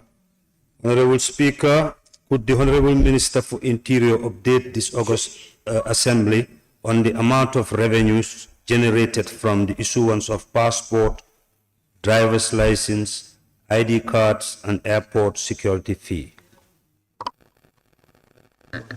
Thank you, Honorable Speaker. Thank you, Honorable Member for Serekunda.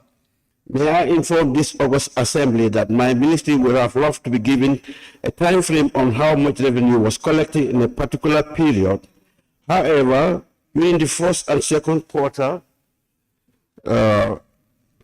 my ministry was able to collect $45,267 on machine-readable passports, otherwise called MRP.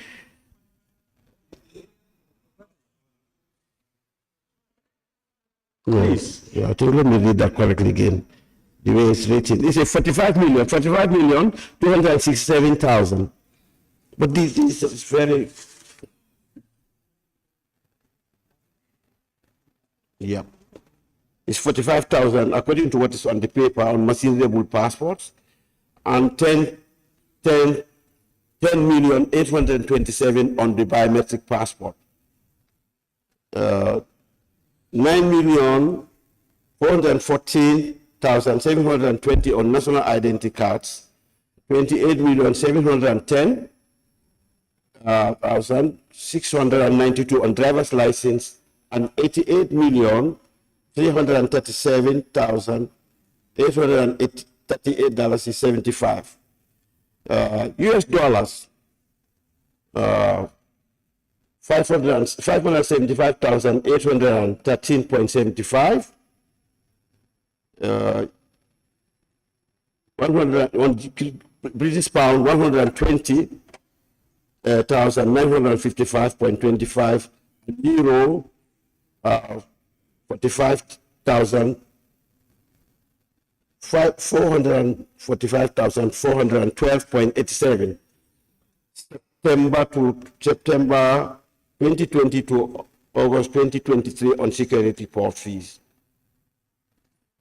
The last bits were the recorded receipts from security port fees.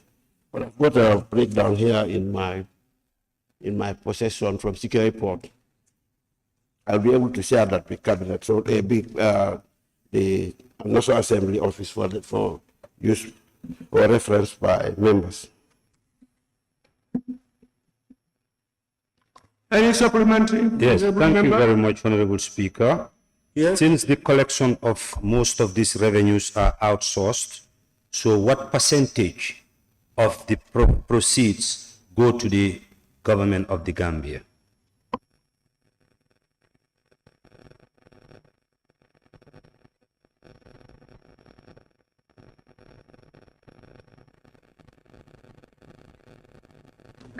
Revenue share affected by Vista Bank in the first quarter 2023, license cards, 40%, 60% to Semlex. Revenue share affected by Vista Bank, documents, license card, second quarter, we have 40%, 60%. That's what I've been given. Thank you. Okay, thank you very much. Can you also provide these documents to the National Assembly? So I have them with me. I'll supply to the National Assembly.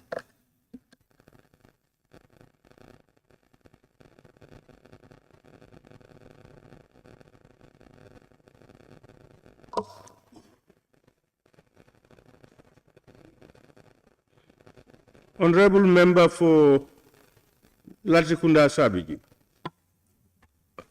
Thank you very much, Honorable Speaker. Honorable Minister, thank you very much.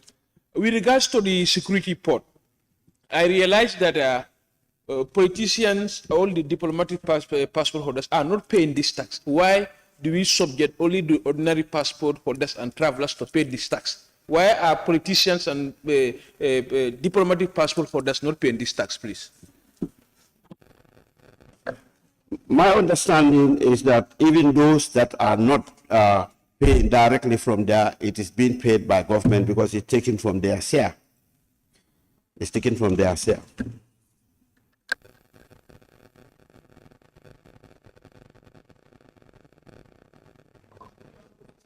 Honorable Member for Kiang West. Honorable Minister, concerning the revenue generated from land censing, initially, during our last interface with you, you've admitted the illegality of annual renewal of land sales. And this is also add up to the revenue that you have just pronounced. And you promise to engage with the authorities to go by law, which says 3 years, every 3 years, instead of annually. What have you done with respect to this? Can you update the National Assembly?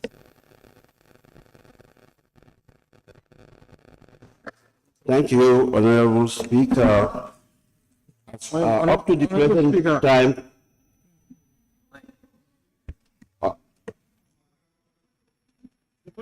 up to the present moment, we have not moved on the issue of going according to that edit. But I just, historically, I was a licensed officer when this was brought up.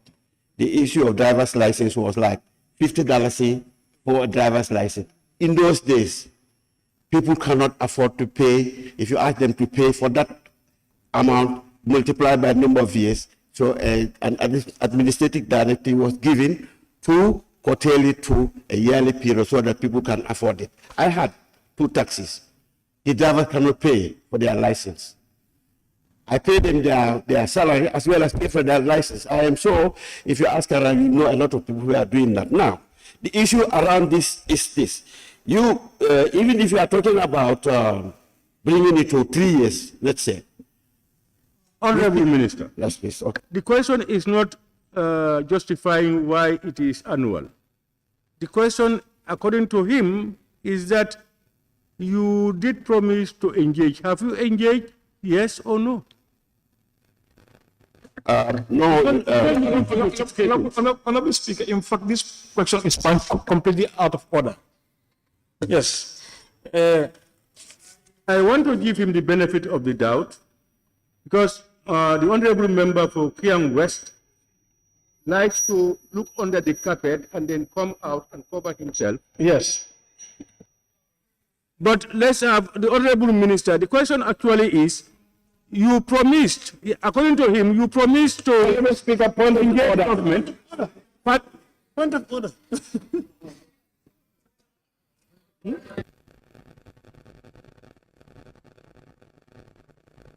On this one, same point of order, Honorable Speaker. The minister answered it until almost to the end. You never put up a point of order until now. So what I am just putting the minister into order.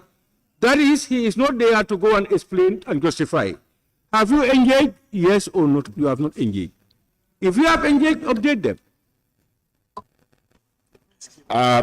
Honorable Speaker, honestly, this I have not engaged, and I was just trying to explain where we are, but we have not engaged to try to move it to that. And I was trying to explain why we didn't, to justify that, but we have not engaged. Thank you. Thank you very much. Honorable member for Lower Saloon.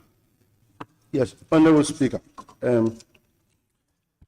Honorable Minister, fact of the matter is, this airport security fee, we know it's a private company.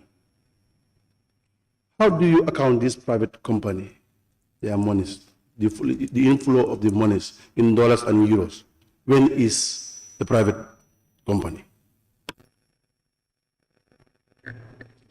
Thank you, Honorable Speaker. I have got the breakdown of the receipts for the information of National Assembly. Whatever is collected is shared. Government share is there. Security report share is there. It's all recorded. I have it. Honorable Member for Olundum. Honorable Speaker, I withdraw my question. It has addressed already. Thank you.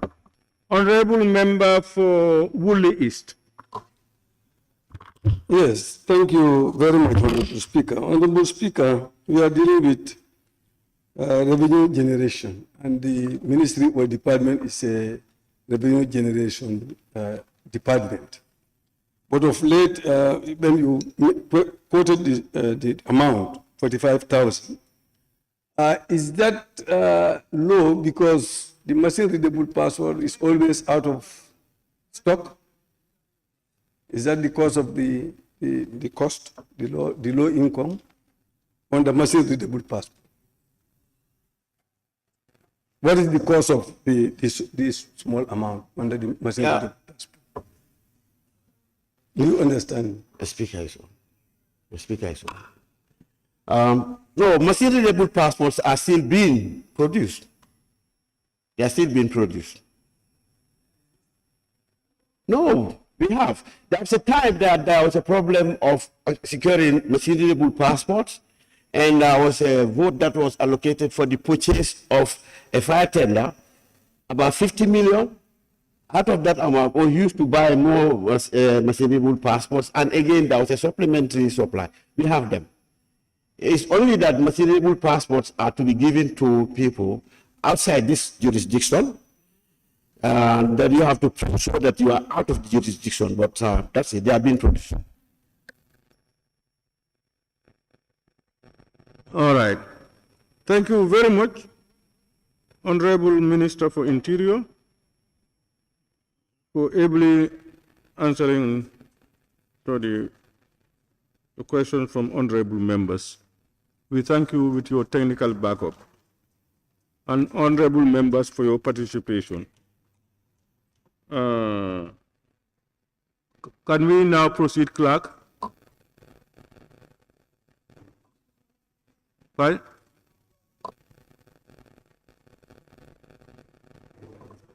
Clerk.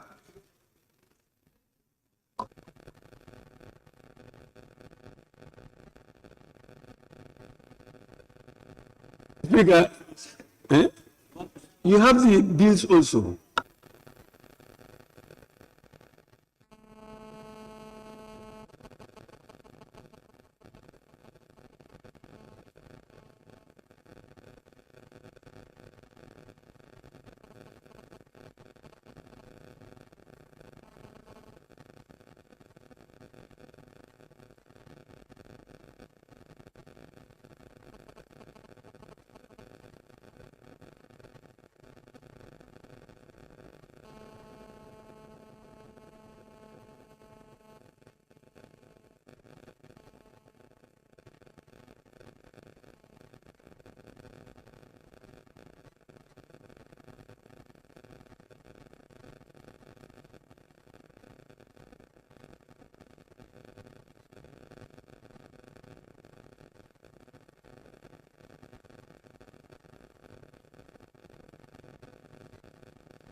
Honorable members, the next agenda item should have been the Honorable Minister for Information. But my information is all the questions posed were for the Minister for Digital Communication and Digital Economy. Instead, it was sent to the Honorable Minister for Information. Therefore, these questions will have to be redirected to the Minister for Digital Economy. Apologies, honorable members. Honorable members,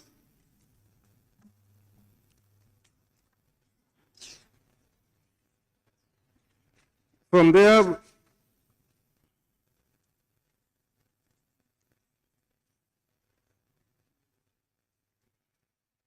clerk, from there now we can proceed with the next agenda. Bills, Order 74 and 75, third reading of the Anti-Corruption Bill 2023 by the Honorable Minister for Public Service, Administrative Reform, Policy Coordination and Delivery, stepping in for the Honorable Attorney General and Minister for Justice.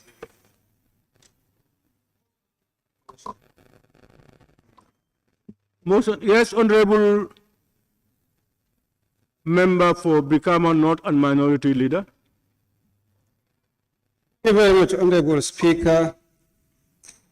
I rise on Order 53K, which reads, a motion for the reconsideration of a bill and acting on that, Standing Order 74, amendments to bills after consideration stage, reconsideration stage. If any member desires to leave out or amend provision contained in a bill following the consideration stage, or to introduce any new provision herein, he or she may at any time before the person in charge of the bill rises to move the third reading of the bill, move that the bill be reconsidered, either wholly or in respect only of some particular part or parts of the bill, or some proposed new clause or new schedule. Honorable Speaker, on that, I want to submit that we reconsider clause 75 of the bill, which reads, prosecution of offenses. 1, every prosecution for an offense under this act or any other law forbidding bribery, corruption, and other related offenses shall be done with the consent of the Attorney General. Honorable Speaker, I refer you to clause 6 of the bill, which reads, investigate and prosecute any act of corruption or other matters prescribed under this act. By virtue of that, the committee submit that where we have, with the consent of the minister, we want to maintain our submission to be in consultation with the minister, instead of in consent, with the consent of the minister. To do that, we require amending this particular clause, and that can be done without the reconsideration. So I submit. Honorable Member, it looks like there's two sides to the coin. First, if the proposal for amendment is to be done, it means the bill will not be ratified this session. 1. 2, if you go into the 1997 Constitution and you go to section 85,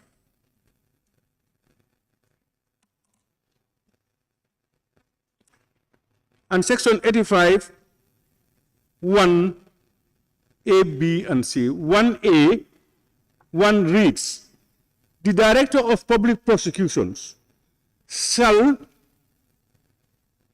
have power in any case in which he or she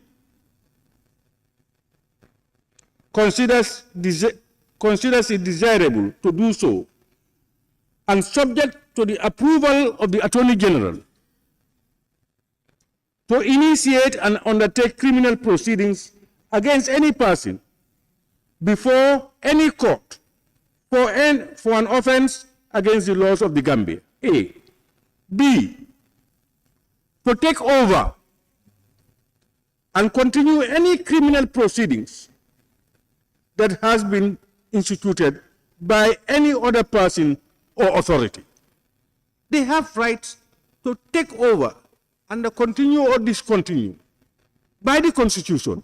So even if we make the amendment, my fears are, if we make the amendments and that's what we fear, the Attorney General or the Solicitor General with the Attorney General's approval decides to come and take over, what becomes of it?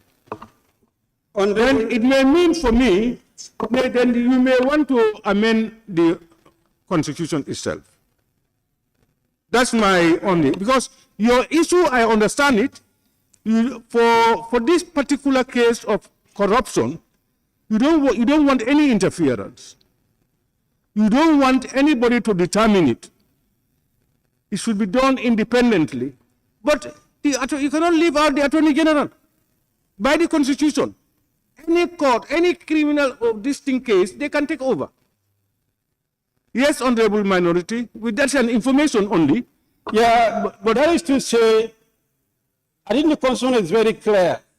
When the DBP so desires, there may be instances that he may decide that one to be prosecuted by the DP in consultation with the AGP. But if you leave it as it is, that means any case by the commission must be with the consent of the minister. But the constitution, the way the constitution is, it doesn't mean any case now. If he decides that the commission can go ahead with this particular case without the consent of the minister, what is important, consulting the minister. But to make it too general, for the minister to be consented to any case, the constitution doesn't say that. When the DB desires, that means it's not general. What you are saying is, yes, the Constitution is not saying at all times. It is saying if the Attorney General, with the approval of the Honorable Attorney General, the Solicitor General, if they feel at any time. And now what you are saying is, in this particular issue, is by the provisions as it is, it means any time you want to prosecute, you must get the consent of the minister. And that's what you want to uplift. And then do it in consultation with the minister. If the minister so desires or so feels a particular case is there that he doesn't want to prosecute or he want to take over, he can invoke the constitutional provisions and do that. Okay, but the other side also, let's be aware, it means it will not be enacted this session until next session. That's comfortable. Okay? You are granted. Honorable.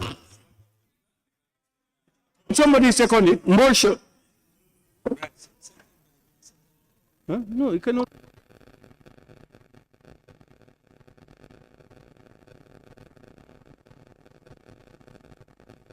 Honorable Speaker. Honorable Member for Kian Central. Honorable Speaker.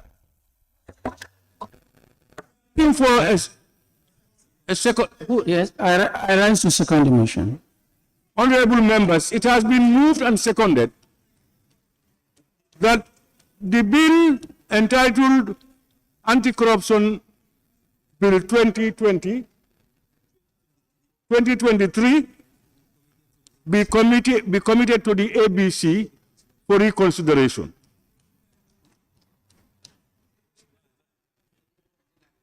Those in favor, please say aye. Those not in favor, please say no. The ayes have it.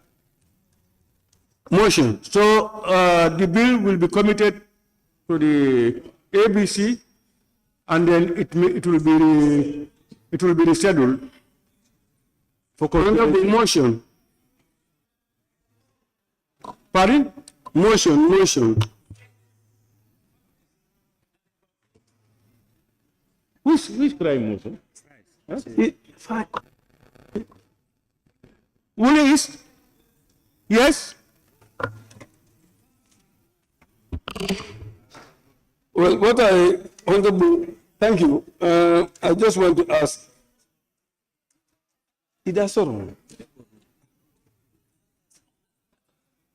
Honorable Speaker, I rise under clause 75 of the standing orders to move a motion for the Assembly to rescind its earlier decision to adopt clause 68 of the Anti-Corruption Bill 2019 on the undue advantage and allow the provision to stay.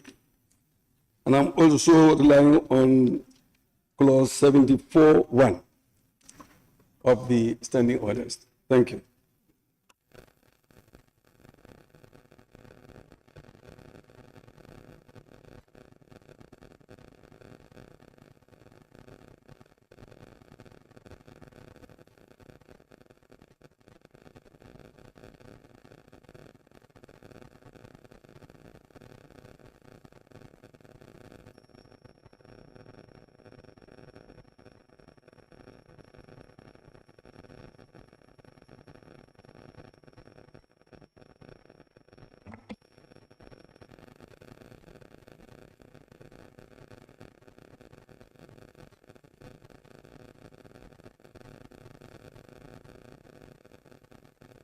Honorable member, I think the anti-corruption bill went through the committee of the whole house. It has been considered. So I don't think what we can do, for instance, honorable member, so far we have just adopted the motion for us to recommit it to the ABC for reconsideration by the Assembly. At that stage, when we are at the committee stage, you can come up with a motion and make proposals to amend any other parts that you had earlier forgotten or amended or want to leave.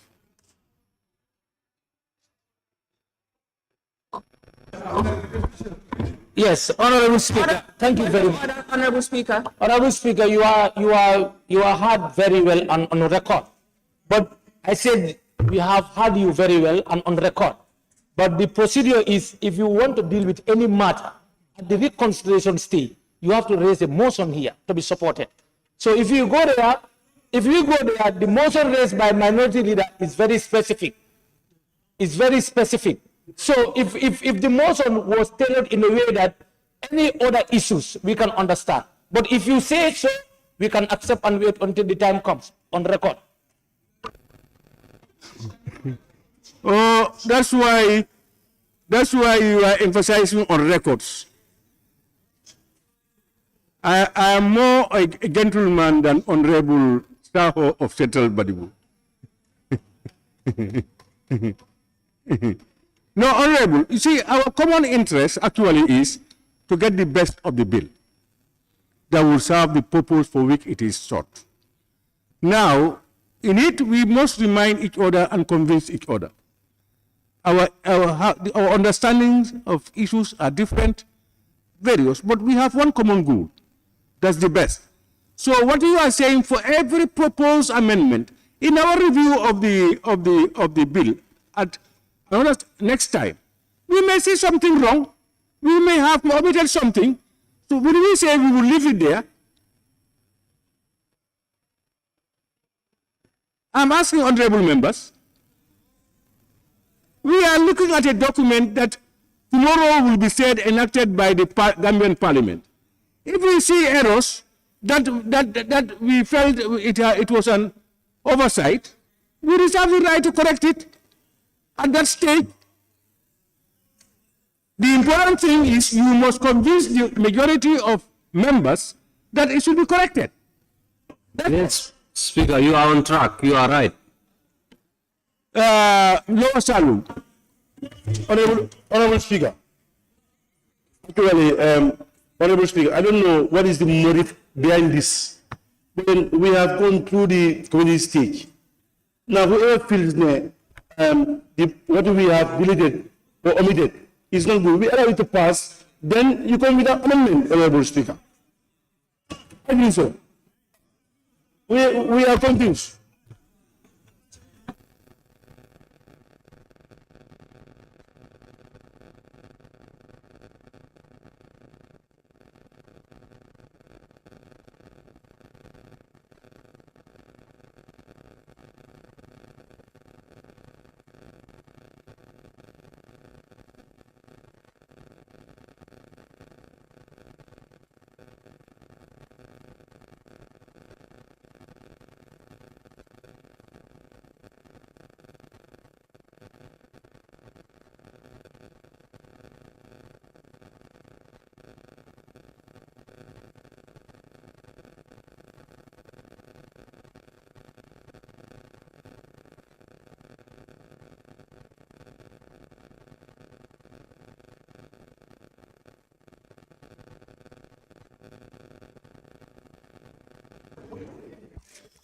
Honorable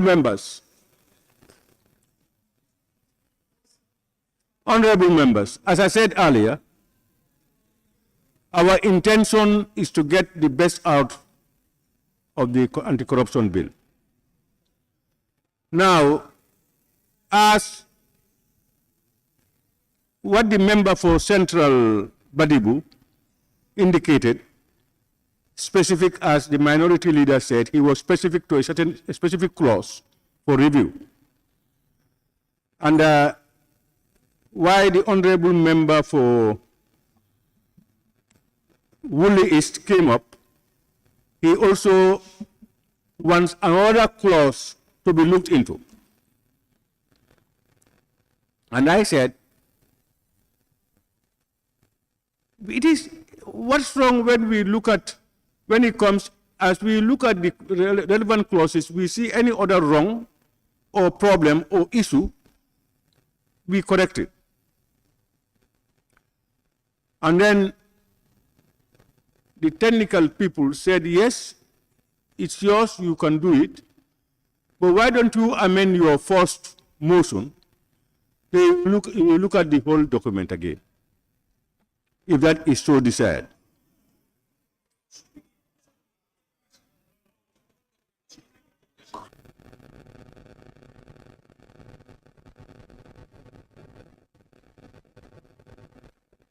Momo, raise your tag and I will call you, you take the floor. Hey, please concentrate here.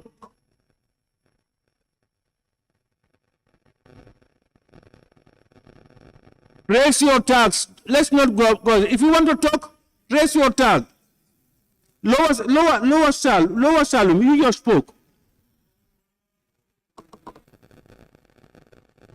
Lower Salum? Yeah. I think you spoke just now. You are the one who spoke. Yeah, after your ruling, I want to speak with your intelligence, with your good office. Yes, Honorable Speaker, yes, I think we can go by that. If anybody wants to make an amendment, no, I want to come. Honorable members, I want to come. You people, please, leave people express their opinions. You know, be sitting down, somebody is saying something, you are saying no. If you come up and take the floor and the other person says no to you also, let him speak. When he is ready, you take the floor and disagree with him. Please, can you go ahead? Thank you, Honorable Speaker. Honorable Speaker, the minority come with a motion, which is seconded. Then the member for Woolly West again, Woolly East, and Central Badibu, they are all coming with a different opinion. And now you have said that we look at the whole bill again. I think, yes. Now, what I'm not suggesting is, I told you, don't listen to people. You are addressing me. Talk.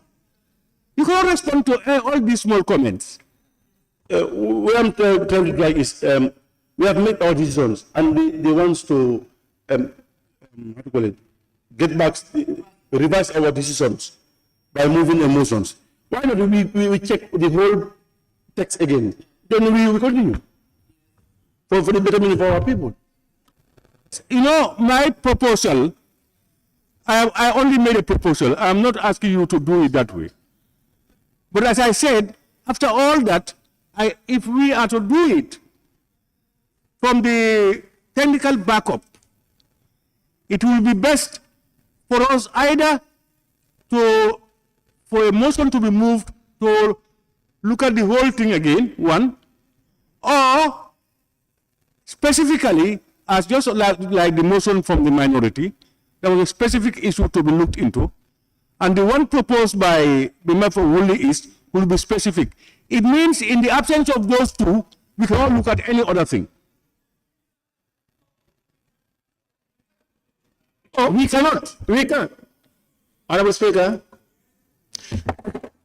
now that there are two issues emerging that we need to look at next session, and I'm sure all other members also have some issues that are specific to their concern.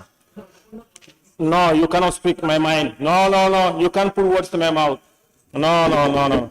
Now, what we're going to do is, let's just move a motion to look at the whole thing again next session.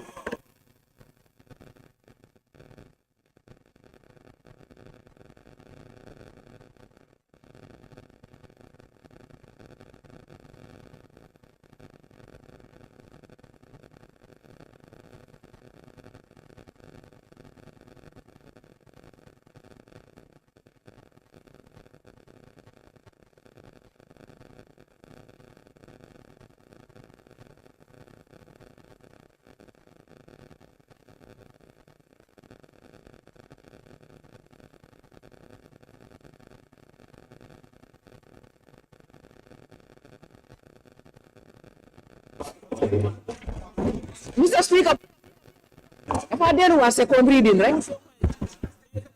Point of order, Mr. Speaker, point of order.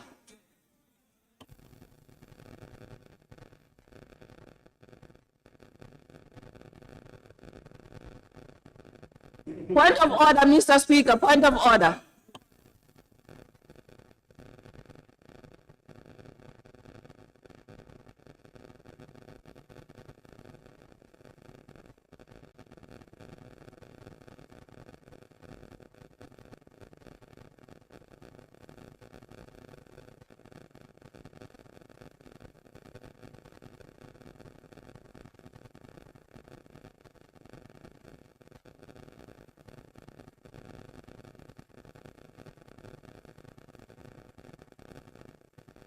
Point of order, Mr. Speaker.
Point of order.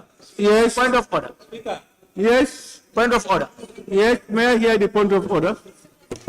Honorable Speaker, order 74. Point of order. Amendments to bills after consideration stage, reconsideration stage. 1. If any member desires to leave out or amend provision contained in a bill following consideration stage or to introduce any new provisions therein, he or she may at any time before the person in charge of the bill rises to move to the third reading of the bill.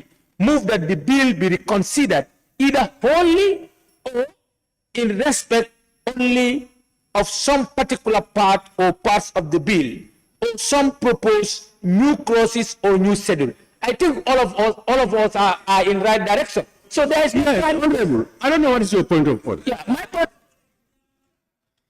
of order. Honorable, you see, this is the issue with legal issues. This is why we may disagree. When you read a provision, your interpretation may differ from his and mine and somebody else. That's why at most times we need to have interpretation here. But what we are saying, what our legal people, I was talking with them, what they were saying is, the provision you read is the one we were cutting into pieces. And where it says either in whole or in part, or some identified areas, some of us are saying, it means when we come back, we cannot review the whole thing, but we can take some parts and review it. The others are saying, no, those that you want to review should be stated here first. And I said, but where is that stated in the law? That it should be stated before us. That's where we are. You see the interpretation? So now we may be forced to do what? To now agree to every proposed, to move a motion for every proposed amendment or insertion we want to make, or we make a motion to do the whole thing again. And as we reach anywhere, you can make your proposal to amend. If you have nothing on it, we just go through fast. But if you have something, we look at it. These are the two things we have now. So already we have agreed to the proposal of the minority on a specific clause. Now the Honorable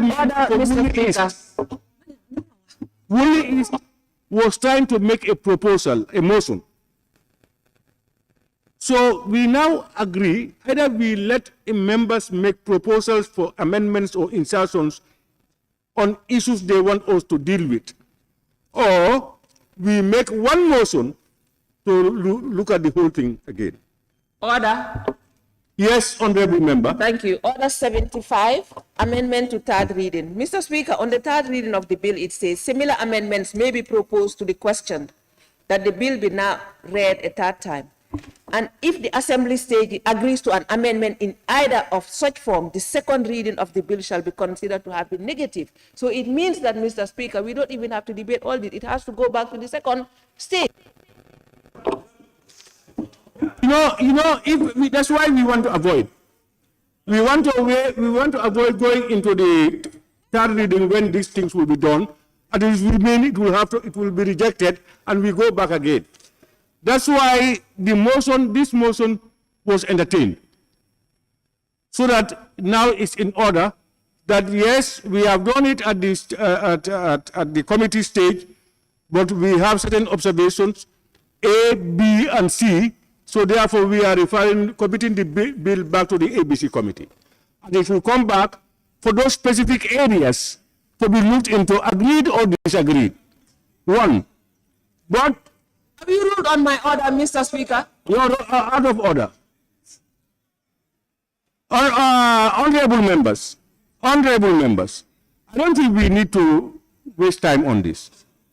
We have two options. Is to allow members to identify their concerns and then each move a motion on those concerns, or to put everything away, we just move a motion to look at the bill again. And there, when we come back, we will look through it as usual from A to Z. I think we look at the whole thing again. I think, Honorable, as I'm specific, let's all try to be specific. If anybody wants anything to be added, you inform us. We know that these are the things that are identified. Rather than to make it open, I think that is better. The problem is, it will mean members must go and reread it, and they don't have time.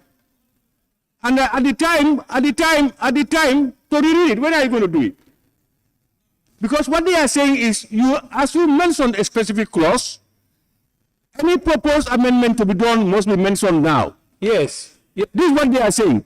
And now members have not got the time to look at it. At the time we are re-looking at it, and we come to see something else again. What happens? I think whoever wants to, have a mind in anything, already you must have made your mind on that. It's not a matter of you go through. No, I'm telling you. To be honest with you, we looked at this to the end, and no amendment was made. We have agreed. We have all agreed. It is no, this one was a submission made by a committee. Yes, it was a submission that we proposed. But why was it not amended at the time? Huh? Why was it not amended at the time at the Committee of the Whole Assembly? It was the interpretation advanced by the minister. But later we realized that this is too general. And we want to bring it back. This is what we put. This is what I'm saying. Yeah. It means it's an omission, it's an afterthought. No. It's an afterthought. You were care at that time. I think that's the case. So, but it's a report. Committee report.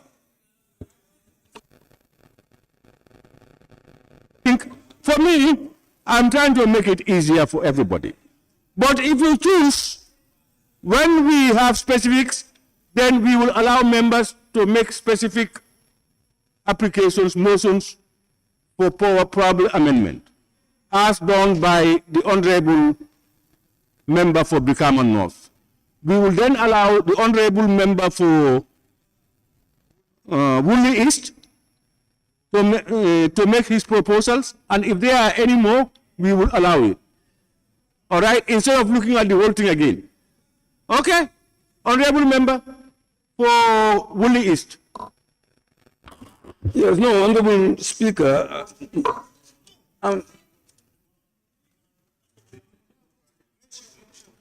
No, I put it down, everybody agree. Honorable Member for Woolly East. Yes. Now I'm saying I am relying on section clause 74 of the standing orders. And I'm rising on to move a motion under 75 of the standing orders as well to rescind the earlier decision that we've made to adopt 68. Clause 68 of the anti-corruption bill itself. Well, now to look at it again, it's looking at it again. Yes, to look at it again. But my proposal is for us to look at it again. We are not going to rescind it. We are going to allow it to be reconsidered. Yeah, reconsidered. Reconsidered. Thank you.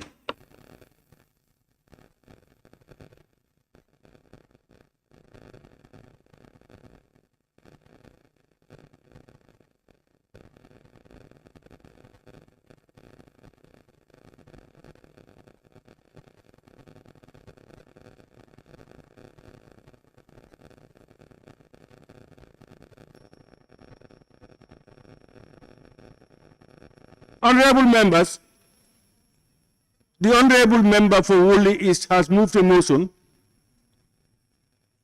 that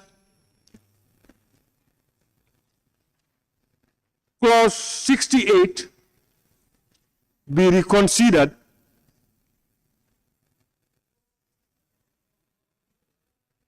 and what is clause? Can you brief the Assembly on clause 68? Read it.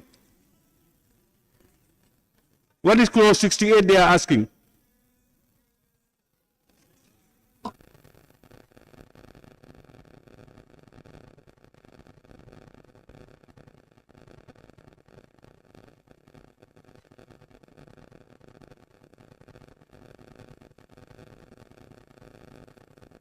It's part 3, which is evidence.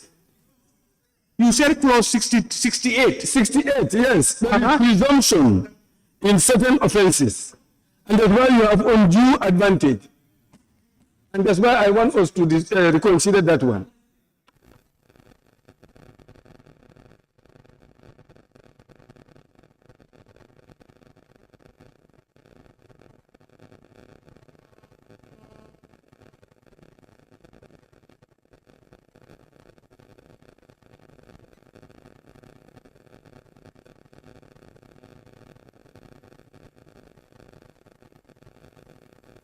But are you following?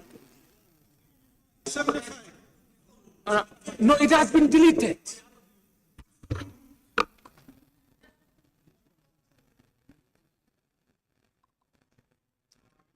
Honorable members, if I remember, this specific one has been debated here.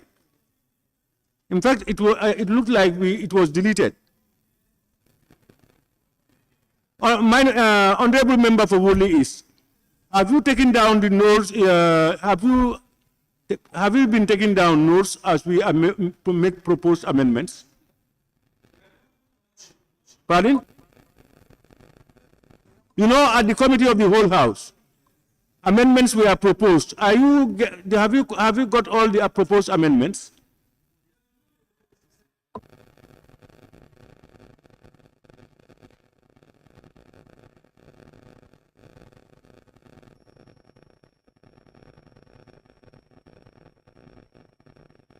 Yes, so you want that undue advantage, yeah?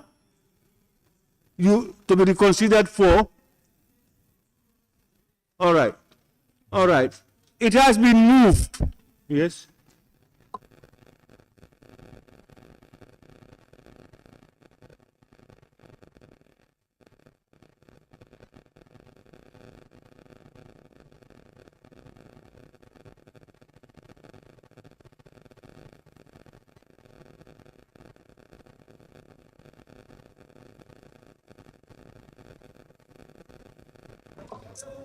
Just a minute.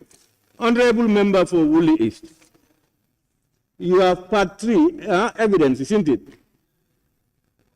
Section clause 68, presumption, in certain offenses. Am I right? And then after 1A, B, C, and D, that's where you have the offenses. That the undue advantage, that word is what you wanted to move. Am I right? Pardon? Honorable mover of the motion. Is it that? The undue advantage has, under the interpretation clause. Honorable, can you lead us to to the area where you want us to reconsider? Yeah, what has been removed during the consideration stage was the issue of undue advantage. This states the undue advantage shall be presumed to have been corruptly accepted or agreed, and that is 68(1). That's my concern. 68(1).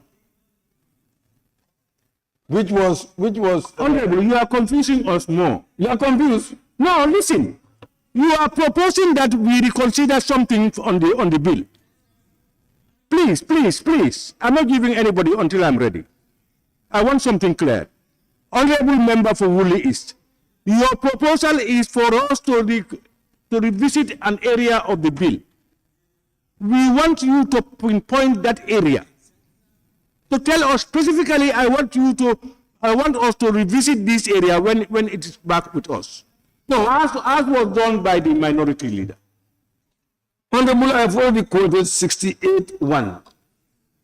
68(1) where on 68? Which is dealing with undue advantage, which was rejected by the members. This clause was entirely deleted. 75 level. I'm saying we should not delete it. We should reconsider. All right, honorable members, if you go to 68(1), it says, where in any proceedings against a person for an offense under section 20 of this act, it is proved that any undue advantage, is it that undue advantage you want us to reconsider? The original text, the undue advantage is removed in the original text in 75 as well. 68 and 75. And what I'm requesting is for us to reconsider that. So, member for Woolly East, you are the one causing the confusion. This thing has been removed at the committee stage, and you want it reintroduced. Am I right? Only I will let you down and then move along, please.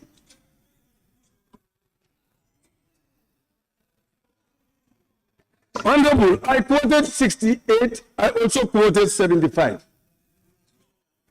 Asking that. You are not answering my question. Yes. Let me tell you what I'm really concerned about. The 75. That's why we started.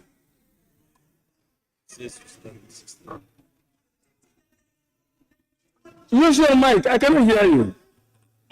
And they are saying that there is no issue with 68. But you said there is an issue. I'm asking you what the issue is. There is an issue at 68 because we have removed the issue of undue advantage in the last one in 75, but it is still being mentioned at 68. So we need to consider all of them together. That's what I'm saying. It's amended. You were not here. You are a doctorate holder in causing confusion in people's minds. Honorable, I have told you what the standing order says. And I have told you when in consultation with our technical backup, what they have advised. And we have now agreed that anybody who wants us to revisit an area, you must specifically say so and then move a motion. And then we move to the next one and move to the next one. Honorable Speaker. You are telling me 68 and 75. Honorable Speaker. Please. 68 and 75. What you want us to do with 68 is what I want to know. Then we go to 75 and you tell us what you want us to consider at 75. It's replaced. 68 has no problem. Yes. Honorable member for Woolly, you put your cards in order. Motion. Yes, minority. Member for central body. Motion. Police. Motion. Honorable Speaker, motion. Central body, but you want to say something? Saying motion. Honorable Speaker, I just want to stress that 68 has no other issue during our amendments here. It was 75 that was totally deleted, where you have the term undue advantage. It's only 75 that has been deleted. So the motion should be to replace that one back, 75 back, instead of saying 68. 68 has no other issue because it's talking of undue advantage. It's mentioned there. Honorable Deputy Speaker. Honorable Speaker. Honorable Speaker, you know, all these issues that they want to bring here were debated and voted in. And this anti-corruption bill has been in this parliament for many years now. And my proposal is we have extensively exhausted all those clauses. There is no law that is perfect. And if you want to bring it again, it's going to be the same because the majority of the assembly believe some of those clauses. And also the one the minority is quoting, that is consent, is derived from section 85 of the 1997 Constitution. So we will still come to the same. This issue is a way of dragging this bill to another session. Let's pass the bill now.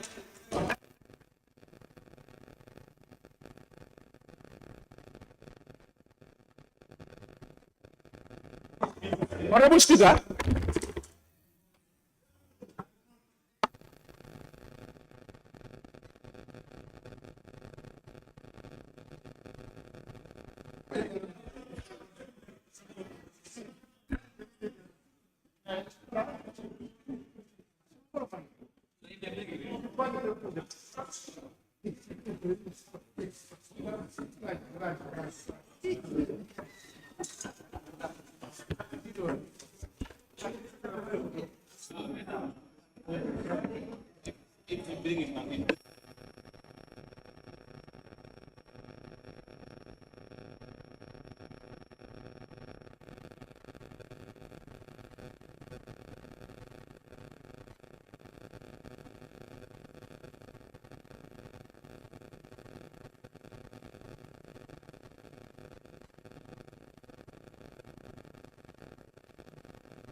sorry, minority, and the honorable member for Woolly East.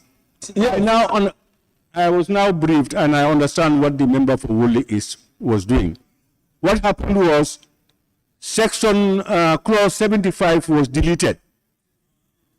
Agreed, and it was deleted.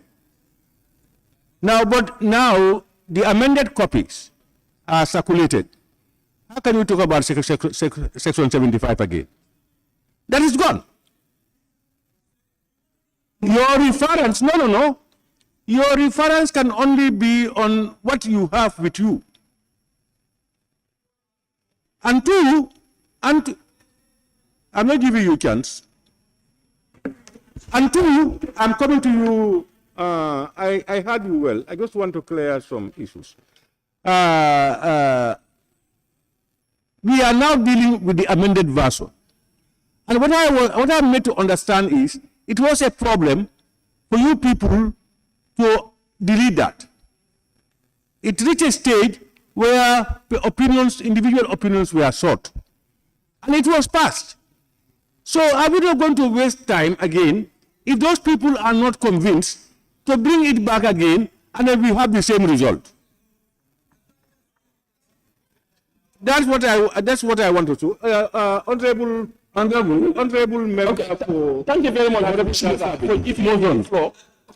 Contrary to what the Deputy Speaker said, if we are here making laws, we need to make laws that are progressive. If you do comparison all over the world, there is no anti-corruption bill in Africa or outside Africa that doesn't have illicit enrichment and this one. So what law are you passing here? It's not a progressive law. That's why I want to devise it and make sure it is progressive. Now I'm going to look at you, not the speaker. Thank you. These things are terminologies that mean to one person differently to another. You know, all what is here, a lot of things came before us here. Some of you will disagree. Others will agree. You come to another issue, those who disagreed with the first will now agree, others will disagree. So what we call progressive or this thing, the most important thing in Parliament is to be able to convince those who are not agreeing. You give them facts to make them agree. Yes, you were saying something. Motion. But I think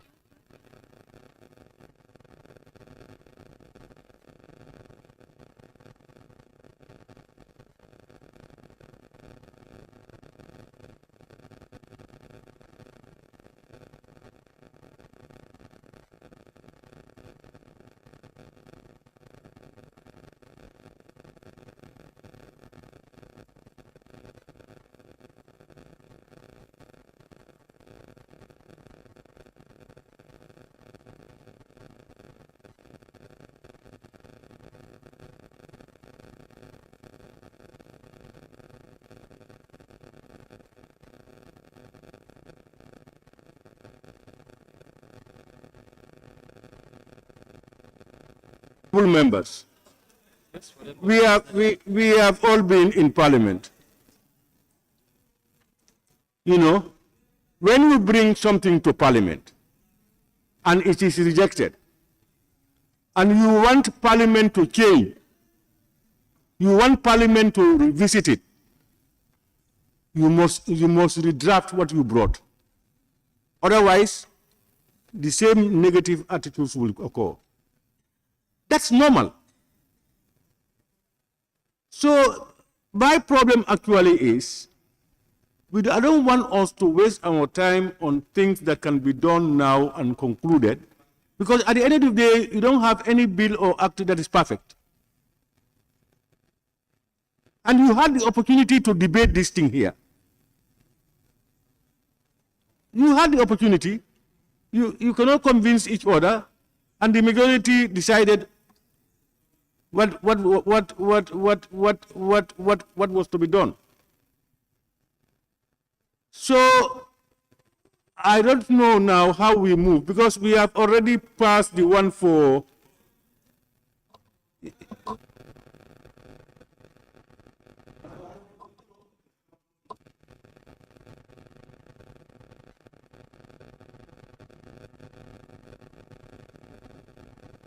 Mr. Speaker, on the corrected version that we are dealing with, the corrected version that we are dealing with, the proposed amendment by the member, in fact, that has been expunged already.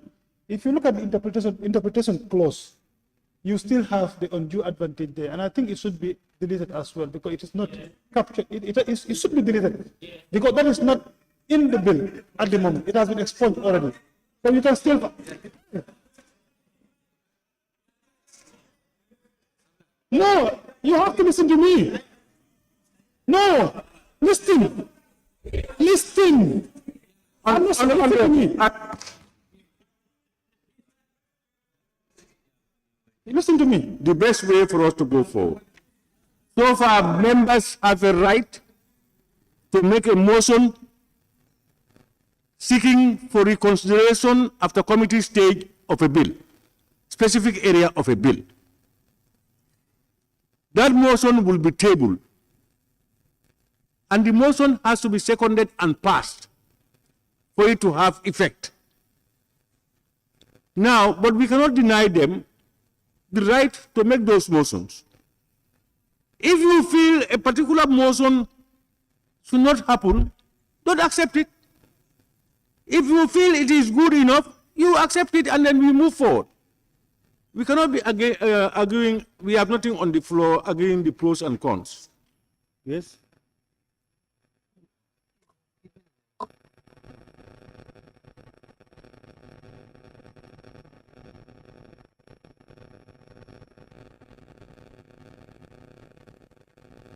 Member for, how do you call it, Woolly East. So your motion is on the sidelines. When you are ready, you are so, you can put your motion. Any other? Care West.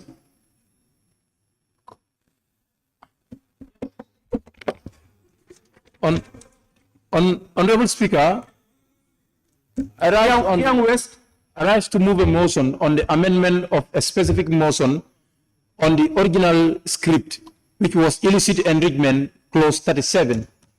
This has been expunged, so I'm moving the motion for restoration of this to be reconsidered in the bill. Clause 37B, clause 37. You want it to be reconsidered for inclusion? Yes.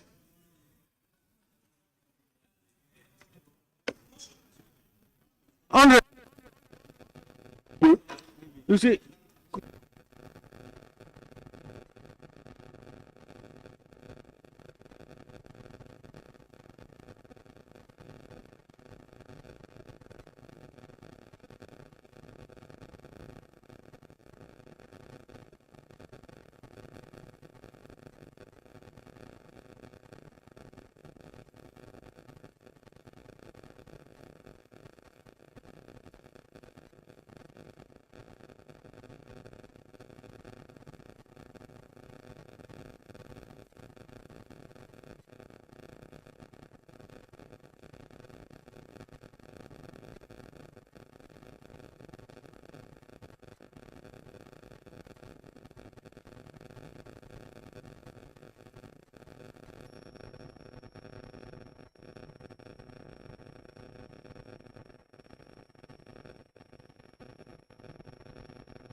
Honorable Speaker, can you make this thing easier now?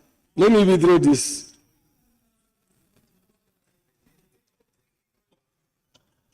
Don't say it that way, right? You've done all your nonsense here. You've said all your nonsense here.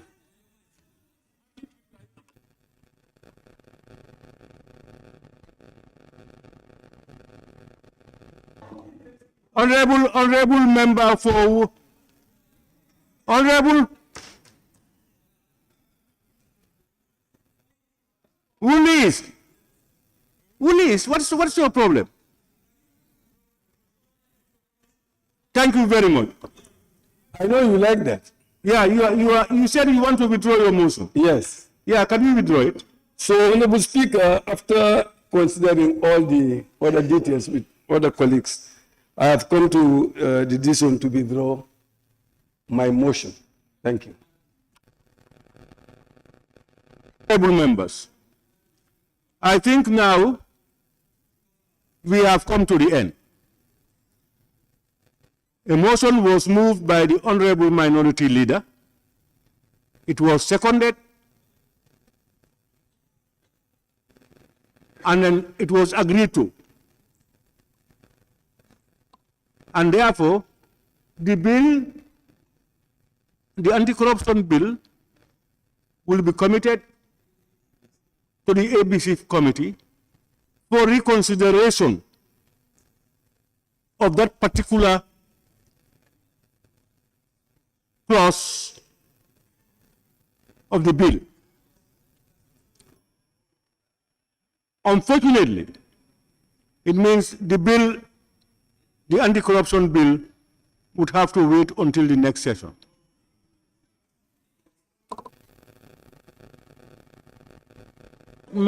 Yes,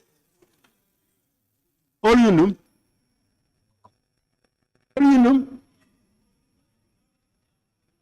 Honorable Speaker, I did say something. I said at the interpretation clause, the undue advantage that they're talking about has been expunged and is clear. You can clearly see it on the interpretation clause. I'm saying, you see, you have to allow me, please. I am saying, I am going to propose for it to be removed when the bill is reconsidered. You move a motion then? Yes. You move a motion that particular thing, just like what the minority did. Honorable Speaker, please. Honorable Speaker, please. Speaker. Speaker, no, you try to settle a problem here. That other issues we are really looked at and they were very debated. And if you want to go back to those things, we'll create a problem. That's why we talked to honorable member of only is to withdraw. No, this time, honorable, no, this time, if you are setting a precedent, honorable, please, this time you are not in order much.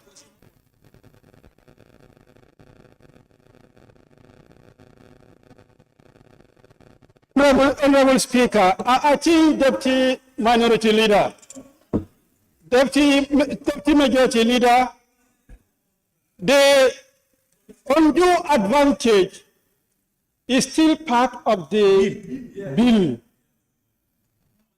It was in section clause 75. It was 75 that was deleted. And when it was deleted, of course, undue advantage at that particular clause will go. But it doesn't mean that nowhere in the bill you will not find undue advantage. Then therefore, it is still relevant in the interpretation. Because if you go to 68, Honorable Speaker, the final draft, 68, presumption in certain offense, etc. When in any proceeding against a person for an offense under section 20 of this act, it is proved that any undue advantage. So therefore, the interpretation is still relevant. Honorable Deputy Majority Leader, what was your proposal? What do you want to propose? No, Honorable Speaker, exactly my proposal was on the specific clause that was expunged, that is undue advantage. That is why I said it's clearly seen on the interpretation clause. Should we remove it? That was going to be my motion. Please. What I'm saying is undue advantage did not appear only in clause 75. it appeared in some other areas. I don't know whether you follow. So it needs this interpretation. If all the undue advantages were removed, then the interpretation will be removed.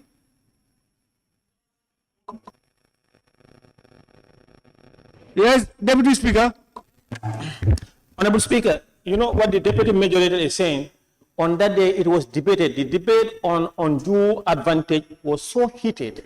And all the speakers, they are concerned, they raised that issue to the Attorney General. And we went back to interpretations. All of us were, they went back to the interpretation. And of course, and it was...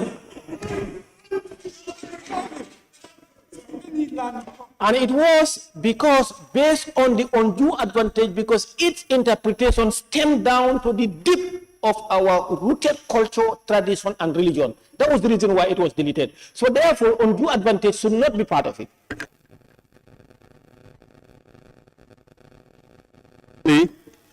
The problem here actually is undue advantage appears in other clauses. Can you tell us how those ones are going to be interpreted? Yes, go ahead, Honorable Deputy Speaker. Yes, because of that word, that was the concern of the majority of the NAMs. If it appeared on 68, it should be amended. I move that we consider Section 68 and the amendment, or Clause 68 and the amendment of due advantage when we are considering it. Honorable Speaker. If I understand you, you are moving a motion for Section 68 to be reconsidered at the Committee of the Whole Assembly after it has been referred by the ABC Committee. Mr. Speaker. Please, honorable member.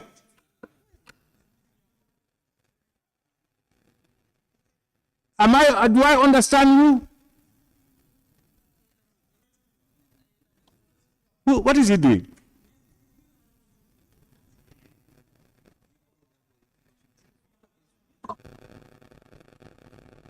Honorable Speaker, what the Deputy Speaker said on that day, that did not truly happen in this House. What happened was, it was not about the interpretation of the clause on due advantage.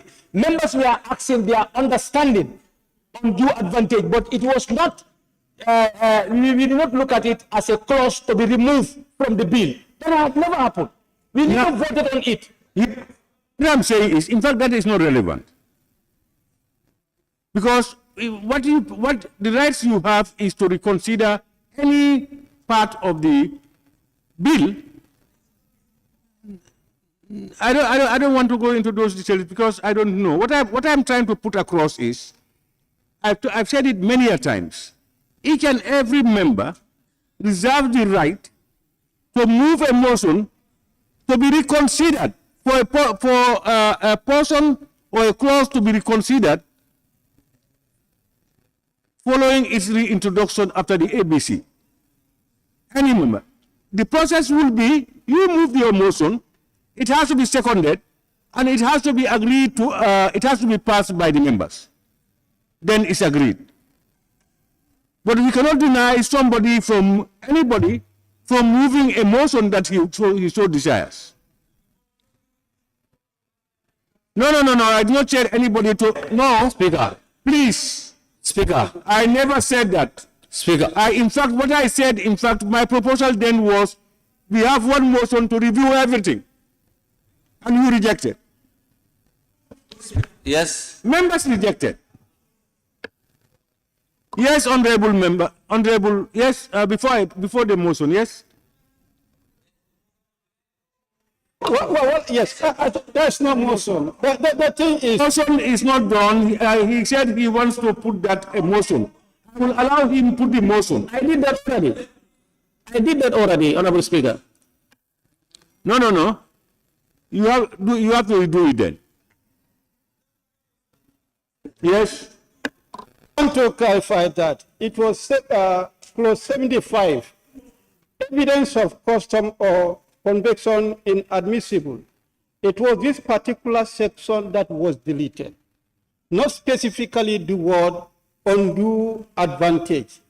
Now, what we are trying to say, since it was this clause that was deleted, and if you go to other clauses, you can still find this word undue advantage. What the deputy majority is calling for the amendment of the amended the interpretation clause to remove the undue advantage, so it's still relevant in the interpretation, because in as much as it's still in the bill, therefore the interpretation clause is still relevant there. Honorable, I have made a ruling on that. We have a new set. What the Honorable Deputy Speaker is saying that he is proposing to amend, is it section 68? Deputy Speaker, please. You are proposing to amend where? I am proposing to, my motion is to amend the definition on clause 68 and also on due advantage on the definition.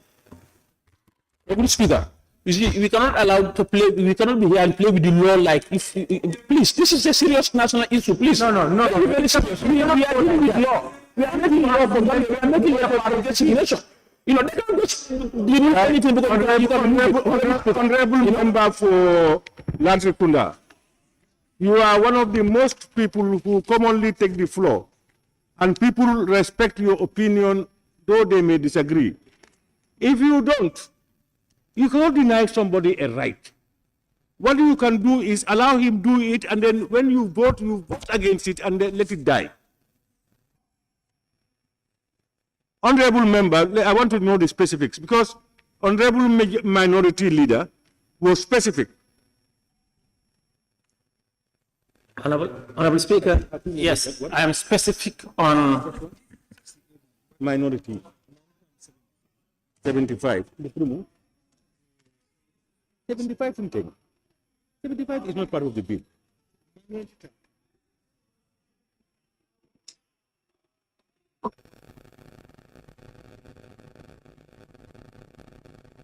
Pretty. Your proposal was to amend week 1.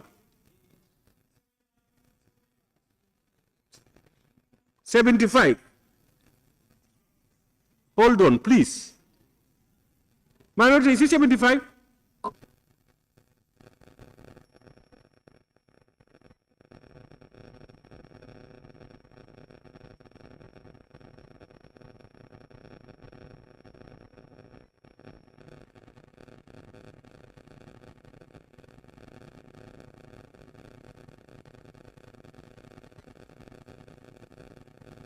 Happened was, 75 was deleted, and then another clause moved to 75. That's the one you are now proposing. Okay, that was very clear. You are specific, and then we will look into it when we come to the committee of the whole house. Now, Honorable Njai, Honorable Member for nominated member and Deputy Speaker, what is your? Can you move your motion? Honorable Speaker, I move that on the definition for undue advantage and also where it appears for it to be considered in the consideration stage.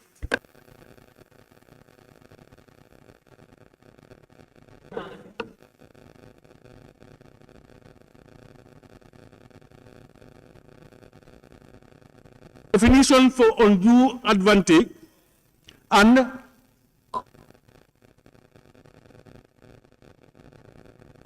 that's clause 2 on the interpretation, Honorable Speaker. Clause 2 on the interpretation. That's undue advantage.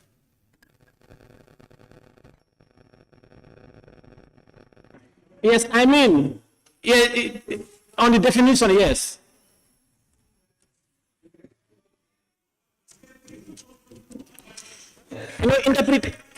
Interpretation is on clause 2.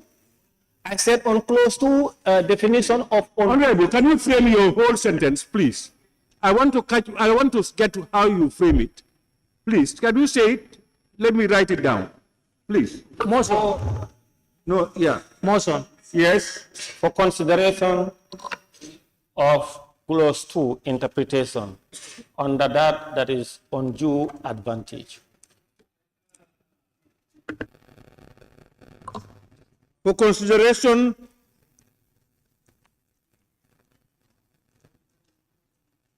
of clause 2. Yes. Clause 2. Yes, clause 2 what? Definition, that's interpretation, undue advantage. For consideration of clause 2. On the definition of undue advantage. On? California, I mean left all the Interpretation of undue advantage. Yes. Your mic is not on, sir. I can't hear you. What follows? I want to get your word verbatim. You said for consideration of clause 2. On the interpretation, yes. An interpretation of undue advantage.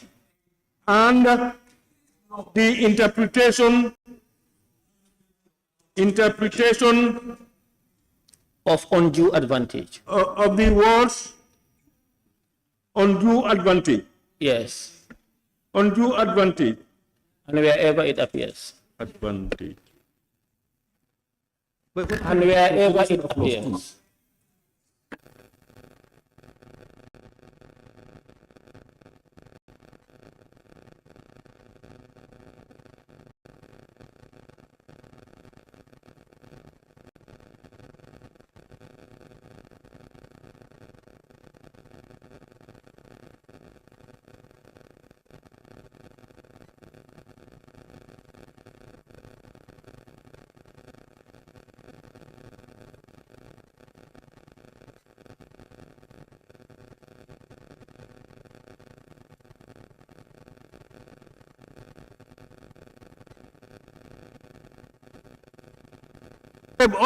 Honorable Deputy Speaker, you talked about 68. What happened?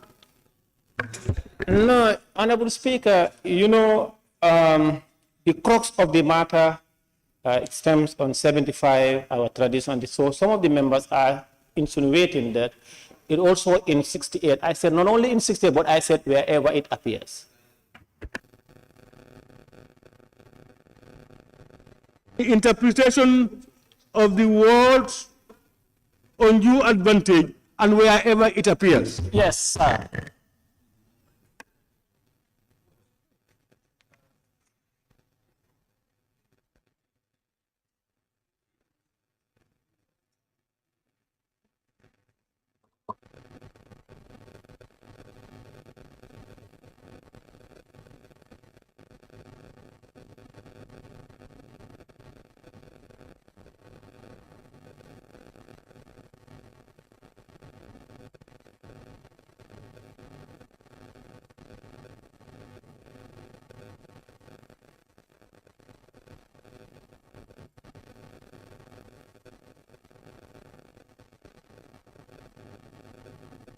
Green.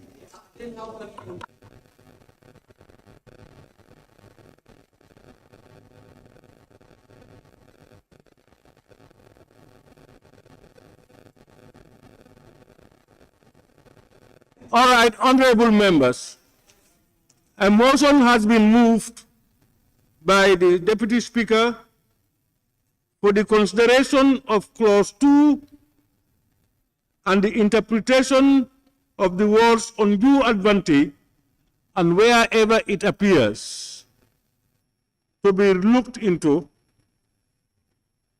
after the bill has been committed to the committee of the whole house by the ABC committee. Any seconder?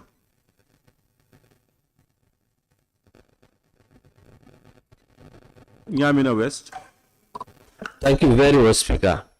I rise to second the motion. Honorable members, it has been moved and seconded that this August Assembly do consider the motion for the consideration of clause 2 and the interpretation of the words undue advantage and wherever it appears in the bill.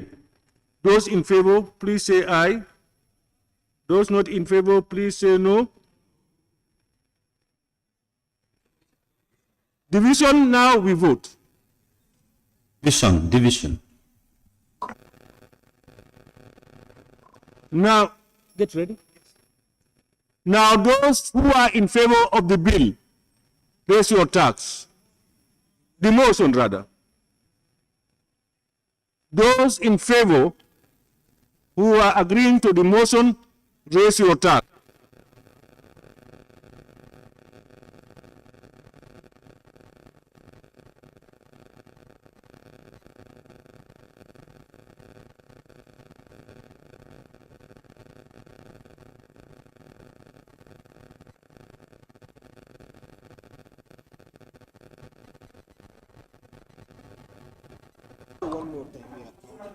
Honorable members, stop talking. When we are voting, raise your tongue. If you don't raise it, that's all. If we don't see you, so please listen. Honorable members, honorable member for Latrikunda, please. No. Honorable, please have patience, please. Honorable members, as I said, the office of the clerk wants to see your tax up so that they can count you. If you are in favor of the bill, your tax up. Sorry. If you are in support of the motion, your tax up.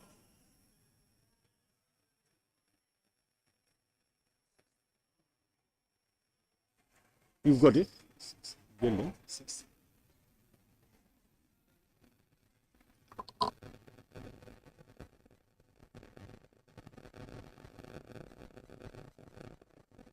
In favor of the motion?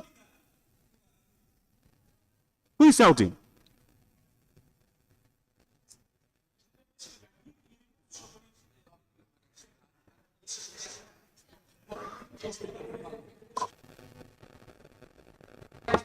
Honorable Speaker. No, Deputy Speaker should respect the proceedings. How can you remove somebody's tag from his table and put it there? You have to respect the National Assembly, please. Honorable Speaker, make a ruling on that, please. Honorable members, we have come to the end of the counting. Who is saying not yet? Banjul not. Please, you must respect the seat. Please. No, Honorable Speaker. Okay, no. Honorable member, No, with due respect, of course I respect the seat. Honorable member, if then don't comment until you raise your tag and I call your attention. I have reasons for saying that.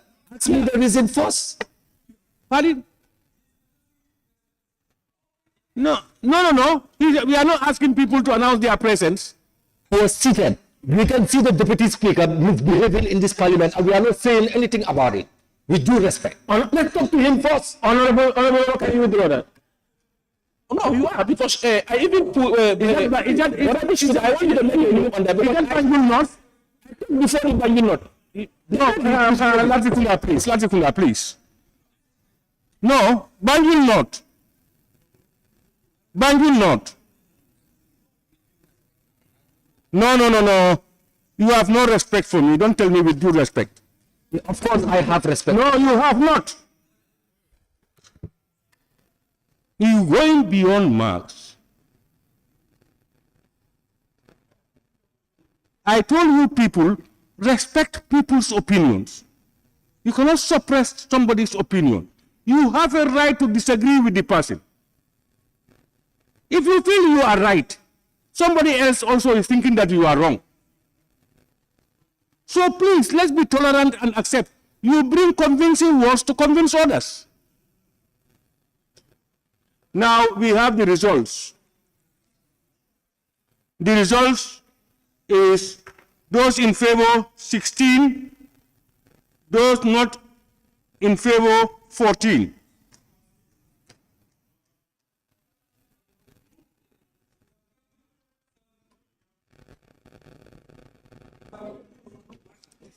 Honorable members, motion. That is the second motion. Please. What are you getting the?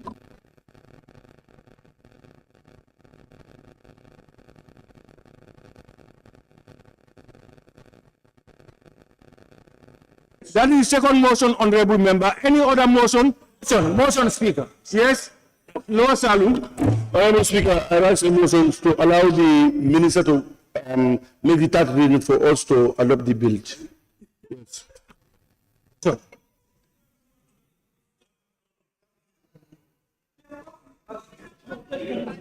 Honorable, the only possible motion now, the bill is already committed. Speaker. Motion.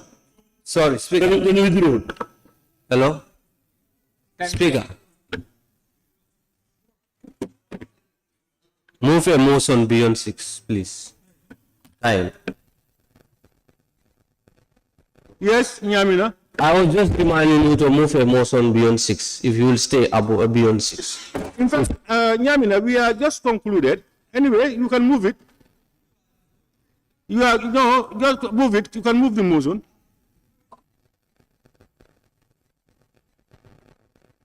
Move the motion. If you don't move the motion. Thank you, Speaker. Then I move a motion, we stay beyond 6.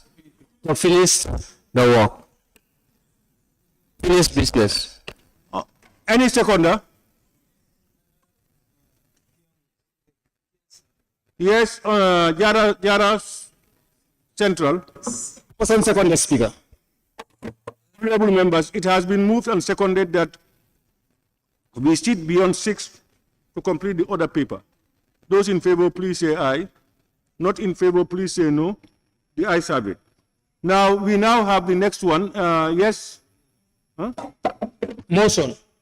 Honorable Speaker, I'm rising on section clause 74 of the standing order. My motion is as follows: to reconsider evidence of custom or conviction inadmissible at the committee stage or at the reconciliation stage. A section that has been deleted. Yeah, you said you have to make reference to us, to the section. Tell us the section. The section 75. Section 75. It has been deleted, so you cannot see it. No, you cannot. We are not dealing with. We are no. Can I no. Come to section 7. Come to clause 74 of the standing order. No. Please. Let me learn. No. Please, can I come, please? I'm on track. No, Honorable, don't shout. Just sit down. I've taken the floor.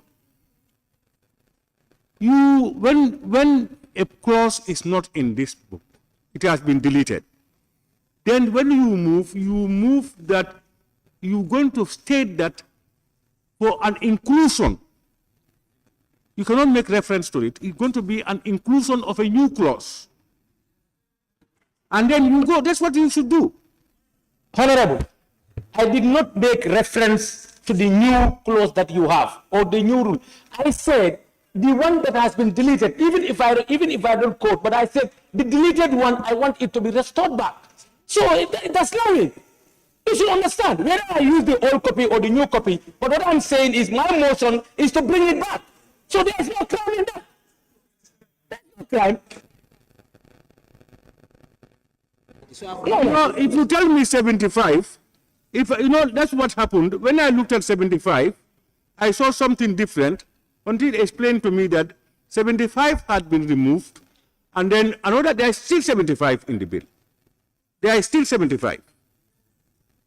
So another clause has taken its place. So this is what I'm saying. Your motion should be that you want to introduce reintroduce a clause into the thing, and you tell us what that is.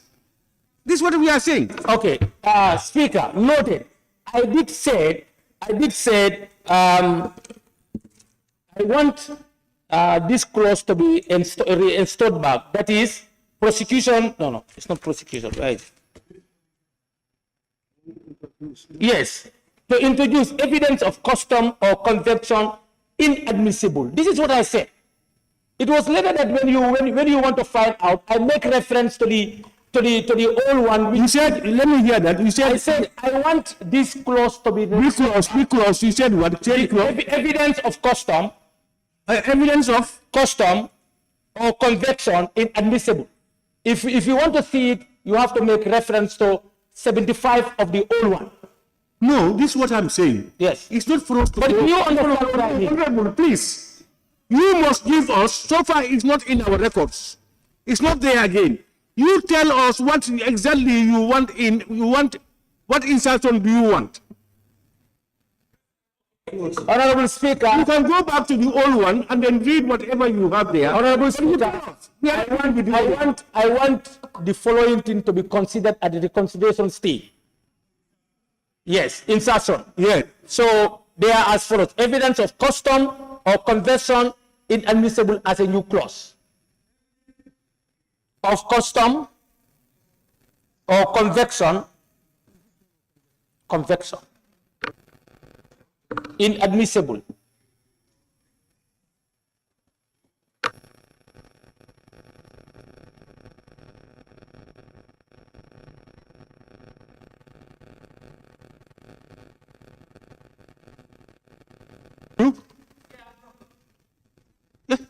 Where do you have that? Where do you have that? You want me to you want me to read? Yeah. You know what your problem is? People listen to you, but you hardly listen to people. Yes.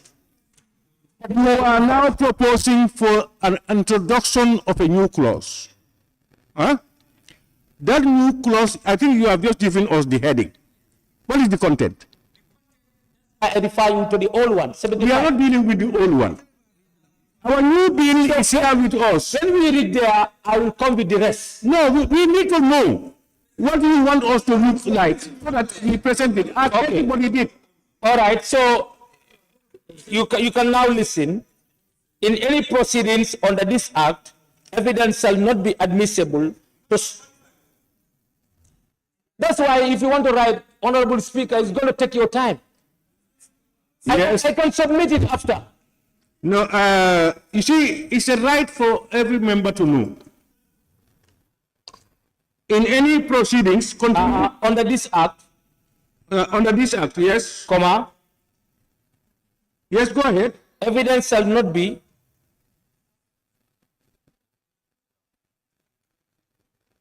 yes, admissible to show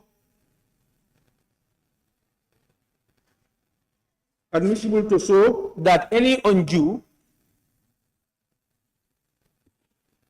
yes advantage mentioned yes undue advantage mentioned in this act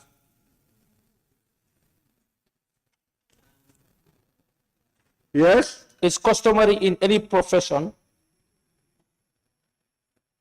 Is customary. Yes, in any profession. In any profession. Comma. Trade. Comma. Hold on. Vocation. Hold on. Trade. Comma. Yes. Vocation. Yes. Or calling. Or on a social occasion. Or on a social occasion. On a social occasion. Yes. Or on a social occasion. Yes. Full stop. That's all.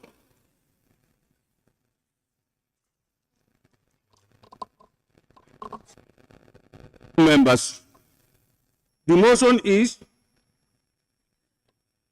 for the reintroduction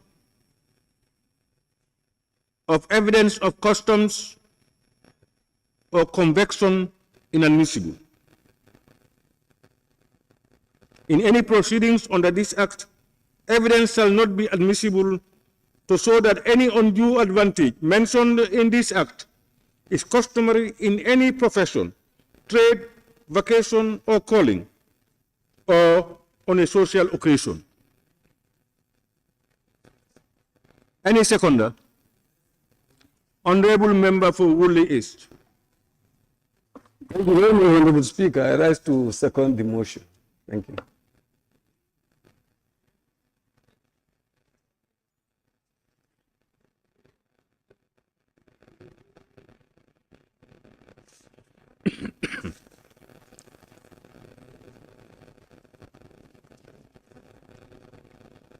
Honorable members, it has been moved and seconded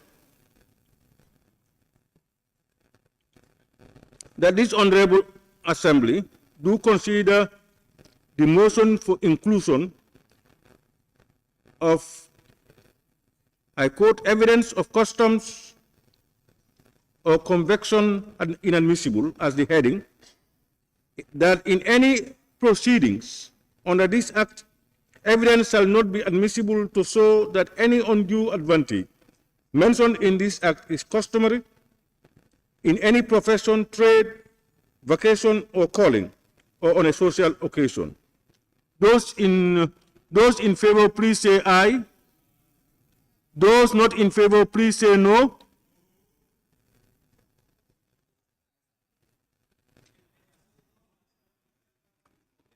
Those in favor, please say aye.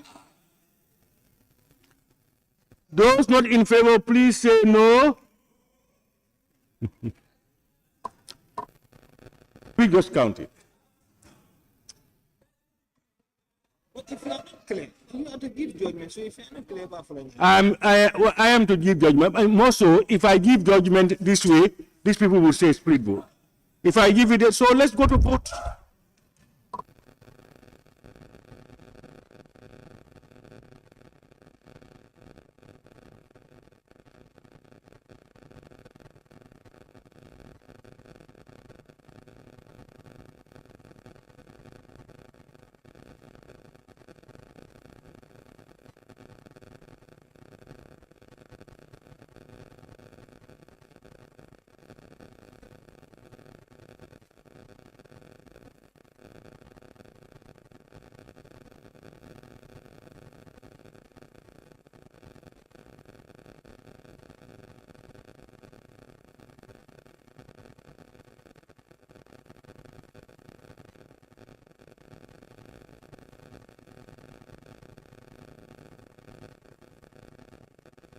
What is happening?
Members, those, I think this is a repetition of the,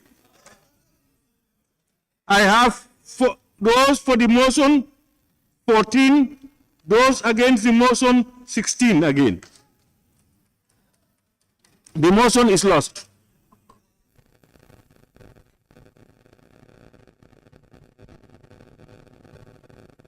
Motion, Honorable Speaker. Motion.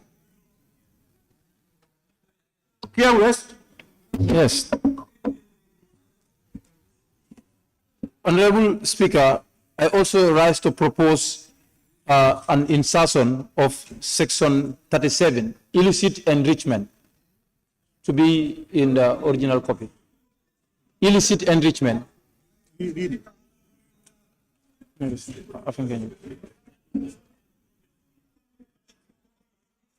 Yes, yes. It's insertion of a new clause. don't quote the 37. Yes.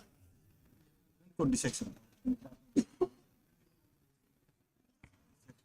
Clause.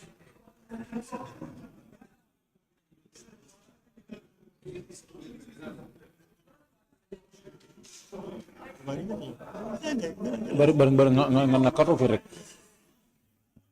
Nge expose. Honorable members, are you hearing the member for Kian West? I was just making consultations. I think that was the most talked about. That was the most talked about, I understand, clause for removal. It was well debated, and then it was expunged. I don't know, the trend we are taking may not go well for all of us. You know, we must at all times try to reach consensus or we convince each other. But if you take it this trend, it will give us problems in passing bills that are relevant. I don't know whether the honorable member for, how do you call it, Kiang West, let's not follow that trend.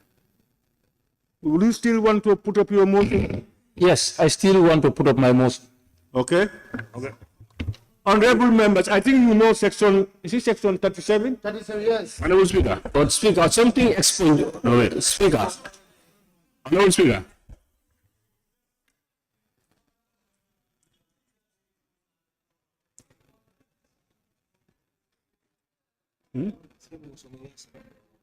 Motion. Honorable Speaker. For the motion.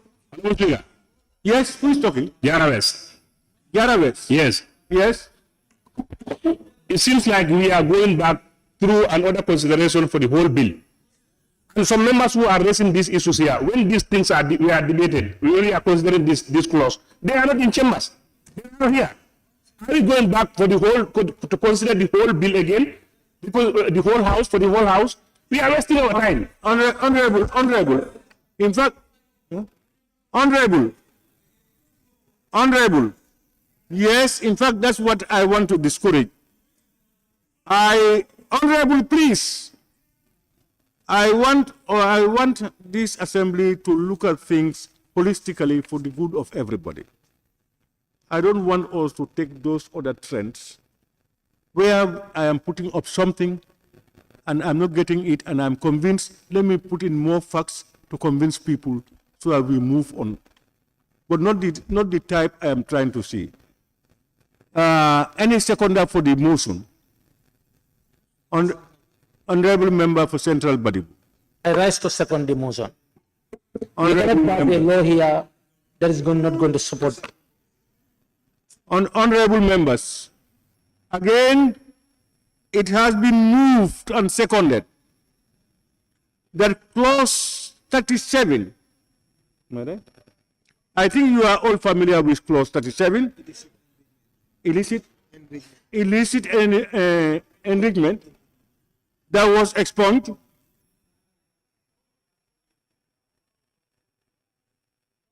Be considered for reintroduction. Insertion, call it your language. Those in favor, please say aye. Aye. Those in favor, are you sleeping? Say aye. Aye. Those not in favor, please say aye. Please say no. No.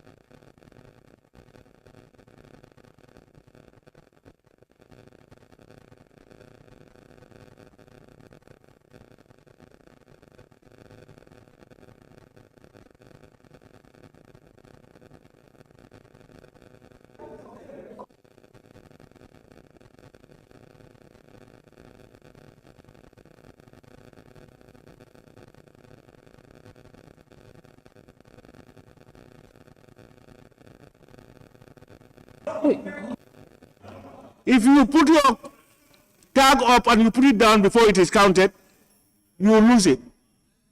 So those in favor, your tags up.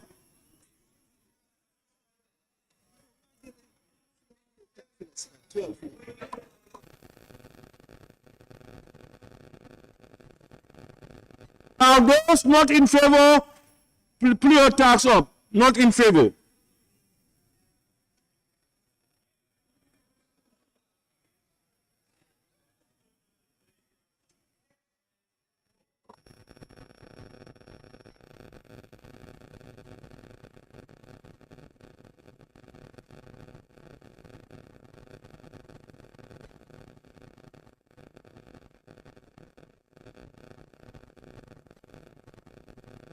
Honorable members, results.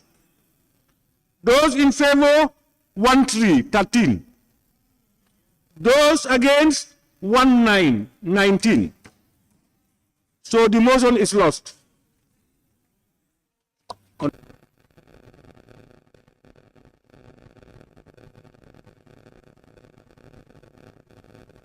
Honorable Speaker, recount it.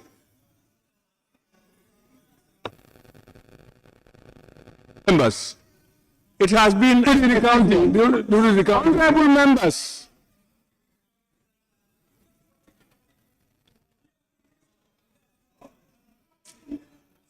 honorable members, we have almost come to the end of today's business. It has been a hectic one.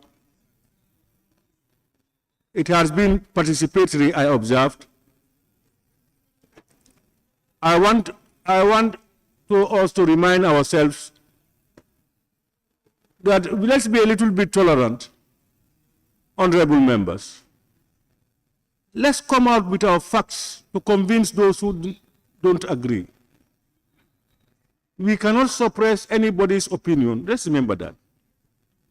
But if we all have one goal, when we dialogue, we discuss and engage each other, we will come to the same point. So please, let's avoid not allowing others not to talk.